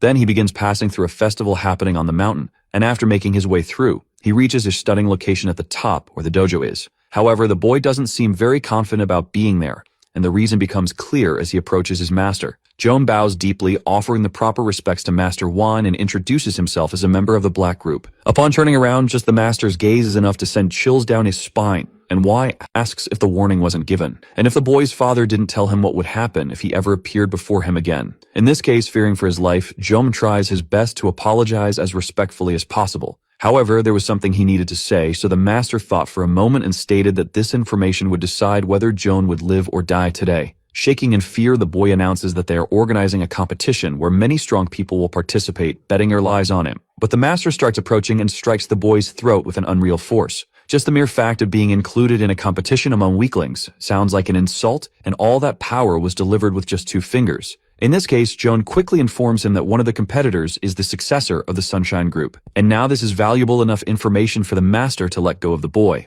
With this, one asks if that martial arts girl will also be there, but the boy isn't sure. So for a while, the master reflects on whether it would be worth participating in the competition. Later, at the Sunshine Group headquarters, Akira states that only the heir of the old arts knows the origins of this fighting style. And since his mother was the previous heir, that bald boy is now the current successor. Clearly, the protagonist doesn't know what these old arts are, so the girl comments that there is a warning passed down to those who study martial arts. And that warning is, if you ever encounter the master of the old arts, you must run away at all costs. Stiff, on the other hand, can't help but laugh, and when he asks what this is all about, Akira explains that it's a form of martial art. It originated before the Three Kingdoms period, with warriors from Goguryeo, Baekje soldiers, and many others. It's said that the master of the old arts continues these traditions to this day, but Seth doesn't care. With that, he asks if what she's saying is that she's going to lose to the bald guy. But honestly, Akira isn't sure since she doesn't know the boy's true strength. In this case, Seth states that there is a simple way to resolve this, and that way will be a fight between the two. On another morning, Jin enters his house as usual, and there his sister calls him. Apparently, the boy has something to say, but the older sister simply asks him to have some tea. As they sit down, the sister understands that he must have some questions, but instead asks what the first virtue of a successor is. Jim then answers that it is not to cause trouble for anyone unless there is a justified reason. Naturally, this answer is correct, but the sister reveals that she broke that rule. So, with the younger brother's full attention, she begins to explain about her son, but doesn't even know where to start. A long time ago, the girl visited the city, and wherever she passed, she impressed men with her beauty. At that time, she begged her master until he finally allowed her leave the mountain. Naturally, she fell in love with the city at first sight, but suddenly, a person was sent flying. And behind that person, a group walked toward her. It was at that moment that she met him. For a brief moment, their eyes met until some cars appeared, blocking the road. From those cars, an enormous number of criminals emerged, and after looking at each other for some time, the group from before reacted. A fight broke out with the girl caught in the crossfire. It was definitely brutal, and at a certain moment, one of the men threw a blade at Seth's father's blind spot. However, even without having time to defend himself, he was saved because the girl blocked the blade with her own hand. Even without knowing him, she decided to make that risky move, cutting herself with the blade to the man's surprise. Meanwhile, Seth's uncle retaliated against the man who threw the knife with a punch that left him completely finished. Naturally, the fight started to turn in their favor, and the girl was finally able to drop the blade and leave. However, before she left, Seth's father became curious about her and asked for a moment of her attention. Sometime later, the two met at a cafe and had a few good moments together. Little by little, their closeness grew, but ever since she met him, she had already fallen in love. At the end of the outing, the man made a point of driving her close to the mountain, and visibly, the atmosphere between the two was great, even at the moment of farewell. However, on that same day, she also met someone else who appeared while she was away. When she arrived at the temple, Wang was right there, suppressing her master while looking at her with disdain. Without thinking, the girl charged forward to take down the intruder, but her first attack didn't even come close to hitting him. Obviously, she didn't give up and tried using everything she had against Wan, but he was only slightly surprised that his rival had a student and then stepped back. Her master, on the other hand, was down but conscious, which made the girl concerned. However, Wan did not attack further, as he believed the girl was not yet mature enough. Defeated, the master asked if it wasn't enough that he had taken his previous successors. But Wine clarified that it wasn't about that. It was about finding a worthy opponent. In this case, the master questioned if that wasn't enough, but his rival considered him an old tiger. Either way, Wang stated that he would give the girl 3 years and would return once she became stronger. Since he had given her this chance, the old master told her not to disappoint him, and just as he disappeared into the forest in an instant, leaving behind the defeated master of the old arts and his student with an unmatched sense of powerlessness. Returning to the present, the sister explained that it was at that moment that the master told her about the history between the old arts and the Supreme Blacks. After that day, she trained until that man appeared again, but Jin asked about the Grand Master. Then the girl explained that he tried to stop her by ordering her to leave the mountains. In this case, the bald boy asked if Juan was really that strong, and his sister's expression said it all. However, it was said that he did not appear after the promised 3 years. Instead, it was Seth's father who came, kneeling before her with a bouquet of flowers. That moment was so touching that even the master smiled, and with that man's honest declaration, she ended up leaving the mountain. After this revelation, the girl admitted that she loved the time she spent with her husband, and happiness and comfort were all she could remember. Wherever he went, he shined, no matter who he was with, and because of that, he took control of the underground gangs and started his own business. However, even after opening the Sunshine Directorate, fights never stopped, and this led to a conflict with the Japanese Yakuza and the Chinese Triad. One day, they ended up meeting in the same place, with the protagonist's father seen in the corner. But that day, right above him, standing on a container, the girl appeared, and naturally, she joined her love to help. That was when she discovered that the man had been looking for her again, and at that time, she was already pregnant with Seth. Because of that, all she could do was avoid him. She hid, but her husband cooled it. He couldn't abandon the Sunshine Group. His mother had always been worried after Seth was born, but his father was completely different. So one day, he took out his anger by slamming the table and yelling, demanding to know the name of that damn man, but the girl didn't want to involve him in this. Regardless, Simon Kane claimed he was strong enough to protect both her and Seth, but his wife insisted on keeping things a secret until their son was older. Sadin was clearly furious at this master won, so the girl asked him to promise not to go after him. However, even after repeating the request multiple times, her husband wasn't the type to avoid fights. Back in the present, somewhere in a distant desert, a vehicle approaches a tent, and a man named Hoguria steps out. The man enters and comments that it has been a long time since he last saw his acquaintance Captiva. And in any case, Hoguria announces that this time, he has brought some interesting news. Back at the Sunshine Group headquarters, the protagonist seems to be a moment of reflection, but Aker appears, calling his attention. Without wasting time, she informs him that Joan from the Triad just called a Seth's surprise, and he confidently stated that he had probably found that man, if this is the closest match they have had so far. To explain, Aker says that the leader of the Supreme Black is possibly the only man the protagonist's mother would fear. However, Seth doesn't understand what the Supreme Black is and asks if it's similar to the Triad. The girl explains that the Triad has existed for less than 100 years, while the Supreme Black has no estimated founding date. However, the protagonist yells at her to get to the point, so Aker informs him that this organization helped conquer Central China. In this case, Seth asks if his father was captured by them, and all the girl knows is that he died in China. Either way, the boy still doesn't know why Simon went there without telling anyone. But after thinking for a moment, he concludes that he will find out sooner or later. Changing the subject, the girl says there is one more thing to report, a list of confirmed participants. Among them, this Pierre Stephan from France, known for being the best in fencing. There is also Hoguria from Brazil, famous for being the best when it comes to jiu-jitsu. From China, there are 3 competitors, including Joan Lee, and there are rumors that one of them came from the Supreme Black. In this case, Seth asks if that's all, but Akira also mentions the name of Sakurai Ogura, said to be a father of Japanese martial arts. In the past, Kayano was unable to defeat him 5 times in a row, which greatly excites the protagonist. Moreover, Akira informs him that several others are trying to get on the list. With great seriousness, Seth states that he needs all the strongest people available for the competition. Back in the Desert 10, Hoguria manages to get Captiva to pay attention to the news. Then the Brazilian informs him that a tournament is being organized where each competitor will earn $100,000 per fight, and if they win all of them, they will receive a $2 million bonus. More importantly, the most crucial rule is that finishing off opponents by accident is allowed, even using weapons. Upon hearing this, Captiva stands up inside the tent, revealing his arsenal of bladed weapons strapped to his waist. And without hesitation, he leaves with his Brazilian friend, heading to this so-called competition together. Later, at the Sunshine Hospital, Victor is tending to his old friend, who is lying on a stretcher. Then, when Brock wakes up, the two stare at each other in silence for a while until the boy informs him that his organs and ribs are damaged. Even so, the fighter tries to get up, but Victor suggests that he stays still. Rock starts feeling agonizing pain as he tries to move, because after what happened, you will have to rest for at least 2 months. Even now, the memories of the fight with Jim return to his mind clearer than ever, and the fighter remembers every blow he took while failing to land a single hit. Both on his face and chest, the attacks were brutal, until that last one hurt him in a way he had never imagined. Victor, in turn, asks if Brock knows who that guy is for his friend to have lost. But upon receiving no response, he comments that it's depressing, and that being the case, he announces that he will face the bald guy. However, he asks his colleague not to worry about his well-being because he will use boxing. Sometime after school, Henry watches over the entrance as a member of the student council, until suddenly Jin's footsteps make him break into a cold sweat until he finishes passing by his side. At that moment, however, a girl with a camera calls the student, making him question what she wants.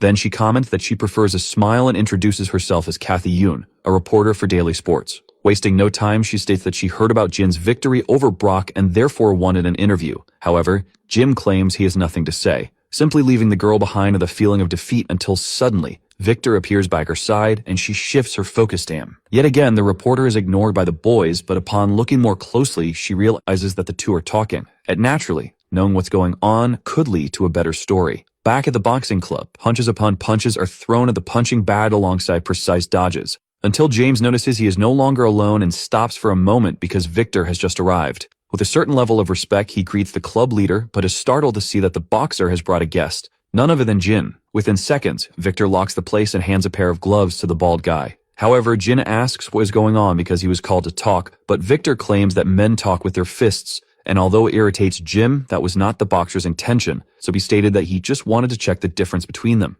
Even so, Jim didn't understand why he should help, but Victor put his pride aside and asked politely. From a distance, through one of the gym windows, everything was being captured by the reporter's camera. Without wasting much time, each one moves to their side of the ring and the club leader starts putting on his gloves while Jin holds his. Then Victor asked James to help the bald guy with the equipment, and although he doesn't want to, who asks the boy to raise his hands and then fits the gloves for him. Jin, for his part, still doesn't understand what's happening, but James says the bald guy should feel honored to fight and it's a boxing champion. Either way, Victor announces that he is ready and asks to get it over with before classes start. Before anything else, the boxer asks if this is the bald guy's first time in this sport and explains that there will be 3 rounds of 3 minutes. Also, James will manage everything as the referee, so Jim understands and calls the boy to get started right away. With that, Victor gets more excited than ever and orders the bell to be rung. The moment James strikes the dom, both prepare and the boxer tries to make the first move. However, even being extremely fast, none of his jabs hit the target and decides that not even his straight punch comes close to the bald guy. In this case, the boy tries to close the distance between them to attack from above, but Jim repositions himself and dodges effortlessly. Clearly, Victor becomes quite frustrated for failing to land a hit and suddenly,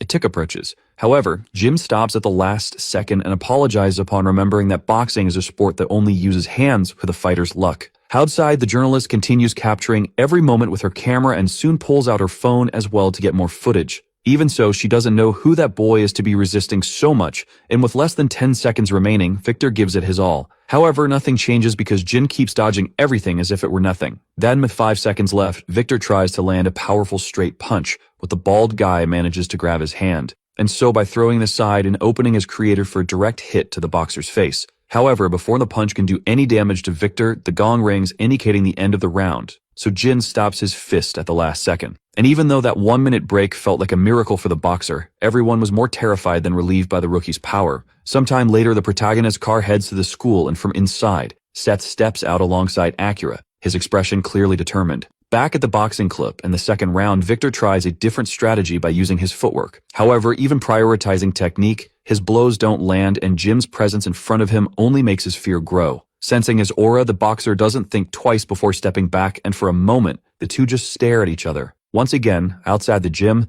Kathy is amazed by the footage she's capturing. But at that moment, the protagonist appears, asking what she's doing there, which obviously startles her at being caught. Kathy comments that they scared her, but she pays no mind to it, saying that she's a reporter working at the moment. Because of this, she even asks if the two could go somewhere else, but Akira instead asks for the reporter's camera. And after not getting an immediate response, she orders the girl to hand over the camera. Obviously, Kathy refuses and starts bragging, saying that she's the famous sports reporter, but at that very instant, Akira snatches the camcorder from her hand. The movement was so fast that the reporter barely saw when she lost the object, and meanwhile, Akira took the opportunity to remove the memory card. In response, Kathy yells, questioning if he knows who she is, but the two simply turn away and leave. Still, the girl insists that this is unforgivable, and if she will tell the principal. Then Acura decides to respond to leave no doubts and clarifies that the man in front of her is the owner of the school. It took her a long time to reflect and understand the situation, but even in disbelief, she realized that the boy was Sefkan from the Sunshine Group. Back in the ring, the bald guy starts landing his first counterattacks,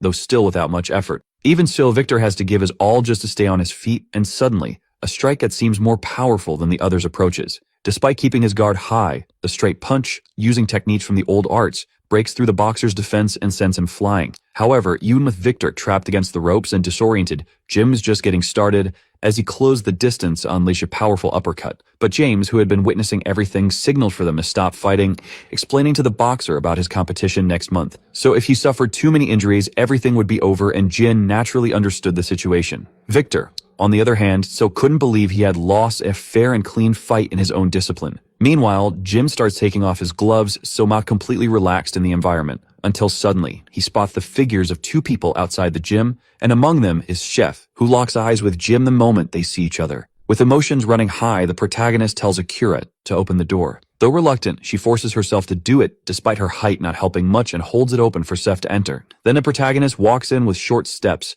and once in front of the ring, he shows his excitement by smiling, asking if it's his turn. As Victor looks extremely surprised, Seth asks if there's a problem, but Jin interrupts, telling the protagonist to step into the ring, which only increases the tension among everyone. However, Seth refuses and instead tells the bald guy to come down, to his surprise, because the ring will be too small for both of them to fight. Moreover, the protagonist tells the rookie to take off those gloves, and after thinking about it for a moment, Jin does so. While Seth can barely contain his excitement, the gloves fall to the ground and the boy jumps out of the ring, standing face to face with the son of his master. And with a few more steps, the two stand near centimeters apart, and then Jin asks what the rules will be. But true to the protagonist's personality, scoffs at the question and asks if they really need them, making the bald guy feel a bit pressured. So he simply suggests that they get started right away and without any warning. A punch lands directly on the rookie's face, making him spin through the air while Seth revels in ecstasy. Jin quickly managed to get back on his feet, keeping his balance, but Seth's strength was greater than expected. Back to the reporter, at that moment, she walks around the school, complaining about the footage she lost to those two.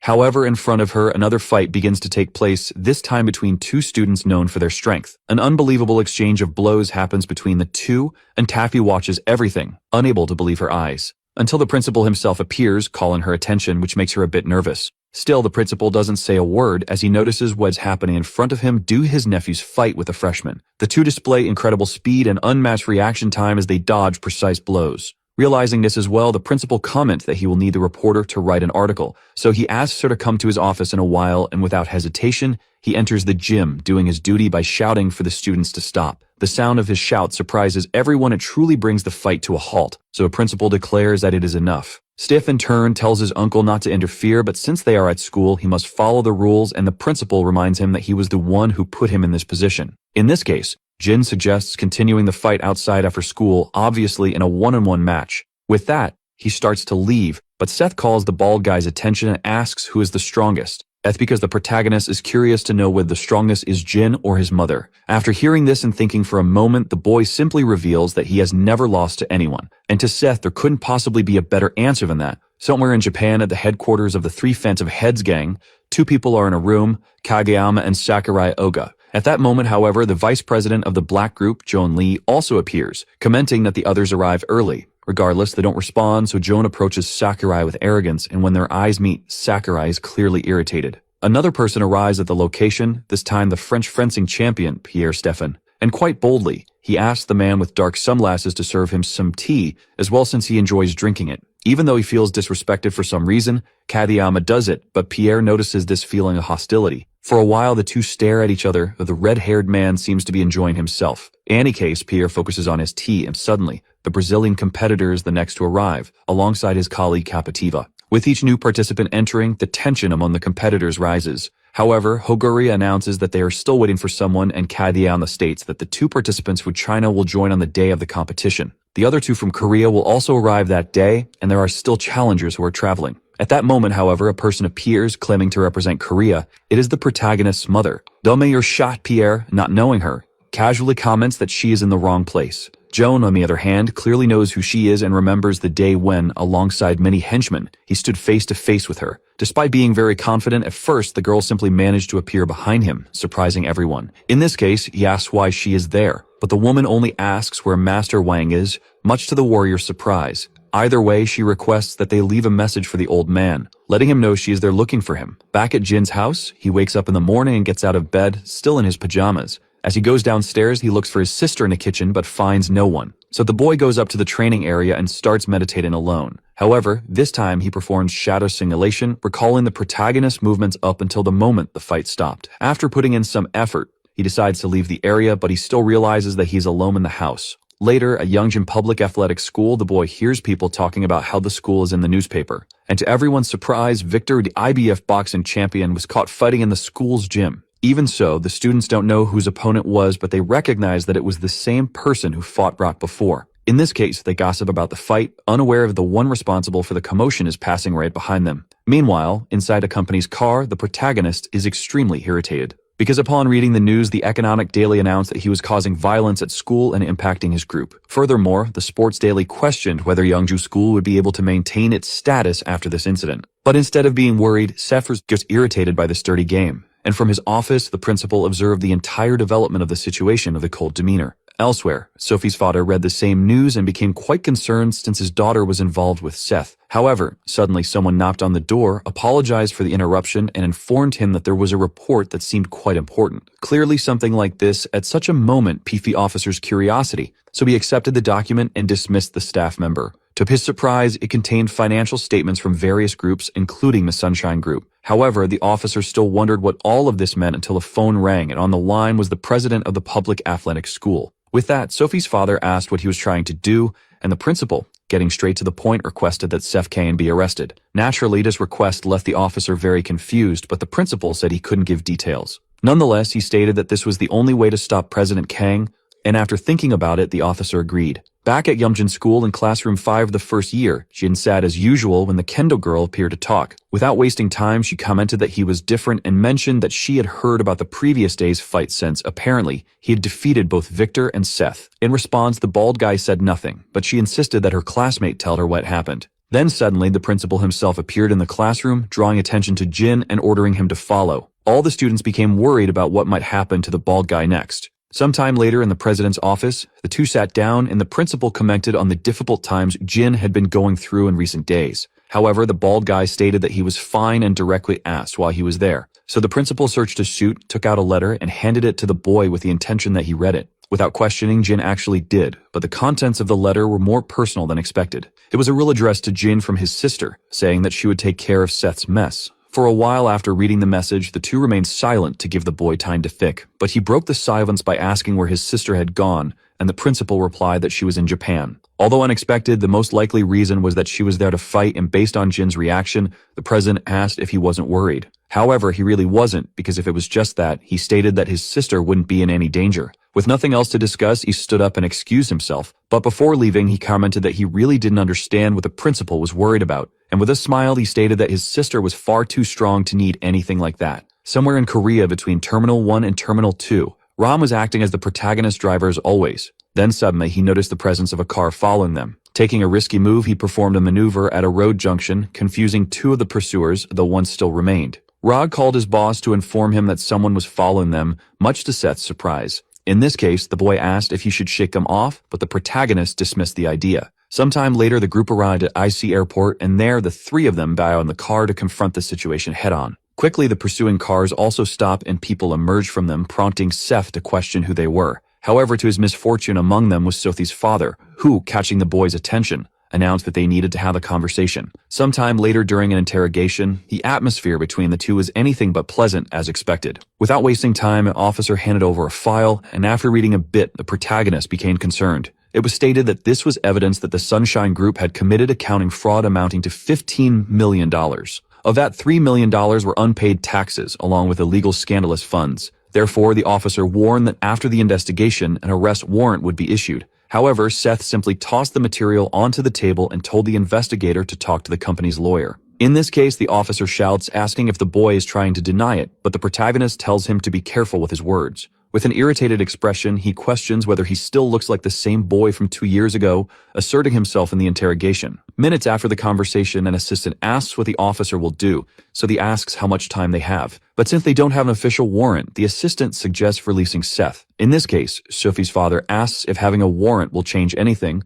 but it won't be easy since the evidence came from an anonymous source. At the very least, the assistant informs them that the boy won't be able to leave the country during the investigation. And with that, the officer agrees to release Seth, but on the condition that someone continues to monitor him. By nightfall, at the South District Prosecutor's office, the three of them reunite with Seth's release, and Rod suggests that Calvin might be involved in this. However, the protagonist decides not to speculate and first asks about the matter in Japan. to which Akira responds that it is almost ready. But despite being reluctant to say it, she informs him that his mother is also there, to his surprise. And Akira still has the feeling that it was the mother who ordered the school principal's actions. In this case, a protagonist remembers that he is forbidden from leaving and asks if there is any way around it. Then Rod tells him to leave it to him because there are plenty of boats going to Japan. Already extremely irritated about all these inconveniences, Seth prepares himself for what's to come. Meanwhile, in a place called Royal Hotel in Japan, the protagonist's mother gazes at her reflection in the window in a moment of contemplation. On some day in the past, in a cafe, the mother asked if school wasn't stressful and Seth replied that it never was. At that moment, Simon arrived at his car outside the establishment. Quickly, the woman went outside and the two greeted each other, allowing the father to catch a glimpse of his son through the window, which definitely made them both happy. Changing the subject, the mother asked that he was going somewhere far, but Simon said he would be back soon. After all, you wanted to live with her again after handling some business. So Simon stated that he was going to make Sunshine clean and turn it into a legal company, and he asked his wife to trust him, saying he wanted to be a better father. Before the wife could even respond, Simon simply embraced her, expressing his feelings under the full moon. When the woman became embarrassed, he laughed, saying he would finish quickly. In the end, just as he had arrived, the protagonist's father left, but even today, his wife still blamed herself for not stopping him that day. Back to the present, suddenly some noises are heard at the door, so the woman quickly goes to check what it is. Kageyama, along with Sakurai, apologizes for disturbing her, which irritates her. However, Sakurai reveals an unusual request for the master of the ancient arts. He wants to be trained by her, and even though it was unexpected, the young man did not show any hesitation in his days. The woman, in turn, asks if Sakurai is the formal successor of Japanese martial arts, and he responds that he is. So she recalls that there are only 2 days left until the competition, but just like her, the young man is not interested in the competition. In this case, she asks Kageyama if there is a quiet place, and he reveals that fortunately there is. Sometime later, a helipad on top of a building, the three meet, and facing Kageyama, the two stare at each other without saying a single word. Then Set's mother asks if Sakurai is ready, to which he responds affirmatively from behind her. With that, he asks for them to start immediately, and without wasting time, he pulls out several shurikens from his clothes and throws them at the woman. However, despite them coming at high speed, a successor of the ancient arts effortlessly dodges them all. Next, kanes are thrown, the woman spins in the air to dodge them, making them hit the wall instead. Once again, she repositions her balance, and this time Sakurai leaves no openings as he advances with a close-range weapon. However, before he can attack, the woman reacts by throwing back one of the shurikens, which grazes the young man's cheek. Then he realizes that she had caught it in the moment she defended herself, but before he can react, Set's mother appears above him, preparing a kick. Barely, Sakurai manages to retreat and create some distance, but the woman warns that fighting barehanded is difficult, and she asks if she can also use one of those bladed weapons, leaving the young man worried. Without hesitation, she unbuttons her shirt, revealing her equipment belt, and from it, she pulls out a folding sword that, with a single motion, takes on a regiform. That way, she asks what the boy is doing just standing there, and if he wants her to make the first move. Meanwhile, Jin continues his rigorous training in the basement of his house. After noticing his improvement, he decides to keep training until a noise at the door catches his attention. Naturally, the boy asks if Akira isn't coming in, making the girl very embarrassed at being caught. However, Jin still doesn't understand why, since they are friends. But noticing her strange behavior, he asks if she is there on Set's orders, and inevitably, Akira admits it. In this case, Jin reassures her that everything is fine because he knows his friend has her reasons. So he asks where he has to go now to fight Seth, but Akira clarifies that this is not what it's about and hands him a letter. Though reluctant, the girl informs him that Seth is waiting for him in Japan, and since it's so unexpected, she says she will come up with an excuse. However, Jin simply asks if his sister will be there too, and when Akira answers yes, he decides that he will go. Even so, the boy sets a condition, greatly increasing the girl's concern. However, Jin's only condition was that they travel by plane, which Akira obviously accepted. In this case, she explains that it will take time to process the passport and promises to inform him when it's ready. Yet, although he seems excited, Jin's smile slowly fades and his true expression is revealed. Back to the protagonist's perspective, the boat plan is indeed worked in, thanks to Rod. However, the boy wasn't working alone as he signaled with a flashlight, to which Jav responded in the same way, and the two exchanged greetings. At that moment, Rod announced that they had arrived, but Seth did not say a single word in response. Meanwhile, at Japan's Central International Airport, Jin is amazed, as it is his first time on a plane. Because of this, Akira asks if he liked it, and the boy responds that he has always wanted to fly in something like that. Sometimes the girl thinks of her friend as a child, but she reflects on it and recalls events like the fight against Seth. That was definitely something that left a strong impression on Akira,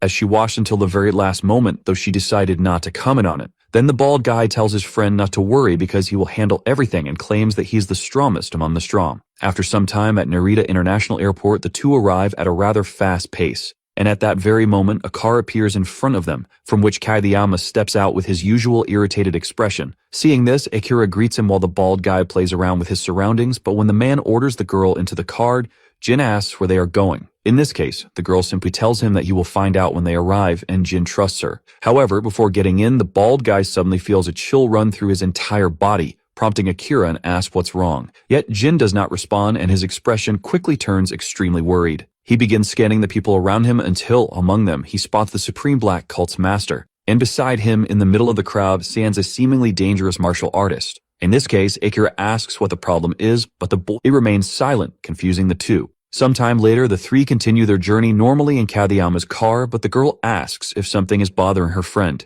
Not wanting to worry her, he dodges the question, saying he is just feeling a little carsick, then changes the subject by asking where they are going. In this case, Akira informs him that she has booked a hotel room for him to rest tonight, and once again the boy shouts in excitement. Jin asks if his sister will be there too, and she replies that she probably will, making the bald guy think more seriously about it. Meanwhile, the protagonist is greeted by Jab, who treats President Kang with the utmost respect. However, Rod questions what that piece of trash in the shape of a car is, to which the boy explains that it was all he could get. Regardless, they need to use it, and Rod is disappointed that he won't be able to drive since he lacks an international license. To his surprise, however, Jab comments that he has one, saying he is always prepared. In this case, Rod agrees to let him take charge for now, and after some more time on the road, the protagonist asks how much farther they have to go. But Jab informs him that it will be a long journey and advises the president to get some rest, which in the end he accepts. Sometime later, the arena finally comes into view and a car approaches a barrier. Quickly, some guards order the visitors to stop, but Jab identifies himself, and at that moment, the henchmen step aside to clear the way. This way, the protagonist finally steps out of the car, witnessing the full moon of Japan firsthand. At that moment, Joan appears, greeting Seth and commenting that everything better be ready,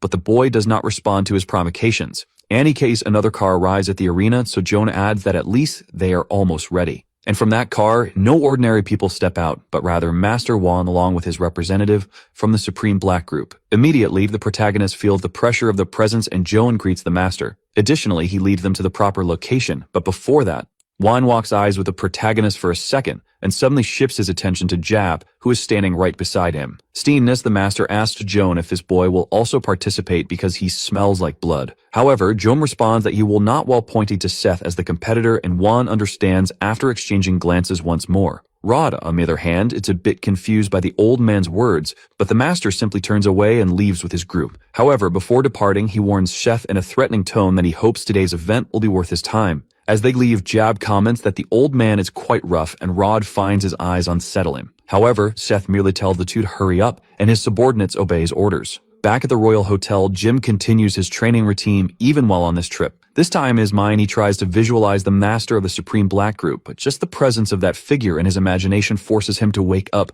leaving him extremely weakened from the attempt. A few seconds later, the boy hears a noise at the door, and to his delight is his master. Without wasting time, his sister apologizes for making him come all this way, but Jin doesn't mind until he notices an unexpected companion with a woman. Noticing her gazes crossing, Sakurai says that it's a pleasure to meet the boy, which confuses him. Logically, after a few more seconds of staring at each other, his sister explains that she brought the young man because she thought he might be helpful. But this only confuses Jin more. She then clarifies that his practice and training are good but different from the real tournament. Because of this, the master looks at Sakurai for a moment, which makes him recall the fight they had before. At the moment the woman decided to go on the offensive, he became extremely concerned. Instinctively, he intercepted her advance, attacking first with his kunes. However, this time, the successor of the old arts was fully equipped and managed to defend herself without even meaning to dodge. Seeing this, Sakurai moved to mid-range and used his kusarigama to attack from a still advantageous position. But the moment the attack came from above, the master managed to dodge it, and with the blade stuck in the ground, she advanced.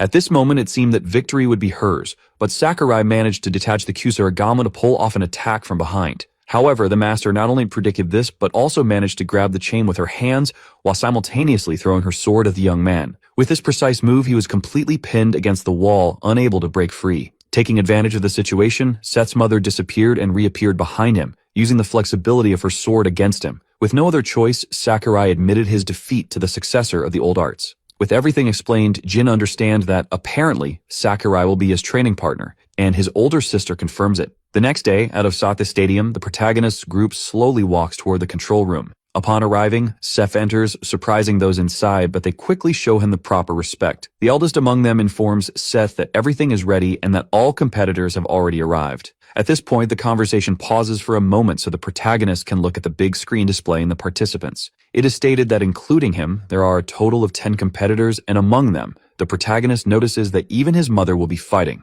Additionally, the name drawing for matchups will take place tomorrow morning, and people from all over the world are eager to bet on this tournament. The old man proudly comments that the minimum bet is $100,000. However, to his surprise, Seth declares that he is not interested in the money and tells them they can keep it all. After all, he is there to fight, and that is something the staff can understand. Regardless, the protagonist's attention turns once again to the competitors, especially to his mother and most notably, Juan. Sometime later, Akira drives with Sakurai in the front seat, while Jin sits in the back with his master. At a certain moment, they stop in front of the stadium, and from there, Jin steps out looking extremely serious about the situation. The four of them walk down the corridor, and at the end, they see the light leading to the arena. At the center of the venue, all the participants are already there, along with the organizers. And now, with the last 3 competitors who arrive with Akira, the preparations are complete. For a while, Seth's mother stares at her son, but he does not show friendly expression. Then suddenly, Wine breaks the silence by stating that all the weaklings are finally here. Naturally, this draws the attention of all the competitors toward him. To prevent things from heating up further, Joan speaks up, thanking everyone for being there. He now announces that they have gathered to give everyone some time to greet each other before the competition starts tomorrow. As everyone already knows, this tournament will be held with locked exits,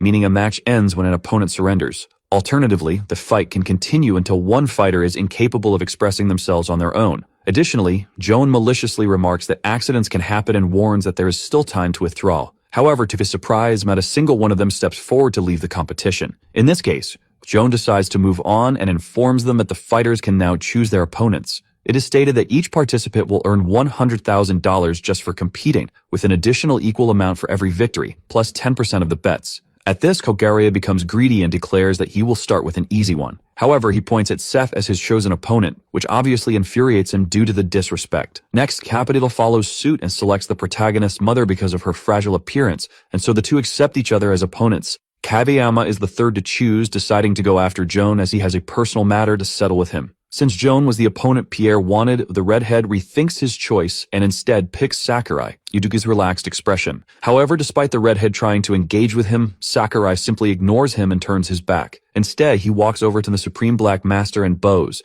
asking if he would do him the honor of a duel. Wyan genuinely considers it out of respect for Japanese martial arts. However, Sakurai clarifies that the duel will not be with Wan himself, but rather with the boy beside him who is willing to take his place. That boy is Jin, who stares at Wan with a determined expression, clearly satisfying the old man. However, the Supreme Black Master laughs at the idea of fighting this young man before him. He comments that they probably do not realize who they are dealing with, but while Sakurai remains silent, Jin directly asks why that matters. Still maintaining his serious expression, he asks if Master Wang does not think he can take him on. Knowing exactly who he is but still seeing such confidence, the old man becomes slightly more interested. Meanwhile, back to the other pair, Capitula and Seth's mother stare at each other without saying a single word. At that moment, Juan declares that he will save the best for last and refuses the duel for now, instead turning his attention to Pierre Stephen. With his usual arrogance, the redhead asks who the old man is, but Juan respectfully states that he wants to witness the Western swordsman's abilities. Pierre responds that he doesn't like intimidating old men, and this time the master can no longer hold back his irritation. While the two exchange sharp words, Jin observes everything with the man who came with Juan catches his attention. The man asks if Jim truly dares to challenge his master, which leaves the bald boy to realize that he is a disciple. Regardless, the man declares that Jim will be fighting him instead, and the boy does not refuse. With all the matchups decided, Joan announces that the competitors will face their chosen opponents in tomorrow's match. After a few minutes of discussion, 5 matchups are officially set for the competition at Osaka Arena. Joan then announces that the first fight will begin tomorrow at noon and dismisses everyone to rest for the night. Meanwhile, back at Yongjin Public Athletic School, the principal receives new information in his office. As he looks at the big screen displaying the arena's competitors, he notices that Seth is among the fighters, which makes him deeply concerned. At that moment, a few knocks are heard at the door, and without wasting time, Sophie's father appears asking for permission to enter. The president politely invites him in. Once again, the officer apologizes for what happened, but the director already knew that Seth was in Osaka. In this case, investigator asks what his colleague is trying to do, and as he looks at some documents, the director asks the officer to take a look as well. However, it is truly unexpected for him as it turns out to be a competition with matchups. Furthermore, the director explains that it is a duel-style tournament that could put lives at risk. Thus, the president asks if his colleague has any power to stop this, and the officer replies that he will try to contact the Japanese police. Even though it won't be easy, the director insists, saying that if anything happens to Seth, the officer's daughter will be devastated. Sometime later on the ground floor of the hotel, Captiva lights a bonfire, and soon his friend arrives to ask why he is there. However, the man is certainly not someone who talks much. Regardless, Hoguria asks if Captiva isn't going to celebrate since he'll be fighting a middle-aged Asian woman. However, the man breaks the silence, saying that he has a request for his friend, and so he asks if he could be buried in his hometown if anything happens to him. Obviously, the Brazilian does not understand why, but Captiva follows up with some advice out of consideration. With his axe in hand, he warns that if Hoguria wants to return alive, he should give up. Instead of feeling grateful, Hoguria is offended that his friend doesn't believe in his victory. Smiling with pride, he asks Captiva to watch as he takes down that kid in tomorrow's fight. However, despite Seth being known in Korea as a difficult opponent, Captiva wasn't talking about him. Back at the Royal Hotel, the Triad group gathers and the elder praises Joan for his good work, to which the young man responds that he's not doing anything special. However, the old man dismisses such humility because thanks to Joan, they managed to make a lot of money. Rumors about Master Wang's participation led many people to pay for the chance to see him. Changing the subject, the elder asks about the South and Joan reports that there are only a few bets since not many people know about this competition. In this case, the elder comments that they can't be blamed for that at the beginning, but he believes they should increase the stakes and monitor how the money is being distributed. On the betting board, most competitors are evenly matched in wagers, but the old man asks if it was necessary for Joan to participate. Joan replies that he wants to test his strength. Regardless, if the young man loses early on, he won't be able to take the elder's position, and Joan is fully aware of that. Looking back at the board, there is a clear balance in the betting odds between Seth and Hoguria due to their behavior. However, they knew they had to stay calm and bet on the president. Moreover, the protagonist's mother was also gaining significant popularity in the voting. Only now did the elder realize that she was participating, prompting him to place a $1 million bet on her. He justified it by saying there was no reason for her to lose, as she was the only person who had ever faced Master Wan. Minutes later, so in the arena's control room, the protagonist's team notices that the Triad has started to move. Believing they should also get involved, they place their bets. One of them wagers everything on Seth's mother, while the other bets on the boy himself. The elder, meanwhile, notes that the other matches aren't drawing as many bets, and it is explained that this is due to a lack of information. In this case, the old man asks what they should do, but his colleagues suggest that people tend to make more informed decisions when they have money at stake. Naturally, people's intuition is more often right than wrong in such cases. The next day, the cameras are already set up in the arena to broadcast the competition. Akira mentions that she ordered a suit for the protagonist and asks if it fits well. Meanwhile, in his mother's group, Jin announces that he is ready, and little by little, everyone starts gathering with their respective allies. Despite the imminent danger, the competitors seem excited about what is to come. At that moment, the venue's sound system announces that the match order will depend on the highest bet, and now the first matchup has been decided. As a result, Hoguria approaches the boy with his head lower and declares that he will finally put an end to the brat that everyone is praising so much. However, the protagonist maintains an unwavering expression as he stares at the blonde man. Without further delay, the production team calls the cue into the arena, and with their hands in their pockets, the boys step forward to introduce themselves. However, with the cameras rolling, Hoguria appears very confident and questions whether the young man really intends to fight. After all, it's still not too late to back out, but that only irritates Seth. In this case, the blonde man asks if the boy isn't afraid of him, as well as if he hasn't heard about his last opponents. One lost his legs and another way himself. Hearing this, Seth remarks that the Brazilian talks too much, making Hoguria even more aggressive. Finally, the last minute for betting ends with the total reaching $4.3 million. Me and the winner will take 10% of the pot. Additionally, as mentioned before, there are no rules, and with everything clarified, the fight begins. Without wasting time, Hoguria charges in with confidence, but the protagonist intercepts his advance with a precise punch, putting him back in his place. Clearly, it was more of a warning than an attack meant to eliminate the opponent. As a result, Hoguria becomes extremely irritated by the humiliation and switches to grappling. Using everything he knows, he works his footwork and shifts his body weight in his favorite executed takedown. However, before he can succeed, a slap lands directly on his ear, disrupting the fluids in his auditory canal. The sensation of dizziness becomes constant, and within seconds, a Brazilian's ear collapses. With his inner ear thrown into disarray, his balance is severely affected along with his hearing. Even though he is still conscious and willing to fight, Hoguria sees things moving erratically and can barely close his hand properly. He tries several times to regain his footing, but Seth turns his back on him, prompting him to shout for the boy to wait, insisting that it's not over yet. At this point, the protagonist looks directly at the cameras and asks if this really needs to continue. From all the screens in the arena, the next competitors watch the situation unfold, some with surprise, others with a sense of excitement. Once again, Seth asks the Brazilian if he really wants to keep going with this meaningless fight. However, ignoring a chance to walk away with fewer injuries, Hogoria curses at the boy only to receive another blow. But this time the attack is much stronger, sending him to the ground instantly. With Hogoria no longer moving, unconscious and incapacitated, Seth shows his clear disgust toward him, while his team celebrates the victory. As a result of the match, the betting stakes soar, and for the next fight, Wang's odds become comparable to Pierre's. Sometime later, the next competitors face off in the arena, but the redhead still questions why he has to fight an old man. Fearful that something illegal might be going on, Pierre asks if his opponent will truly fight alone. Then he warns that he will go easy, but he can't guarantee old man's safety, which this time doesn't faze Juan at all. Since the fight is about to start anyway, the old man advises the redhead to do his best. Naturally, Pierre insists that this is not a sport, but the master replies, but if Pierre doesn't defeat him, he will be exterminated. At this, the redhead abandons his hesitation and prepares to take down this boastful old man. The moment the production announces the start of the match, Pierre charges forward at high speed, aiming a thrust with his sword.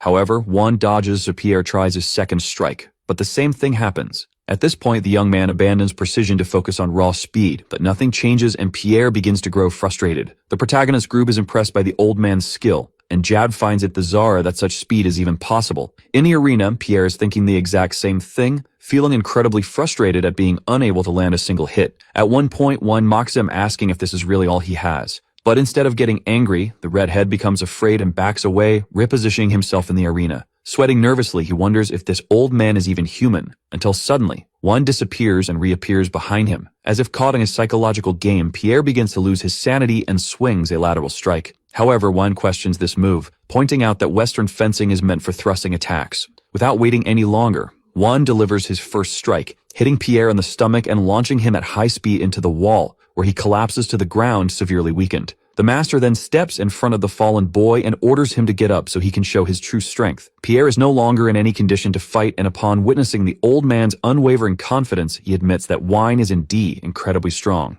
Gathering all the strength he has, the boy stands up to surrender to Juan, and with all his breath he begins to shout, admitting defeat. However, the instant he was about to do so, Juan advanced at high speed and slashed his vocal cords. With just one movement, he declared that it was not up to Pierre to decide when the fight would end. Pierre found himself in a situation he had never imagined. He couldn't even scream for help. But the old man warned that if he came prepared to exterminate, then he should also be prepared to be exterminated. Without wasting time, Juan grabbed the boy by the neck and delivered another powerful attack to the already wounded area. Then, as Pierre floated in the air, the Supreme Black Master struck the fencer's eardrums. This time, the boy completely lost consciousness, collapsing onto his knees before falling face first to the ground, defeated. With that, Juan turned to the cameras, reminding everyone that he had been granted permission to finish off opponents. However, they knew something like this could happen. Everyone disapproved of such brutality. Eva Joan, who had brought Wang into the tournament, knew the old man was insane, as in the past. Wang had nearly done the same attack to his throat, stopping at the last second only to listen to some news,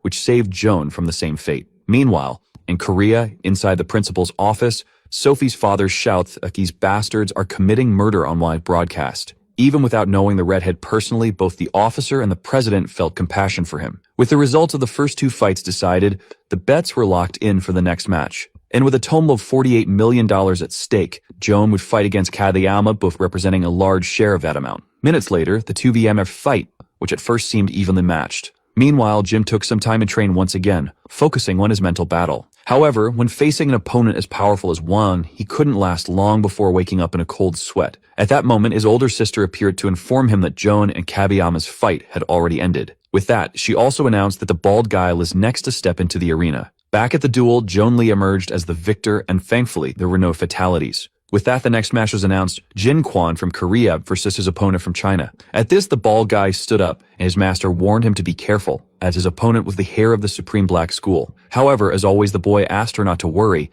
since he didn't believe there was a chance he could lose. Finally, the two fighters stood face to face in the competition arena, their gazes filled with pure hostility. Wang's disciple smirked, commenting that he had heard Korean martial artists were pathetic. But instead of getting offended, Jim responded with confidence, telling him he would soon learn the truth, and with a shout, he declared that the only pathetic person in this arena was the so-called heir of the Supreme Black School. At that moment, the organizers announced the start of the fight, and Wang's disciple removed his cloak, revealing his muscular physique. Then he provoked Jin, calling him to take a fighting stance, so the bald guy did not hesitate and accepted the challenge. Within seconds of them testing their strength, Jim was forced to take a step back, leading his opponent to call him pathetic. Not wanting to play games anymore, Wang's disciple broke free from the clash and charged forward to attack. However, Jin not only dodged but also managed to strike the back of his opponent's leg, forcing him to kneel. But the bald guy didn't stop there, as he delivered a powerful kick to his enemy's necks, sending him flying. With the opponent lying on the ground, Jin mockingly asked if that was all he had. However, Wang's disciple simply smiled and stood up, suffering no serious injuries.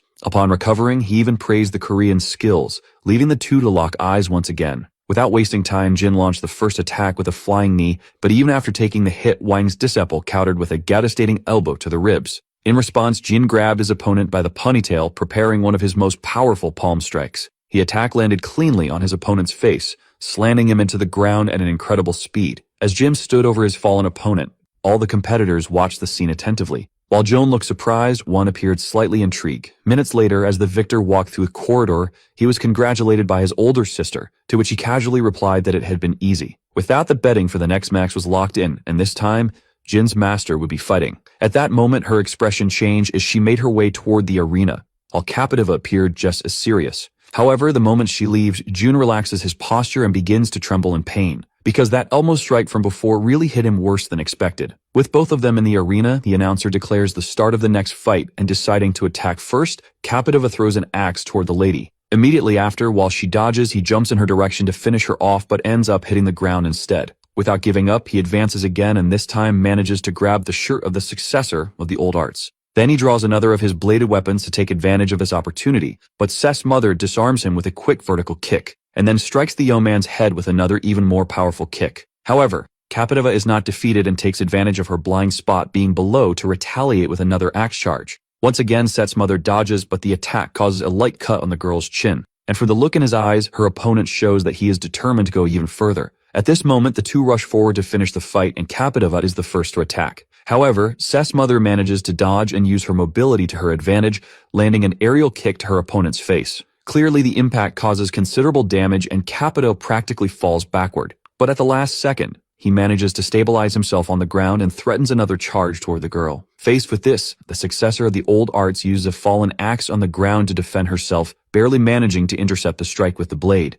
However, the opponent's weapon is more resistant and cuts hers in half. Then the young man strikes the girl's ribs, throwing her toward the arena wall. With this, Seth's mother opens her shirt to grab her flexible sword, and using it, she manages to reposition herself on the ground. At this moment, the two look at each other before making another decision until Captiva takes the initiative, as usual. But this time, the successor of the old arts is wielding her equipment, which allows her to immobilize the warrior's hand. By wrapping it around Captiva's arm, the girl eventually dislocates it, causing a brutal injury to the fighter, but undeterred, he grabs his hand that is still holding the axe in midair and throws it toward the lady, which obviously surprises her with this unexpected action. However, despite dodging, this creates an opening for him to close the distance and press the lady against the wall. Several times she tries to defend herself by taking the fighter, but he strikes her with his injured arm without hesitation, causing unexpected damage for a battle like this with an unknown opponent. But Fisty takes the opportunity to finish the duel, but Seth's mother warns Captiva to stop moving. After all, with the sword wrapped around the warrior, she warns that the next target will be his neck.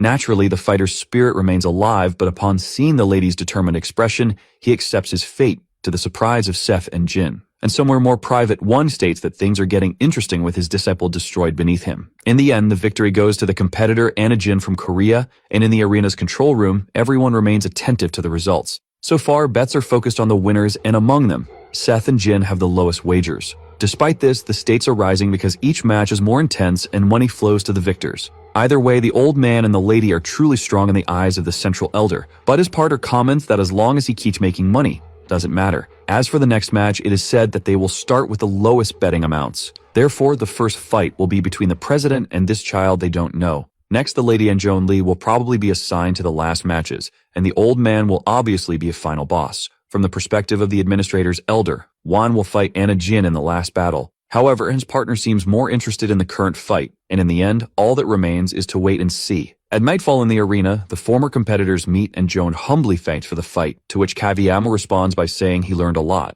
In this case, the tried young man says the same but asks if his colleague is really used to training the president came. Kaviyama, in turn, understands that Joan wants to know how strong Seth is, so the boy begins to explain that at first, they were at the same level. And when he says the beginning, the young man is referring to just 2 years ago. But now he is no longer a match for him, which greatly surprises Joan, Kageyama in turn questions whether his colleague shouldn't be more concerned about Anna's strength. After all, he states that if it's her, not even 10 of him would be enough to win. Once again, these words affect Joman since the last fight was not easy at all. And while Kageyama says his goodbyes, the boy reflects on what he will do until he leaves his colleague alone. Still deep in thought, Kageyama sits beside the control center and relaxes for a second, but soon he turns toward the panels. And there you can see an image of Master Wan, but for some reason, he's getting closer and closer, which causes the young man to tremble. Within seconds, the Master of the Supreme Black opens the control room door to the boy's despair. However, laughing with pleasure at this situation, Wan tells the young man he doesn't need to be afraid, so Kageyama asks what brings the Master there. Very directly, the old man asks the young man to get rid of the trash in his room, giving the excuse that he doesn't want a loser as his disciple. Moreover, Wan becomes even more excited and asks what the other competitors are. Thus, Kageyama begins to tremble at the thought of what will happen and asks why he wants to know. Then Wan sighs in boredom while commenting that he doesn't need to give any reason beyond his own will. However, the young man informs him that he is not authorized to disclose this information, so the old man decides to attain it by force. Obviously, Kageyama draws his men to try to fight, but his glasses are crushed in the old man's hand, and he is slammed against the wall. While keeping the young man suspended, Wan warns that he is thirsty for a fight, and since the next match is only in 2 days, the old man presses the boy's face even harder while once again asking where they are. Later, the losers of the last fights walk through the city, but none of them seem very happy about the situation. Because of this, Hogaria complains about getting involved in such a problem for just $1 million. However, Kapitova asked his friend to be happy since at least they are still alive. In this case, the blonde accepts but keeps thinking that things would have been different if he hadn't let his guard down. Until suddenly, he realizes that his friend's attitude is different, which makes him ask what's wrong. But Kapitova not only doesn't respond, also draws his weapon, leaving his colleague even more confused. Because of this, the Brazilian asks what is wrong with him, but at that moment, he also realizes why. Right in front of them is Wan. Hogaria questions why the old man is there, so Kapitova tells his friend to be careful. You know they are not in the stadium. Wang in turn really comments that this should be fun. And upon noticing the way Kapitova stares at him, he gets even more excited by the fact that this Western boy feels his threat. In this case, the old man throws away all good manners and decides to embrace savagery. Still, the blonde does not understand what Wang is doing, so Kapitova tells his friend to stay back and warns that this old man finished Pierre. Naturally, Hogaria is shocked and his partner informs him that a lot has happened since he was knocked out. Either way, as the Master of his Supreme Black walks toward them, Kapitova grips his axe and questions why the old man wants him as an opponent, given that he lost, to which Wan replies that it's simply because he is the closest. With that said, the two prepare for battle, even with little chance. Kapitova does not give up on defending himself. At the same time, the hotel, Jin is now meditating with Anna, while outside the room Sakurai stands guard. However, at that moment he notices someone approaching and despite averting his gaze, Seth stops in front of the warrior. Thus, the protagonist states that he is there to see his mother, but Sakurai comments that she was the one who asked him to stand guard. Because of this, the atmosphere between the two becomes tenser, but Anna's voice crosses the door, giving her permission. So without further delay, the boy enters the room and finds his mother alongside her disciple. Anna, in turn, simply asks her son to sit down, so Jin says he was going to wait outside. However, the master comments that it's fine if he wants to stay, which makes him accept. Once resolved, Anna asks why her son is there, as he acted as if he would never see her again. Then after a few seconds of silence, Seth asks if it is that old man, to his mother's surprise. And then he follows up by questioning whether Warren was responsible for his father's death, which naturally became clear the moment his mother did not answer the question.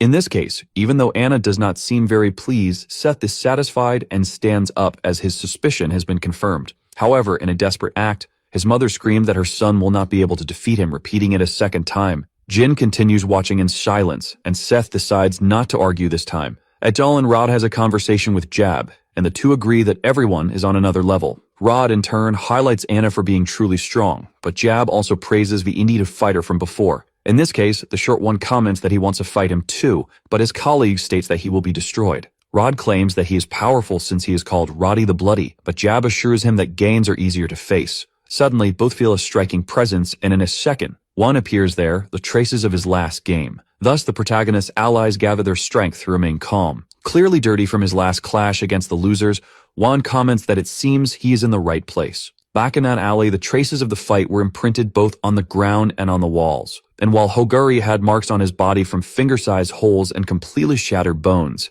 Capitol was beside him, finished by his own axe that he used to wield in battle. Back outside the arena, the young men ask if the old man needs anything. Then Wang states that he can smell blood on both of them. But while Jab analyzes everything seriously, Rod mocks the situation, saying that the old man is crazy, which makes him feel very disrespected. Regardless, Jab asks his partner to report this to the president, but Rod refuses, wanting him to stay there as well. In this case, Wang suggests that they all have fun together and charges forward with unparalleled speed. Wasting no time, the two draw their weapons and disperse to opposite corners in an attempt to gain an advantage. Both boys try to attack the master of the Supreme Black, but he easily dodges by ducking and manages to counter with a strike on each. And despite being a simple move, the two are sent flying like rag dolls. With that, one charges once again, even more determined to satisfy his urge. And now the young men begin to realize the extent of the trouble they are in. Wei makes his first strike against Rod, and with his simple hand movement, his nails cut through the boy's torso. His partner screams desperately for his friend, but before he can react in any way, the old man's hand has reached him as well, and along with his collie,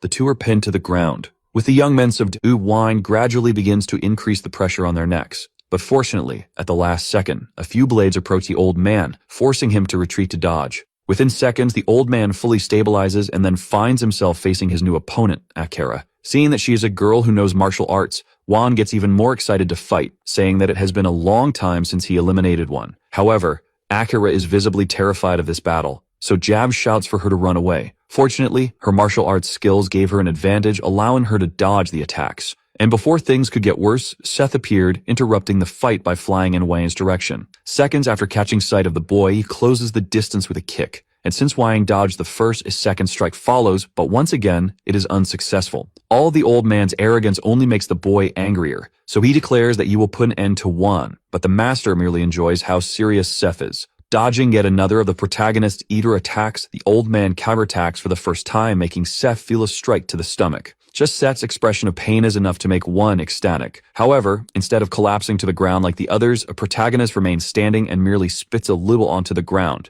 Thus, Seth's fury increases exponentially, but one continues to enjoy how the fight unfolds. The protagonist rushes to finish off the old man and tries to land multiple blows, but none manage to hit him. With that, after dodging the last attack, one takes advantage of their proximity to grab the boy's arm and counter with a strike to his face. Thus, the old man waits to see if Seth is already defeated, but the hero proves to be very resilient by not showing any injuries and grabbing onto his opponent's clothing. Wang tries to understand what is happening, and the protagonist laughs uncontrollably. Naturally, the old man recalls Simon, who was an opponent with a very similar attitude to this young man. Without wasting time, Seth moves in and lands a headbutt on the master of the Supreme Black with all his strength. This makes Wang tremble a little, and despite also getting hurt, Seth feels proud. Extremely irritated, the old man shouts, questioning the boy's audacity, and to the protagonist's surprise, the sharp nails of the master of the Supreme Black touch his throat in an instant. However, before anything could happen, a Kusarigama appears from above, directly above both of them, and it quickly moves to attack the old man, who is forced to retreat to avoid being hit. With that, as he repositions himself on the battlefield, new participants appear, Seth's mother and his ally Sakurai. Clearly, the master of the Supreme Black was not expecting this, as he now has 4 opponents capable of fighting. Even though held present, the protagonist declares that he will be the only one to fight the old man. However, Anna reminds her son that he had to be saved just moments ago because he was nearly eliminated. With that said, with all 6 of them now on the ground floor of the hotel, Anna asks if they can just finish things already. However, despite laughing, the old man condemns the girl for interfering with his fun. In response, the successor of the old art states that she will only allow Seth to proceed at the right time. After a few more seconds of tense silence, Wang realizes that the boy is the son of that man and comments that they really do look alike, which obviously irritates the family. In this case, the old man continues his provocation, saying that he used this hand to finish the job. And without the slightest shame, he laughs loudly, saying that he tore out his heart and showed it to him while he was still conscious. Unable to endure this mockery any longer, both become furious, and Wang waits for them to come at him. However, suddenly Jin appears first, nearly landing a flying kick on the master of the Supreme Black. And even after failing to break through his defense, the bald man does not give up and strikes again, this time with more force. That was enough to push Juan back and make him focus his attention. But Jin simply states that, as someone strong, the old man should have some dignity. All this boldness and courage leave the allies surprised and Wang even angrier. However, at this moment, Jin does not care, as he introduces himself as the heir to the old martial arts and declares that the old man will meet his end today. Back at the scene of the last fight, or Capativa and Hogoria, or massacre, the police investigate the situation. And as they follow the traces, they find the 2 young men in that completely desperate condition. Quickly, one of them shouts into the radio that it is an emergency, but it is clear that the trail of blood is leading somewhere. So they do arms themselves and decides to follow the trail to try and find the one responsible. Until some time later, they come across the scene of the bald man declaring that you and the old man. Because of this, they draw their weapons from their holsters, identify themselves as police officers, and order everyone to stand still. As Wang is caught red-handed with his clothes completely stained, Anna comments that that's enough for today. However, the old man states that she is not the one who besides and remarks that his blood is boiling for a fight. In this case, to continue his fun, the master of the Supreme Black first turns toward the officers, and quickly he picks up one of Akira's blades from the ground, so the moment the officers react, he intercepts the gunfire with the blade, striking one of them. And before the second officer can do anything, he is also finished off, with one telling him to shut up. Obviously, all this brutality makes Rod and the allies see Old Man is completely insane. But now that there is no one left to interfere, one only wishes to return to his previous matters. Naturally, Jin steps forward since he had volunteered to fight him minutes ago. However, the protagonist walks past him, brushing against his shoulder, to warn that he will be the one to fight. Y in turn provokes him by saying he doesn't care even if they all come at him at once. However, the protagonist states that it won't be necessary, which makes the old man angry enough to take the initiative. Within seconds, some lights are seen along with another noise and everyone's attention turns to it. Then realizing he can no longer continue, Wanting asks them to wait for him because he will certainly return. However, before he could disappear into the forest, Seth charges forward, demanding to know where he thinks he's going. But once again, the old man dodges effortlessly, as he's in a hurry, and now bids farewell while camouflaging himself in the forest. Clearly, the allies leave this confrontation frustrated, so Anna tries to console her son, but Sakurai intervenes, saying he will take care of the rest. Because of this, the boy's mother asks everyone to follow her while Seth stays behind for now to vent his anger. Still at the Royal Hotel of Japan, the following morning, the news of the brutal crimes from the previous night is published in the newspaper. And not only does Anna read the article, but also Akira inside President Kang's car. Rod, in turn, comments that he has never seen anyone as insane as Wang to do that to the police officers, and at this moment, Seth stares at Wang's photo with deep resentment. Later in the arena, one of the staff members informs the boss that they cannot continue with the matches, so the protagonist asks to see Joan. On their way, the hero's group enters the control room and comes across the administrators and the triad. Then, without wasting time, one of them reveals to the protagonist that, unfortunately, Kageyama has passed away. In this case, Seth decides to deal with his business with Joan immediately, and nearly out of control, he demands to know where the old man is. Back at the Royal Hotel, the protagonist's mother reflects on the recent events alongside her youngest son. At that moment, Akira enters the room, so Anna asks how things are going. Unfortunately, she informs her that things are not good, as Oscar is being interrogated by the police. And regarding Seth, the girl regretfully states that she has just left him at Osaka Stadium. In this case, the mother thinks even more, and the bald one asks if they should go there too, as Seth might be in danger. Faced with this, Anna asks if Jim believes he can defeat Wan. And after thinking about it, he states that, as her successor, he has not learned how to lose, which greatly satisfies her. Thus, she asks if she can make a request, and unexpectedly, what she asks is for Jin to protect her son. While the disciple tries to understand, Anna informs him that she will go after Wan, so Jin shouts, reminding her of the danger. However, the lady states that she needs to do this, and since he cannot make her change her mind, the boy has to go along, but the master refuses as she truly wants to finish it off alone no matter what she has to sacrifice for it. Back in the arena, Joan admits that he does not know where the master of the Supreme Black is since he did not return to the hotel. So the protagonist asks to find him, but the Chinese med informs him that the Japanese authorities are already surrounding everything. Faced with this, the administrators exchange glances, and one of them takes the initiative to speak with the president. Unexpectedly, he suggests continuing the competition, and to explain, the other states that canceling that would result in betting losses. However, obviously, such a greedy suggestion makes the protagonist glare at the two men violently, and to make sure, he asks again, but the younger one insists, guaranteeing that one will return. After all, he has only just begun to satisfy his thirst for fights and would not stop now, making it a more convincing argument for the hero. On the ground floor of the hotel, several cars are gathered, and the moment she realizes she is alone, Anna heads toward the same forest where the old man disappeared. Without wasting time, she enters the place and starts searching, walking casually but observing the signs. A broken branch catches her attention, and even more so, some footprints with human traces. The old man himself welcomes the girl, and when he asks if she's alone, he suddenly appears behind her. As a man of his word, he remembers that he warned you would return. But Anna had no interest in conversation and immediately drew her flexible sword so they could fight. Thus, with her old enemy in front of her, Anna shouts that they will finish things now. In an instant, the two close in at high speed, and so a duel between the greatest martial arts masters begins. Meanwhile, at the Royal Hotel, Jin asks Akira if he should follow the master, but the girl asks them to trust her. Therefore, both Jim and Seth wait for the right moment to act. The old man's first attack comes from below, but Anna manages to dodge by crouching even lower. Then, in response, she shifts her body balance and attacks with her sword, but Wang barely dodges and steps back to gain distance. Following his brief clash, Wang laughs uncontrollably and declares in full words that Anna is excellent. However, instead of appreciating the compliment, she charges forward once again, telling the old man to go to hell. Without wasting time, she unleashes several slashes using her flexible sword, but none of them manage to hit him. That is, until her ponytail is struck, causing her hair to unravel and a piece of it to be sent flying into the air. Clearly irritated, the old man prepares an attack with his claws to take revenge, making Anna worried. Their eyes lock, and at the last moment, the girl narrowly escapes being finished off. Regardless, she manages to wrap her weapon around the old man's arm, but yields faster than the activation of the mechanism and moves away in time. Wang remains unscathed, while Anna now has an injury in the lower part of her abdomen.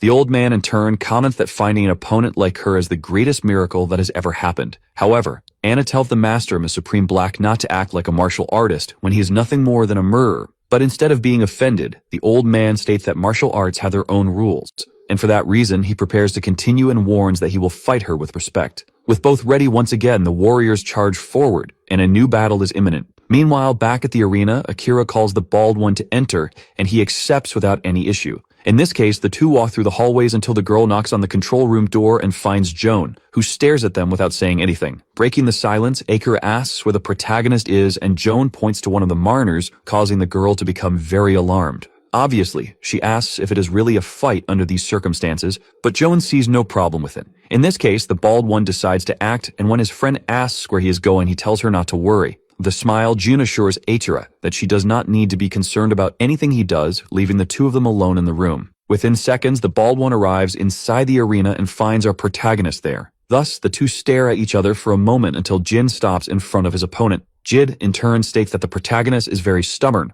but Seth responds that he holds no grudge and explains that he is there out of obligation. In this case, the bald one informs him that his sister asked him to take care of him, which leaves the hero somewhat confused. Regardless, Jin states that he is there because of her and reveals that Anna has left to search for Wang. This information changes everything for Seth, making him deeply furious as he storms out of the place without looking back. However, Jim grabs him by the collar, stating that with his strength, the boy will only get in the way. Naturally, the protagonist tells the bald one to go to hell, but suddenly a kick comes his way, forcing him to barely dodge it. Jim reminds him that he said he would help Anna, and that he would do so even if it meant taking Seth down in the process. Since the two now have opposing missions, Seth becomes enraged and challenges the bald one to try taking him down if he can. On an airplane, the pilot informs that they will soon arrive at Narita International Airport. Meanwhile, Sophie's father reads the news about the tragedy in the newspaper, responding with a very uncomfortable expression. Sometime later, the officer takes a car and arrives at a location to meet someone else. Introducing himself as Nakamura Junichi from the Japanese police department, the two men greet each other.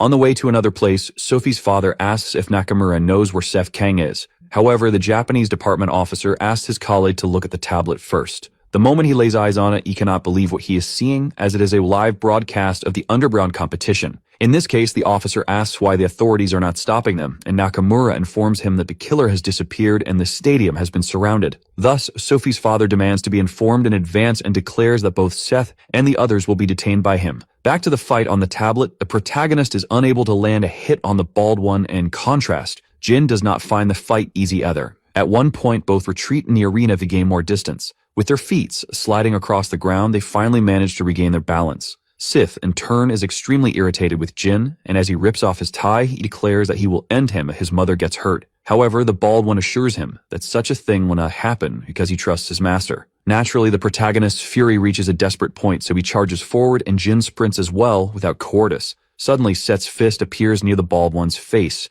and he barely manages to dodge it. For some reason, the protagonist is faster now, and sensing that he must act quickly, Jim throws himself at the boy. And while Seth tries to understand where the attacks are coming from, Jin uses his speed to stay in his blind spots. Thus, the boy lands a kick on a protagonist's back, but Seth still manages to evade. Although it was close, Jin expected to land the hit, but ironically, the one who succeeded was Seth. With just a normal punch, he sent Jin flying, making him feel immense pain. Then, after regaining his position, Seth scoffs and shouts that the bald one is not as good as people say. Back in the main fight, Anna is visibly exhausted and Wine is also somewhat fatigued. The old man admits that the girl is indeed very strong, but Seth's mother only continues to say that she will finish him. In this case, Wang states that he is enjoying every minute of this and already very irritated. Anna moves in once more. At that moment, both the silhouette of the fight and the sounds in the forest catch the attention of a group of tracking officers. Within this team, a dog licks a piece of clothing on the ground and then barks, signaling that it has identified the target. The officers then shout that they have found the killer, and these sounds reach the fighters. Because of this, Wine, irritated by the interference in his fight, rushes toward one of the dogs and immediately suppresses it to the ground.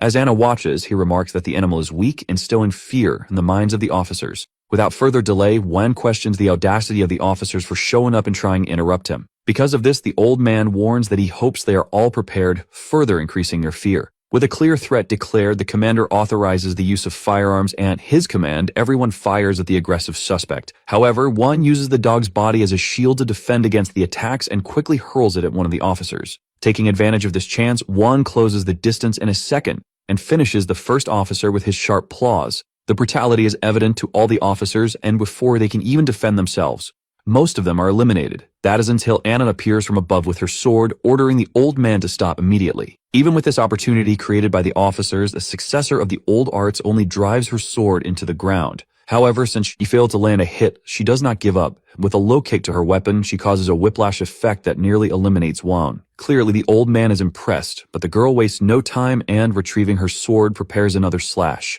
Among the officers, the lone survivor watches everything in complete despair, and in an attempt to avenge his fallen colleagues, he grabs his weapon and fires at the person who is actually trying to protect him. Not expecting something like this, Anna is struck in the stomach by the bullet, leaving her severely debilitated. In response, instead of taking advantage of the situation, Juan turns to the officer, extremely irritated that he tried to ruin his fun. He then rushes toward him and inevitably sends the officer to the same fate as his comrades. Sometime later, the state of the old man's hands reveals the brutality of that battle. Amidst all the destruction, the master of the Supreme Black simply walks away. However, before leaving, he looks at the successor of the old arts and laments that ended so quickly. Anna, in turn, accepts her defeat and asks to be finished off. But the old man disagrees with the result due to the interference and tells her to return when she feels better. Moreover, he warns that he will make sure she reappears because he now knows that those brats are her relatives. And because of that, Juan declares that he will eliminate both of them, leaving Anna with no choice but to come to find him. Sometime later, a car approaches Osaka Arena, and from inside, the Korean officer steps out with a determined expression. Quickly, he asks if Seth is there, and Nakamura, holding a tablet, responds that it seems so. In this case, the Korean officer asks if there is a possibility that the killer will return there. And in response, the Japanese officer confirms, explaining that they receive a tip from a person who is a chief in the department he works for. Understanding this, Sophie's father looks around and notices that the police are everywhere, because despite having military personnel dressed as security, civilians are in disguise. However, in a moment of calm, one of the undercover officers is struck with a powerful blow in the darkness of the alley. And with the obstacle eliminated, Juan makes his return to continue the competition. Back inside the arena, the boys are still fighting and Seth is determined to win, attacking repeatedly. Even so, Jim manages to dodge everything, but since the punches keep coming, he retreats to reposition himself. Already extremely irritated, Seth yells at the brat to stop dodging and curses at him, sweating from exhaustion. Naturally, the two prepare to fight once again, but suddenly, the lights go out. And before the protagonist can even complain to those responsible, he witnesses Juan fallen from above and landing right in the middle of the boys. The old man's entrance raises dust and causes surprise, but instead of being afraid, Seth becomes furious. Then Wine calmly asks if the protagonist has been looking for him. However, Jim panics upon seeing the old man there because it means his sister has been defeated. Regardless, the emotions of both boys turn into the deepest rage. And when the protagonist yells, demanding to know what the old man did to his sister, Wine simply responds by asking what the boy thinks. This only further fuels that rage, making Seth charge forward savagely. Noticing the openings, Jim shouts for the hero to be careful, but Juan, now very close, declares that the boy is still inexperienced and directs his claws towards Seth's neck. Unexpectedly, despite landing the hit, the cut is not very deep, and instead of retreating, the protagonist keeps advancing. Using this opportunity, he nearly manages to land a powerful punch, but even after evading it, Jin appears from behind and attacks Juan as well. Thus, even without coordinating, the two begin to work together, forcing the old man to retreat to regain an advantage. Now standing side by side, both focus all their attention on Wang, declaring that they will finish him off. However, all this determination only serves to make the old man even more excited about the fight. Back in front of Osaka Arena, Officer Nakamura was unable to operate the tablet and quickly reported that it had stopped working. However, Sophie's father clearly does not interpret this as something normal. Without wasting time, Nakamura makes a call to understand what is happening, but hears something terrifying. Not wanting to keep the Korean officer in the dark, he explains that the team that went into the forest to investigate was attacked. Apparently, they captured a woman who had been shot, so the Japanese officer states that he will have to go there. Sophie's father then asks if there is a possibility that the killer has entered the arena, After all, if he managed to escape, there is a high chance he would return here, and Nakamura agrees, and he informs on the phone that they will be entering the stadium. However, the Japanese officer asked Mr. Kim to wait, as this case belongs to the Japanese police. Over the radio, Nakamura calls everyone's attention to initiate Plan B, warning that the bastard may have entered the stadium and instructing his colleagues to stay on guard. Back inside the arena, Wang states that he is getting more and more excited, and this comment enrages Seth. However, Jim is the first to act, dashing forward at high speed and jumping to land a kick. Naturally, the boy fails to hit, but he remains determined to land at least one blow, until suddenly, Wang is surprised because Seth approaches from behind at high speed and lands a strike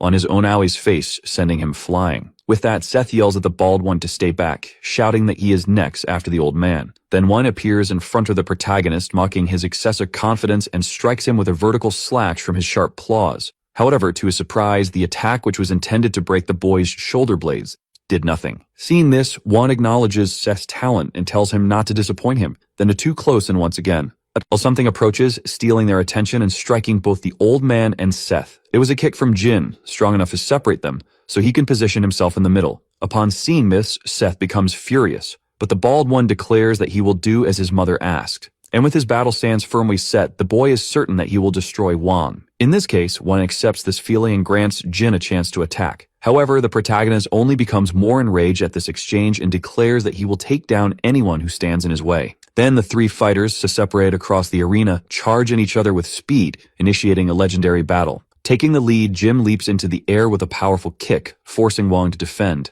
However, right behind it comes a punch filled with the protagonist's determination, passing just beside the bald one and nearly striking the old man, who has to crouch to evade. But as soon as he crouches, Jin wastes no time and takes advantage of the opening to strike again. This time, Wang's guard is broken, and noticing this from behind, our hero charges forward once more. With all his accumulated rage, the boy lands a powerful punch on the chest of the master of the Supreme Black, sending him flying. Obviously, this is not enough to defeat him, but the boys have no intention of stopping, and Wang feels extremely disrespected by being hit. Jim, in turn, remembers his promise to Anna, but Seth tells him to shut up. Instead, the boy suggests that they fight together. However, the protagonist has a better idea. He suggests that the bald one just watch. Determined to face the old man once again, Seth tries to land another punch like before. But alone, the protagonist stands no chance and takes a counterattack that opens his defense, though he narrowly dodges the second strike that could have finished him. Seeing this, Jin decides not to stand idle and comes from above again with a kick, which Wang barely manages to block. However, the distraction was enough for the protagonist to land a precise knee strike on the master.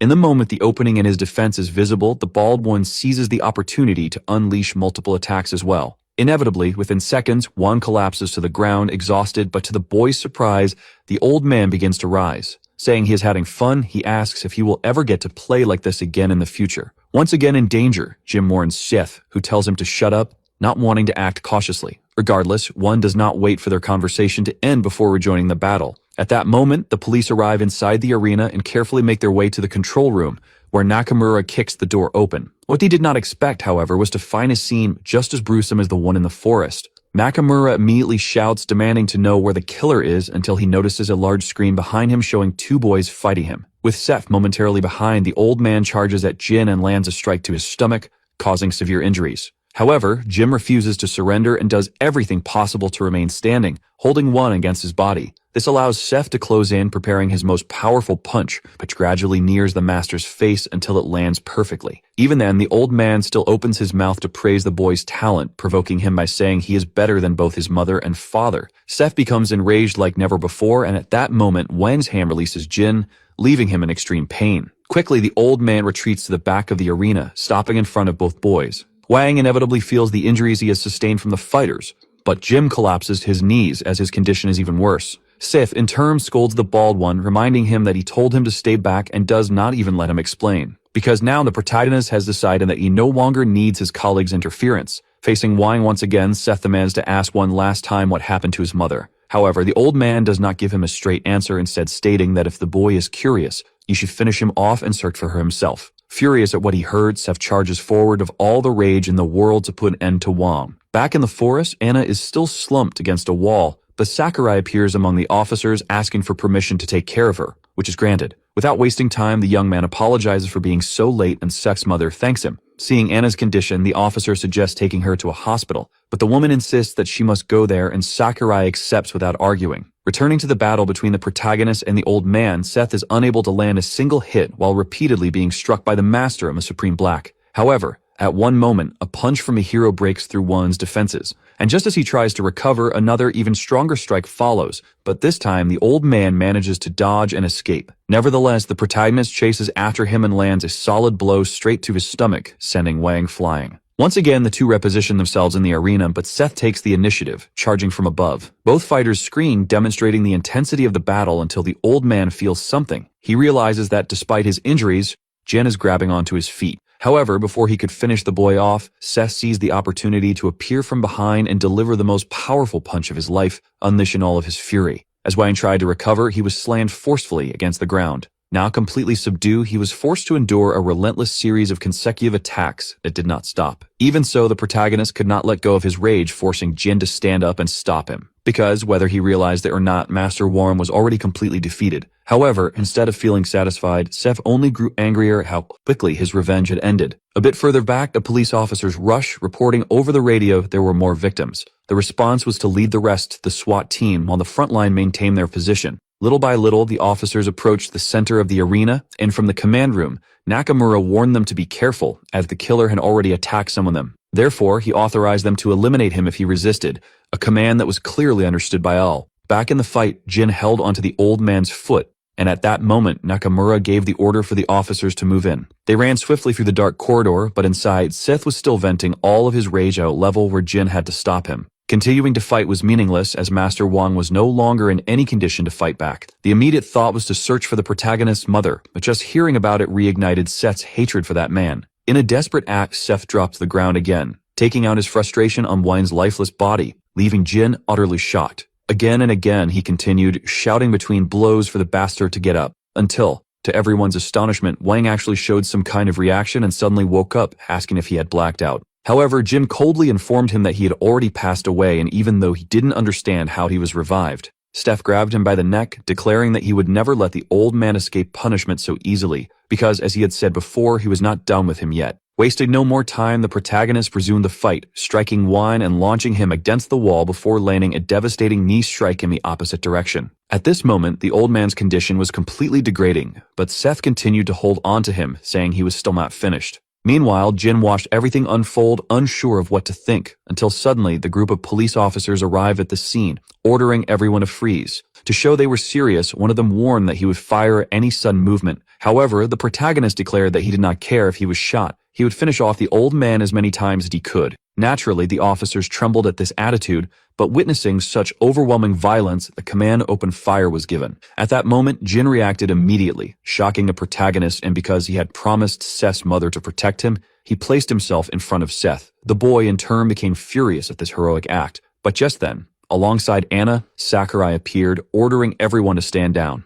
Both boys were confused by Anna's presence, and for the first time, Seth showed a hint of happiness. However, his mother simply walked past him to face Wang's battered body on the ground. Jin then declared that the master of the Supreme Black was finished, but Anna still drew her sword and approached, leaving Seth curious. Thus, the woman finally took out her vengeance for what the old man had done to her family. While some watched the scene in shock and others in fear, Anna firmly stated that she had eliminated Wang, and she asked if everyone had seen it, though when she spoke she was looking deeply into her son's eyes. Faced with all of this, the officers felt deeply intimidated, and from the command room, Nakamura ordered the corporation to arrest everyone. Following her superior's orders, they pointed their weapons at the group of suspects standing near the old man, and naturally, they took Anna into custody, who surrendered willingly without any resistance. Stith in turn felt disrespected by the officers, but his mother let out a commanding shout, signaling him to stop, and as he looked more closely, she even shook her head in silent refusal. Thus, Nakamura gives the order once again, and even though he didn't want to, Jin is arrested alongside the protagonist.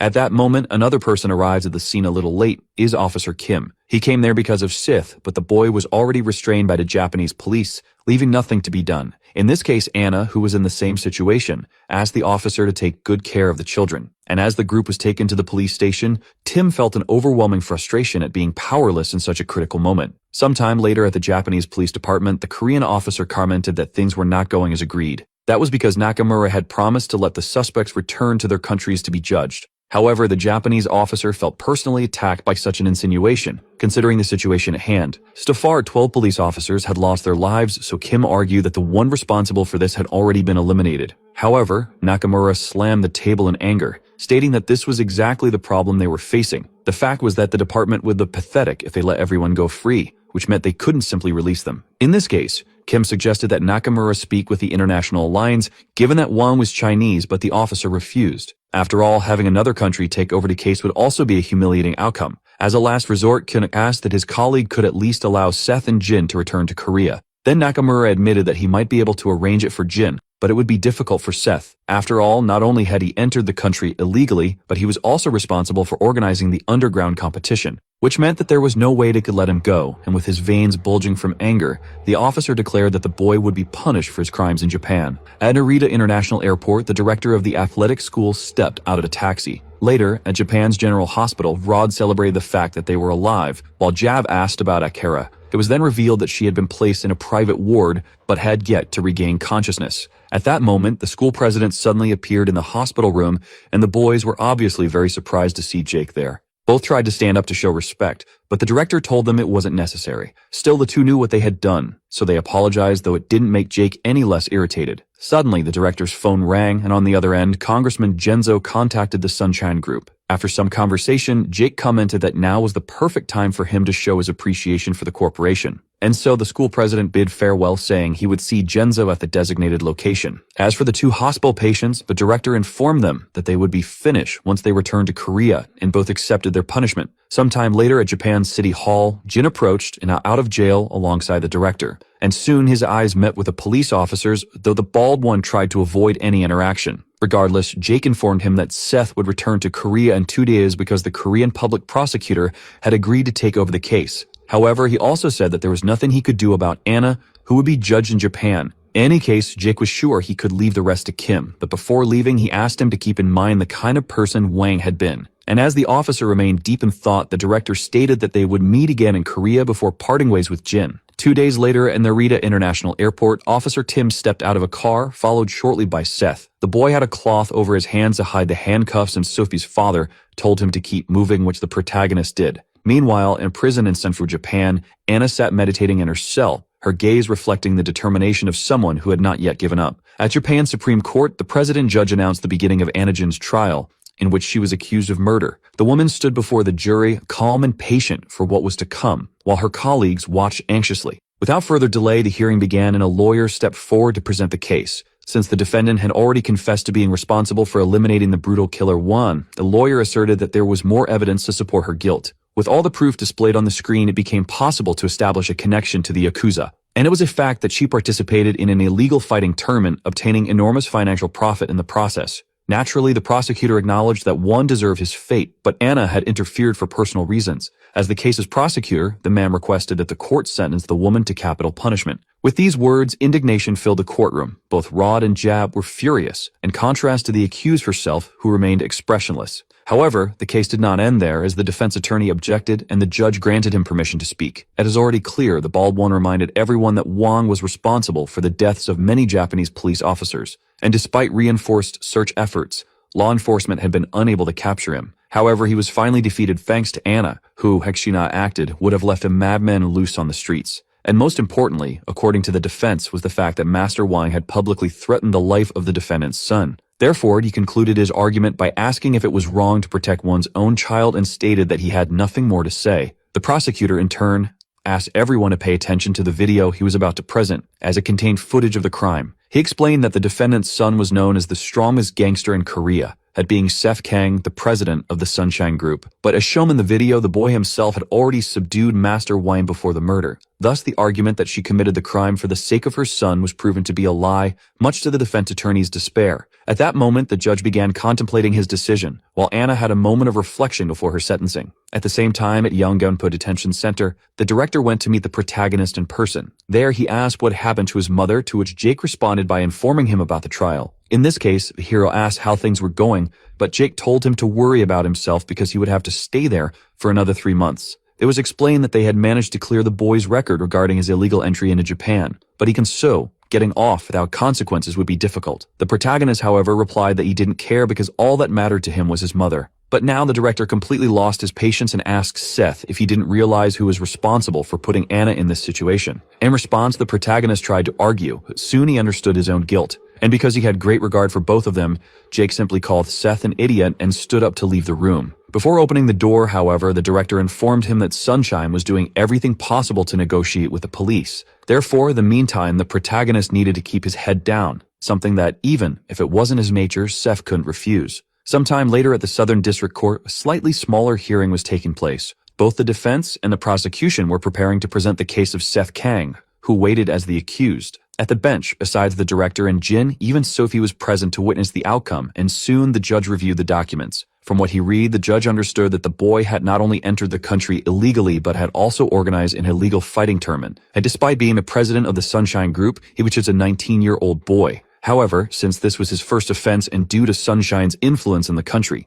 the judge announced a fine of $100,000 along with 120 hours of community service until Seth suddenly interrupted the sentencing by shouting that he had something to say. Logically, this unexpected action caused tension in the courtroom to rise dramatically, and without any fear, the protagonist confessed that he was the one who killed the master. At that moment, all of his allies could not understand his reasoning, but Seth reaffirmed his guilt before the judge, declaring with absolute conviction that he was the one responsible for ending war in Japan. And as the trial unfolded, Anna remained in prison, unsure of what to think about her fate. Still in jail, time passed in the blink of an eye, with the seasons changing until winter arrived. Then, on an ordinary day, a police officer ordered Anna to come out, and when she ignored him, he repeated the command, this time with more force. At that moment, the protagonist's mother dressed once again in her old clothes, and she was met by the Sunshine Corporation group led by the director, who welcomed her back. Furthermore, Jake, understanding what must be done, sincerely apologizes in his heart, and silence fills the room. Kim, in turn, informs them that Anna has been acquitted of the murder charge, but will have to face another trial when they return to Korea.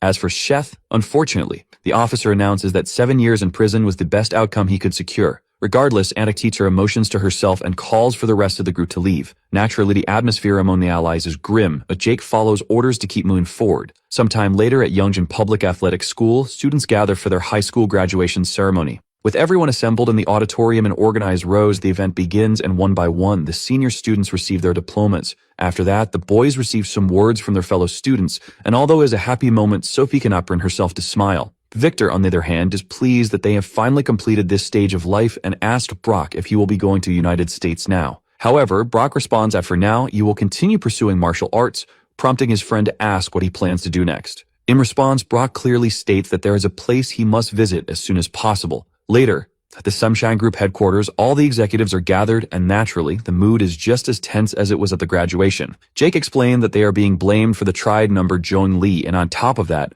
Bakdu reports that many Chinese people have been entering Incheon. Sang Madam in turn reminds them that the Yakuza are also making moves, and in response, the director suggests they should strike first. However, Anna, who is now the new person in charge of the presidential seat, believes it's better to keep an eye on them for now. She asserts that she herself will take control if things spiral out of hand, whether in China or Japan, and all the executives understand without questioning the president. Sometime later on the same day, but in a mountainous area surrounded by winter snow, Jim continues his training with even greater intensity than before. Amid his strikes, Aker appears, commenting that she knew she would find him there and complimenting his dedication. Obviously, the bald one is very happy to see his friend, but he is startled when he notices Brock standing right behind her. Because of this, he questions why the two are together and whether there is something going on between them. However, Brock, looking bored, simply asks if this place will make him stronger. Understanding the question, Jin smiles before confidently affirming that it will, which is exactly what the big guy wanted to hear. Meanwhile, at a Korean prison, a bus arrives carrying inmates who are instructed by the officers to familiarize themselves with their new home.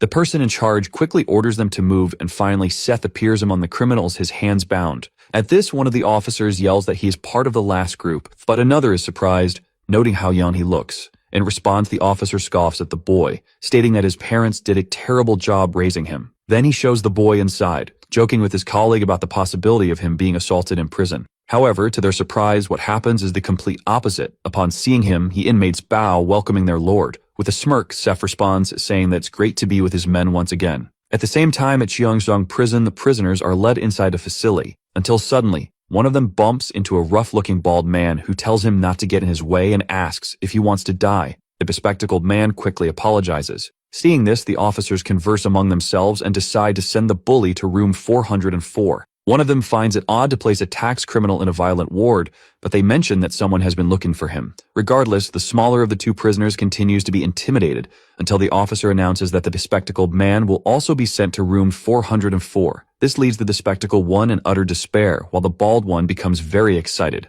Between the cells, various moral plaques are displayed advocating for the establishment of law and order. Soon, the officer leads the bespectacled man to his designated room. Moreover, the bald one is also assigned there, so the officer informs the other inmates that two new arrivals have joined them. Naturally, he asks the veterans not to harass the newcomers too much as there is no longer a backup cell for them. Regardless, the bald one still feels unsettled by the earlier bump at the entrance. Therefore, he approaches the one with glasses and kicks a table, trying to assert his dominance. The same man shouts, asking who his boss is, but one of the prisoners just laughs at the entire display. Obviously, the bald man becomes furious and asks what the hell the man is laughing at. Then the former president of the Sunshine Group and Kurt number 2 in command, Jisaemin, stated that a cute guy had entered. Since he was also a criminal, the bald man gradually recognized this person and asked if he was the leader. However, the young man just nodded to the side of his head because despite who he was, the leader was someone else. And to satisfy the bald man's curiosity, Seth Chang appeared with his hands in his pockets and his usual proud smile. Despite this, the bald man couldn't understand, and being much bigger, he asked if this child was the leader. So instead of speaking, the protagonist decided to demonstrate, and with just a touch on the young man's bicep,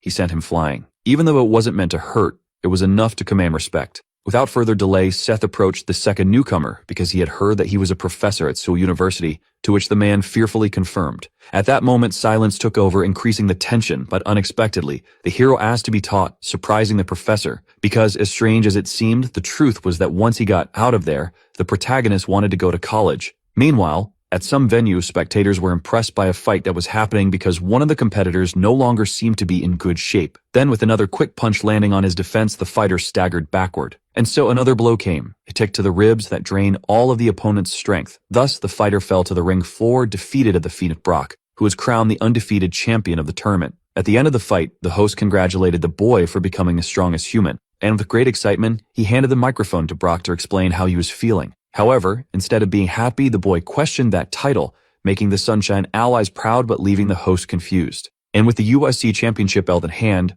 Brock revealed that his contract had ended with this match. He announced that he would no longer participate in these boring fights, dropping the prize onto the ring floor. Obviously, the host didn't understand anything, but the coach congratulated him, unlike Victor, who found his attitude shameful. However, Brock didn't care about that because his attention was on another young man who, despite his changed appearance, was Jin. At that very moment in the USCCO's office, a man watched recordings of the illegal Osaka tournament on his tablet. And while thinking about what Brock had said about USC fights being boring, he noticed the difference between the competitions. Because if those kinds of people were out there, tournaments like the USC would certainly be dull. However, if it were something like the event in Japan, he believed he could make a lot of money. On another day, everyone was gathered in the prison's social area. And while doing bench presses, Seth listened to advice about derivatives and integrals in mathematics. Then he said he understood, but suddenly, his attention drifted as someone else arrived. Jisangman thanked the professor for his work, leaving him scared, but then asked to be alone with the boy for a while. Which of course the man accepted, even though the protagonist was a little confused by it. Seth soon asked if there was still no news about his mother, but since she wasn't there, it seemed that Anna was not in Korea. However, noticing the hero's irritated expression, he ruffled his hair,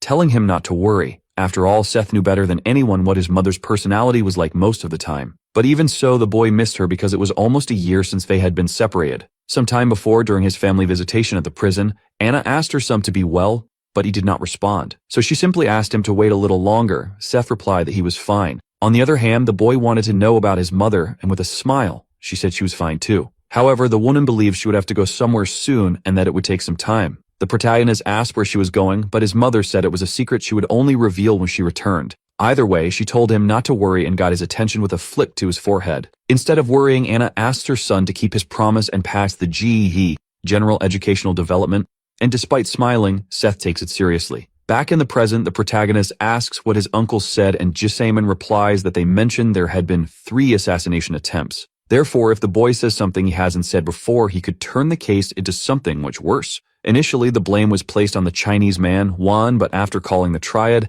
they discovered that Anna had been in China alone. To explain, he believes everything is happening because of the fights from before and because of the Black Society's Dragon King. In the end, Jasaemin simply makes it clear that the matter is far from over and Seth faces everything with seriousness. At a fast food restaurant in Los Angeles, USA, the customers in the place are very frightened because there are foreigners there who are different from usual, eating uncontrollably. Still, none of them care about these prejudiced looks and continue. Until outside, Sophie analyzes the place and believes that Kim's dinner is the designated location. Without wasting time, she enters and upon finding her colleagues, Jin waves with great excitement, unlike the others who seem embarrassed, as does Sophie. Sometime later at a hotel, the former bald man thanks everyone for being there now, and he confesses that they went through tough times because they arrived there without an interpreter. However, for that, the boy blames his colleagues who only exercise their muscles and forget about their brains. To ease the tension, Sophie says she liked it and that it was good to see the others after so long. She also remembers that there will be a fight for Sumjin in 3 days, and Victor boasts that if he wins, he will earn the title. However, she states that she will not watch the fight because she hates those things, which dampens the boy's excitement. Either way, Jin states that the boy will win, and the two agree with that. Because although he is not a monster like his colleagues, Victor believes he is invincible in boxing. However, Brock, as always, mocks that title because to him, the only monsters are Jin and Seth. Jin, in turn, also praised Brock a lot because he had become very strong, and in just 2 years, he could already be compared to him. But the fighter made it clear that his goal was to defeat the protagonist, so Victor questioned what came next. However, upon remembering those memorable fights in the Osaka arena again, Brock simply remained silent, and breaking the mood, Sophie announced that she was going to rest. But she suggested that they should go to Las Vegas tomorrow, and Jin accepted immediately. During the conversation, suddenly someone knocked on the hotel door, and the boy quickly went over to answer it. He was very respectful, but when he looked up, the visitor was someone he had never seen before and who also seemed imposing. Without wasting time, the man spoke with Brock, asking to borrow some of his time. And upon noticing the hostile expression, the man assured that it would be quick since it was a business proposal that might sound interesting. Thus, the atmosphere in the room suddenly shifted to a general feeling of distrust as they waited for an explanation.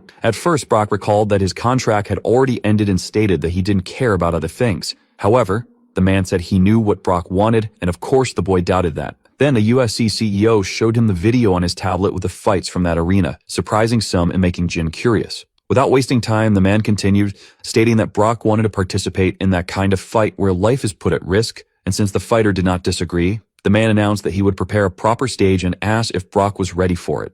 Again, the fighter did not respond, so the businessman understood that the answer seemed clear. In that case, he turned to leave, stating that he would be hiring Brock soon. Jim, in turn, asked Brock what that man was talking about and asked about the video. Then the fighter revealed that the man had said he would reopen the match, which of course Jim thought was insane. Either way, Brock directly asked the former bald man what it felt like to be a participant in that. For a long time, the boy had wanted to know what the protagonist felt and what Jim felt in that battle. Therefore, Emma's disciple made a point of reminding them that martial arts exist to destroy, and in the end, Brock knew that better than anyone. Still, after seeing his colleagues in that video, he no longer wanted to remain as the frog at the bottom of the well. And in the midst of it all, the truth along with the frustration in his colleagues' eyes, Jin understands. The boy states that not a single word was incorrect when the ambassador received them. And when Brock asks if anything was said about him, Jim reveals that he was compared to the protagonist himself. That was because both were men who didn't train but had to fight, destined to always live on the edge of the sword. Inevitably, the fighter identified with that, and since Seth once wished for the same,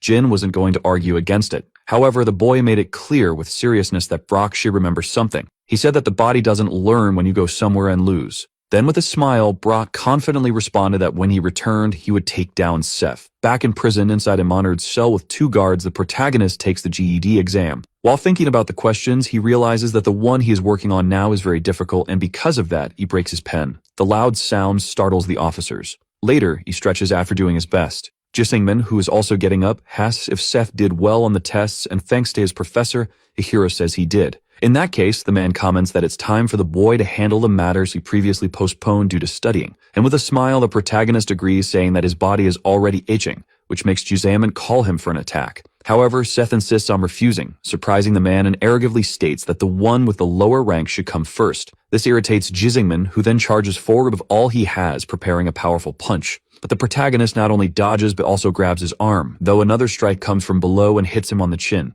A small cut is caused, and seeing this, Seth makes the best decision. Retreat to think of a new strategy. The protagonist comments that he has seen this move somewhere a few times before. But Juzaman only remarks that he trained all this time and that even so, the protagonist was still dodging. Sif in turn questions how his uncle learned it, so Juzaman decides to explain everything. After nearly dying by falling into a river, he learned many things while wandering the continent. And seeing the protagonist's serious expression, he asks if the boy is scared. However, Seth denies it, explaining that he is just disgusted and threatens his uncle, saying he will take him down if he uses Wang's technique again. Instead of being afraid, Jasaemin simply provokes him, telling him to try if he is capable. With both of them filled with emotions, they rush at each other again, and while Seth is furious, his uncle enjoys it immensely. After some time fighting, Jasaemin collapses to the ground in exhaustion while his nephew remains standing. Then he admits that the protagonist has become very strong, to which Seth responds that he could take down anyone. At this, his uncle asks if that includes his mother, but Seth tells Jasaemin to stop talking nonsense because his son would never do such a thing. Either way, the boy's day of freedom is approaching, so his uncle asks what he plans to do. Without any hesitation, the protagonist simply says that he will attend university. Hearing this, Jasaemin asks about Sunshine. But since the boy has many relatives, he believes everything will be fine, especially since he will tell his mother first. His uncle, in turn, accepts that the boy can do whatever he wants but asks him not to forget something. That with communication and speech, those uncles had been using the boy's power extensively.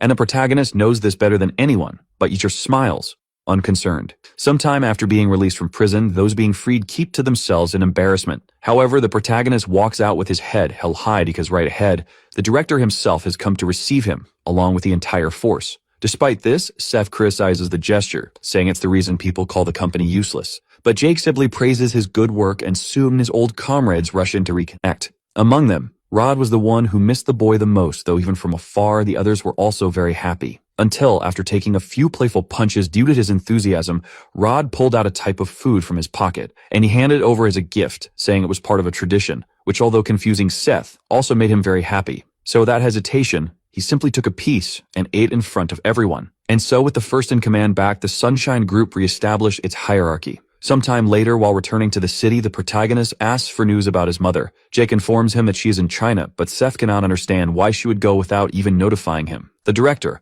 on the other hand, believes that she is at war with the Triad. To explain, he asks the boy to remember Joan, the Triad successor who participated in the competition in Osaka. Hearing this, the protagonist finds it strange since Joan had been defeated by Juan, which the director confirms. In this case, Seth questions what that has to do with his mother, and Jake explains that since their target died, they still want revenge. And because they lost the chance to avenge their successor, they simply turned their focus back to Sunshine, despite the injustice of it. Indignant, Seth shouts that they should simply come after him since he was the one who defeated Juan first. However, Jake reveals that they were indeed targeting him, even if the boy was unaware, and that was precisely why Anna intervened personally. Understanding that there is nothing he can do about it, the hero becomes even more furious. Then the director pulls a letter from his suit, stating that it is a photo they received last week. To the hero's surprise, the Hangzhou Triad branch caused an uproar because it had turned into a wasteland just a week ago. Regardless, Jake states that the boy needs to worry about this, but Seth seriously examines the photo. So when the director informs him that they will first go to the company, the hero refuses.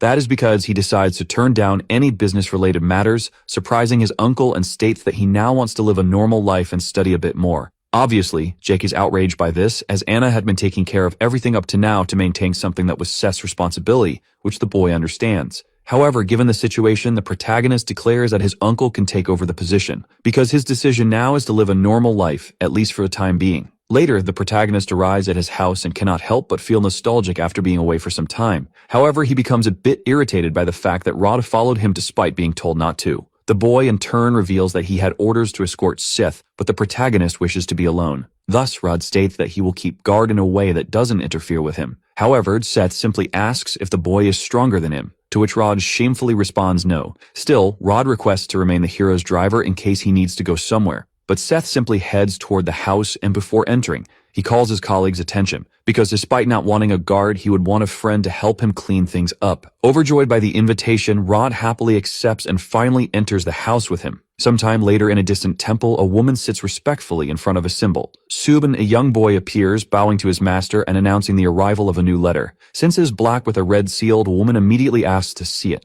Then the disciple asks what it is, and the master explains that strange men have been sending strange letters. That is because there wasn't a single word written in the letter, so the woman simply tossed it into the air and cut it into pieces with her sword. However, Sasaki Shinto had sensed a message about life and death within it. Meanwhile, in France, at a fencing school, a young man receives the same letter regarding a fight to the death. Excited by this, Jen Sackman crumpled the paper, calling it something truly crazy. Traveling to Iraq at a military base, a blonde man slices a piece of wood with his mashie while smoking a cigar. At one point, he notices the presence of a letter in his room, which immediately captures his attention. Meanwhile, in China, at some random fishing spot, a man fishes peacefully until a delivery boy informs Chen that he has a letter for him. Clearly, the old man is thrilled to have a reward sent to someone like him. Nonetheless, the delivery boy simply drops it on the ground before leaving, and without even turning around, Chen easily picks it up with his fishing rod. Little by little, the old man examines the parcel with slight curiosity, but soon becomes serious as he realizes what it is about. Then, with a simple motion, he wraps the fishing line around the letter and tears it apart completely, letting the pieces fall into the calm river. Back at the protagonist's house, he is preparing lunch while Rod patiently waits at the dining table. Naturally, the sight of his boss makes him feel down,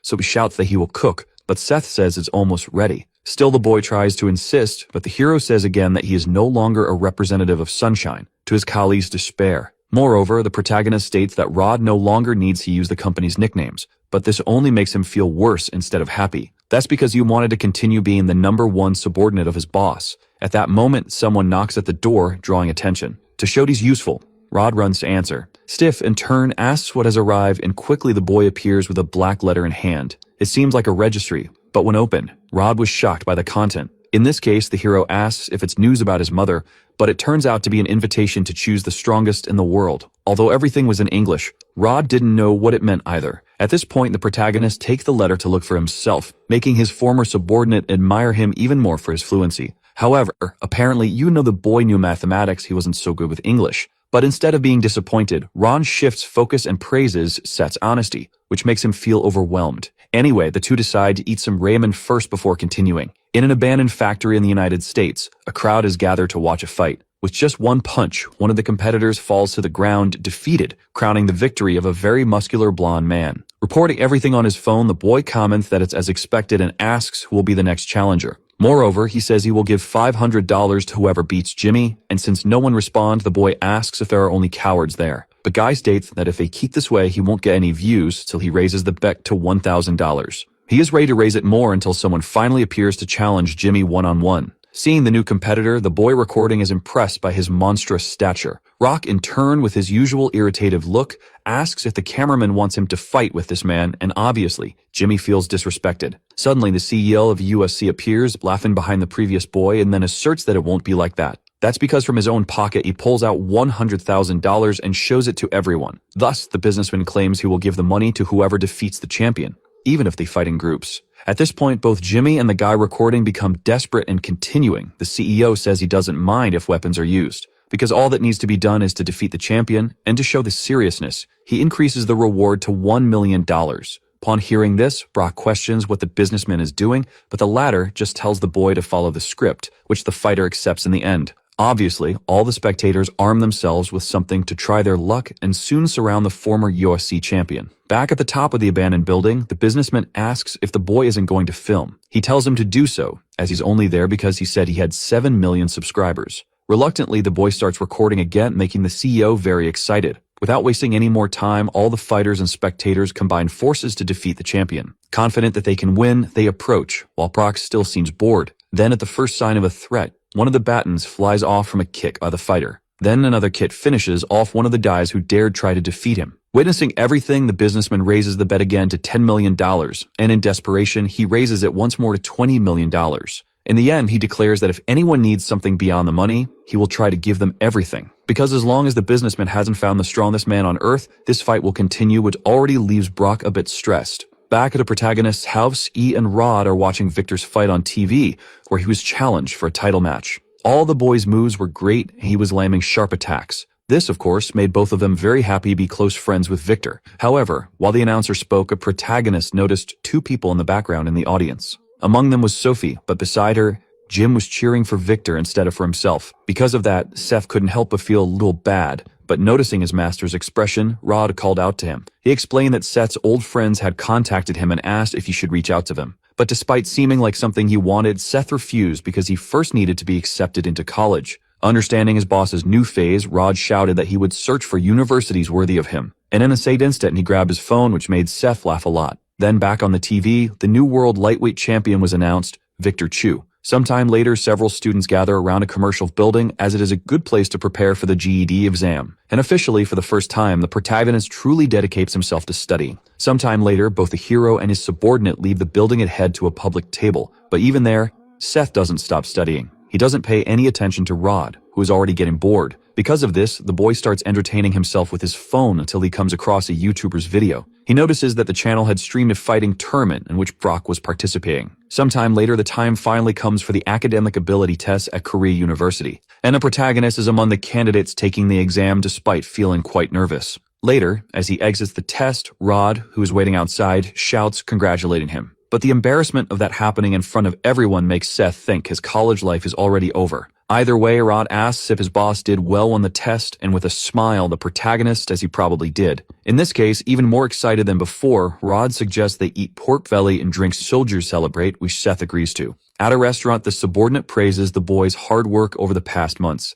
He asks Seth to grab a glass for the drink, but when he calls Rod by name, the latter embarrasses him again by bowing down. While they eat, the boy clarifies that for him, things never change. Once a boss, always a boss. But if that's the case, Seth says that Rod won't be able to stay by his side. Hearing this, the subordinate jokingly pretends to cry, saying he's very sad. So Seth grabs the bottle and warns him that he's serious. Inevitably, spending all that time in prison made the protagonist think about many things. And now he realizes that for a long time, he was truly a foolish and bad person. Naturally, Rod shouts that his boss isn't like that at all. He's charismatic and stronger than everyone. But the hero responds that that's exactly the problem. To argue, the subordinate reminds him that he has the best fists in Korea and is the heir to sunshine. However, the real issue was that he loved fighting but hated losing, which he admitted as he took another shot. A little irritated, Seth stated that if he stayed in sunshine, he would continue fighting stronger and stronger people. Naturally, he would grow to love that feeling more and more until perhaps he could no longer be stopped. Even now, Seth comments that his blood is yearning for a fight, bringing back memories of past battles and how he felt in those moments. However, he will no longer let things remain as they are, as he has matured during his time in and out of prison. More than anything, Seth knows he is responsible for what happened to Anna, because he sought revenge for a father he never even knew, without caring that he was putting his mother in danger. Rod, in turn, tells his boss not to worry because Menon is strong and sometimes calls to say she's fine. But despite knowing that the hero understands how he would feel if something were to happen to her, because he knows he wouldn't be able to hold himself back and would use it as an excuse to return to fighting, which terrifies him, the possibility that he might never be able to stop. Hearing this, Rod simply places his hands on his boss's shoulders and comments that this is who he is. After all, he is the one they call the best fist in Korea and the leader of Sunshine, whom everyone respects. So Rod assures him that no matter what anyone says, he will always be the best. After those comforting words, he goes back to drinking with as much enthusiasm as possible. And soon, already a little out of it, he shouts for everyone to protect the boss until he collapses onto the floor. And then he shouts even louder for him to come to him, leaving Seth speechless. Later, the protagonist has to carry his subordinate back home. Even now, Rod doesn't stop shouting nonsense like "get them," while Seth repeatedly asks him to be quiet. At one point, the hero warns that he will leave him there, but to his surprise, his mother opens the door for them to enter the house. With a smile, she simply asks if her son did well on the college entrance exam. While Rod sleeps drunk on the couch, the protagonist asks when his mother returned. She apologizes for being late and says she wanted to arrive before the test to make breakfast. In this case, Seth asks if she knew he was studying, and Anna replies that she heard about it from his uncle. Then the protagonist asks if her dangerous work is over, and his mother informs him that she came after finishing it, which is a huge relief to him. Regardless, the two have a good moment together, and Anna is impressed with how much Seth has grown, especially since he is now going to college. Since he thinks he did well, his mother praises his hard work. However, the hero trembles, saying that she is the one who did a good job. So Anna calms his hands, telling him not to worry about anything and to do whatever he wants. After all, she states that both she and Simon surely feel a lot because, due to them, the boy spent so much time in turmoil. Then Anna reminds him that none of this is his fault, so he can go back to doing whatever he wants.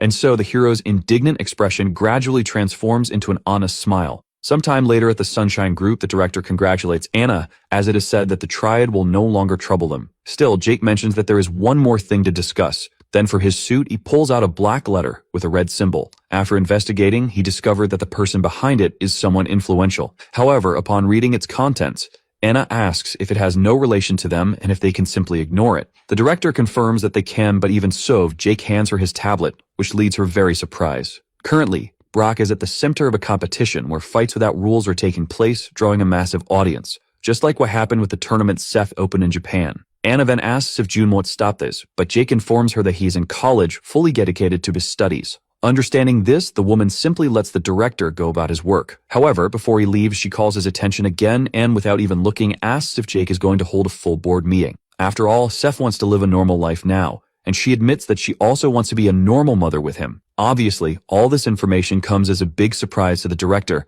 but Anna explains that there is no reason to sit in that position. Her son will not return. Because of this, she believes that the best person to be ahead of Sunshine is Jake. And although he is a little frustrated at first, the director eventually accepts his new position. Meanwhile, at Korea University on a soccer field, a boy throws the ball into the air until it eventually reaches another player. As the language and literature teams compete for victory, Sophie watches everything with excitement. After all, among the players is Jin, who is about to take a ball straight to face. However, as a renowned martial artist, he simply faces the threat with a devastating headbutt. This redirects the ball straight to the ground and then high into the air again. Then he jumps toward it, and with his back to the ball, he executes a bicycle kick more beautifully than many professionals. Naturally, to send the ball straight into the goal, scoring an incredible point for his team. The players go wild and the audience even more, except for Sophie. And outside that same university, Seth Kang stands there for the first time. Still facing the college, the hero feels happy but decides to leave. So while Sophie and Jin shared good times together, Seth continues studying. Naturally, the seasons passed from autumn to winter until finally, spring arrived at Yen University. And because of the season, several orientation signs for freshmen were put up. Later in the gymnasium, one of the professors congratulates the new freshmen and leaves the rest of the work to the seniors. Then everyone applauds, and at the same moment, the older undergraduate students appear, expressing their gratitude. Seth, now with a new look, watches as Lee Gang-wook introduces himself as the president of the Gymnasium Student Council. It is said that Yunny Corporation takes pride in its 100 years of tradition, so the freshmen must remember this. To clarify, Lee asks everyone to shout together that the seniors are like the sky. Not hearing it loud enough, he shouts for them to say the phrase with more enthusiasm to initiate themselves, and so everyone repeats it, though still wants it louder. So even the protagonist joins in willingly, unlike the others who already seem exhausted. Regardless, Lee continues his speech by stating that the athletic department requires discipline. He mentions that one student has repeated a year 4 times, which happens to be Seth's case. However, he uses this as an example to say that in the department, what matters isn't age but loyalty, and everyone understands. At this point, the welcoming ceremony officially begins, allowing the students to finally relax a little. Sometime later, everyone raises their glasses to toast together at a kind of picnic. Lee then asks everyone to take a shot together,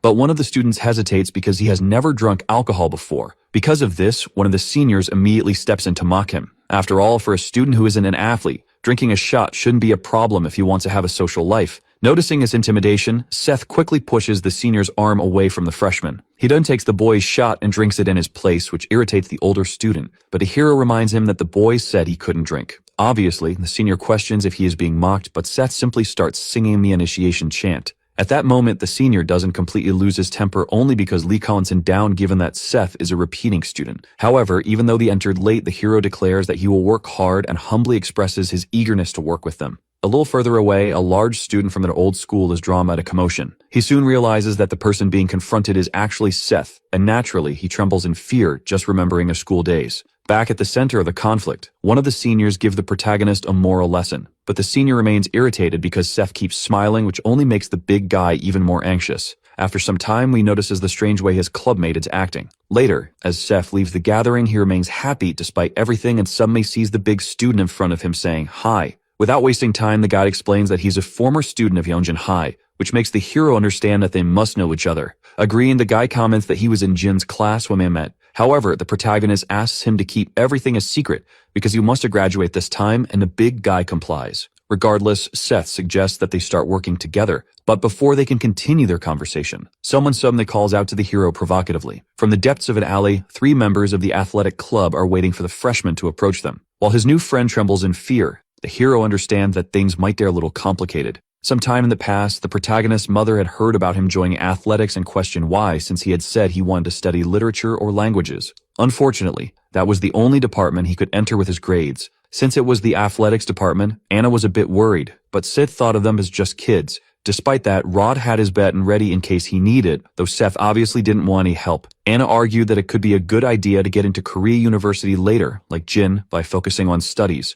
However, Seth stated that once he was accepted, he could study whatever he wanted, so he would already be learning literature and philosophy anyway. At that, Anna asked if he even had a real chance of being accepted, and with great pride, Seth declared that he had scored well both in theory and in practice. As a result, the protagonist's mother felt very proud of her son, and so did the hero himself. Back in the present, the three bullies call out to Seth from the alley, shamelessly summoning him. While his new colleague trembles, the protagonist actually feels a little excited about this problem. To try to avoid a disaster, the big guy asks what they are doing. In response, the seniors mention disciplining freshmen who don't know the rules of the place. Then the hero's former schoolmate starts to argue, but Safe stops him, saying that it's fine, which leaves him a little surprised. So our hero walks up to the seniors with open arms and a big smile on his face. However, the big guy wasn't worried about the hero. He was more concerned about what would happen to those guys. Sometime later in the auditorium, they asked for everyone's attention, saying that they are about to be completely impressed. That's because the senior he brought to speak was someone very difficult to get in touch with. Then, announcing him of the pride of the university, as well as the athletics department in Korea, Victor is called onto the stage, feeling a little embarrassed by the exaggeration. The moment he steps up, the students cheer as if they are seeing a celebrity, so Chu waves to everyone. Consequently, the women become completely enamored with him, while the men feel inspired. Without further delay, Victor comments that he is there because of Lee's insistence and asks the freshman not to cause trouble. Changing the subject, the boxer asks if there are any students from Yongjin High School's athletics program there. Unexpectedly, many raise their hands, so as freshmen from two institutions, Victor announces that he will pay for lunch for each of them. Regardless, the boxer drops the microphone and announces that he's leaving. Lee, on the other hand, is confused, so Victor explains that he is in the middle of his training session. So the student council president wishes him well, and they bid farewell. Sometime later, Chu begins stretching to return to his training routine. However, he notices his former schoolmate trying to slip past in the background without greeting him, so he calls out to him to ask what he's doing. Trembling in fear, the big guy can't utter a single word, and from a distance, Victor notices that a student is being forced to do push-ups. Because of this, Shu believes he understands the situation and starts approaching to put an end to this bullying. Just the presence of the boxer makes the seniors tremble, and because he is highly respected there, they all bow without even thinking. One of the bullies becomes very irritated with the protagonist for not standing up to show respect. Then Victor questions what's going on, and it is explained that this is a lesson for a disrespectful freshman. Regardless, the senior asks if the newcomer will continue without greeting Chu. However, upon hearing this name, the protagonist grows curious because he remembers it, making the big guy think that everything is over. At the moment when the bullies start insulting the hero for remaining silent, Victor finally realizes who this freshman is, and then Seth simply says that it's been a long time, which makes Chu's blood boil with excitement. Without thinking twice, he charges forward at high speed with his most powerful punch. However, it doesn't even come close to landing, but despite the easy dodge, Victor doesn't give up and shifts his center of mass to throw another strike. This time, however, Seth catches the punch effortlessly with one hand. Now more excited than ever, Victor asks when Seth arrived there, and of course, the bullies from before are left in total disbelief. Locking the punch of a world boxing champion with just one hand is not something you see every day. To explain, the big guy comments that they should only know that Seth is a legend at Yongjin High, because if they found out more than that, they definitely wouldn't be able to live their academic lives morally anymore. Later, at the same restaurant as before, Rod smokes outside while the two converse. Victor asks when the protagonist got out, and he responds that it was last year. In that case, the boxer questions why he never got his contact information and asks if the others know. But Seth responds that there was no reason to tell them since it was all in the past. Despite that, Victor calls the protagonist a bum, saying they should have stayed friends. Sith, in turn, prepares a shot for his old colleague, but Victor refuses since he has a title defense match next week. So the hero asks how he was supposed to look for them, believing it's better to live without reconnecting. Hearing this, Victor simply ignores those words and instead asks if Seth knows what Brock is doing now. And since he apparently doesn't, the boxer places his phone on the table to show him. Without wasting time, the videos from that violent underground USC competition are shown. With 7 million views, a blonde man tried to attack the fighter with a knife, but Brock simply dodged all of his strikes. Demonstrating incredible agility despite his size, he was soon backed against a wall.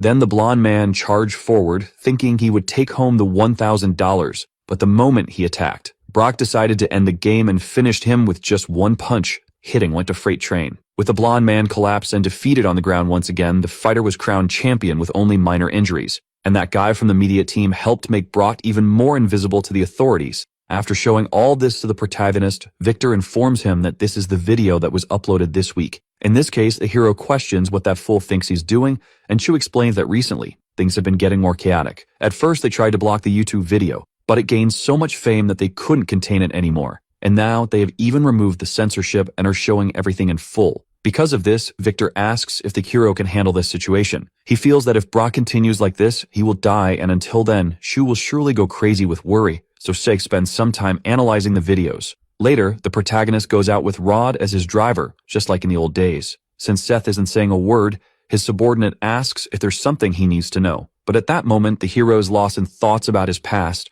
making him hide his intentions. Regardless, Rod notices that this is not the expression of someone who is okay, but he doesn't press the matter, and soon they arrive home. Back at home, Rod acts more like a son than the protagonist, so Anna gives him some attention. Changing the subject, his mother comments that Seth is a bit late, but what matters is that he enjoyed his day of studying. Back to the underground tournament recordings, the mastermind behind it watches everything and concludes that Brock is his true bold mind. So he gets up from his chair and facing the window smokes his cigar to clear his mind. With a highly excited expression, he believes that the time is finally approaching to properly open the ring. It seems the businessman has received confirmation from the competitors he sent letters to, and in addition to that, he counts on the presence of people like Jin, Anna, and even Seth. The next day at the protagonist's house, he tells his mother that he is heading out, and she asks him not to cause any trouble. With a gentle smile, the hero assures her that he is no longer a child and leaves together with Rod. Little by little, Anna's expression turns more serious because the director is also there for a conversation. In this case, Anna asks what it's about, stating that if it concerns Sunshine, she will no longer interfere. However, Jake informs his sister-in-law that it's not about that, but is still related to her and her son. Recently, there was a strange contact from the United States, and the director thought Anna should analyze it for herself. In a video, the UNC businessman states that if the strongest don't come, it won't be fun. Fanny insists that she should not refuse his invitation, which irritates her. To make things clear, the businessman admits that he is obsessed with her, and if the strongest person does not appear, his plan will not work. Still, he knows that if she insists on not coming, there is nothing he to do. Surprisingly, the businessman insists that Anna at least invite her two friends, because based on the skills he saw in the underground tournament videos, it could bring a lot of entertainment. But instead of feeling satisfied, this proposal had the opposite effect. It made her completely curious. Continuing, the UFC CEO finds it hilarious if these friends are living as normal people and can't help but laugh out loud. Then, in a moment of frustration, Anna throws the tablet far away, shattering it on the road. At this, Jake informs her that Brock is following this man, but now Anna no longer needed convince him. With fury written all over her face, she ordered them to gather as much information as possible, though it wasn't necessary, as Jake already had everything with him. Back at Korea University, all the students are entering to study, until at the entrance, Jim catches Sophie's attention, who is waiting outside. Thus, the two greet each other and begin chatting amicably as they walk, until suddenly another person appears. It's Victor, leading to another conversation. Since the boy remains silent, Jin asks if Chu shouldn't be trained for his fight next week. However, Victor simply responds that he has something to say, and after another moment of silence, the boxer reveals that that guy is back. Naturally, at first, neither of them understands what he is talking about, so Chu clarifies that he means Seth Kem. Due to her past experiences, Sophie becomes slightly melancholic, while Jin grows apprehensive. Regardless, Victor pauses to say one more thing and decides to reveal that Seth is attending this university as a freshman. At that moment, the atmosphere turns more tense, and the boxer bids farewell to leave. Noticing the heavy silence, Jin asks if his friend is okay. And as she replies that she is, the boy suggests that they could go together since he also wants to see Seth. However, Sophie unexpectedly refuses the proposal and before smile, states that the past is in the past. Shigana asked him to keep walking, leaving Jin a little confused. But the truth was that, as she walked, the girl couldn't stop thinking about the time she'd spent with Seth. That's because some time ago she had gone to visit him in prison, anxious to see him and expressed her concern for him. However, the protagonist shouted that those annoying visits from the outside only made things harder, and then he simply stood up and asked her never to come back again, leaving Sophie completely devastated. So the video ends here. If you don't want to miss the next part, activate the notification bell, and see you next time.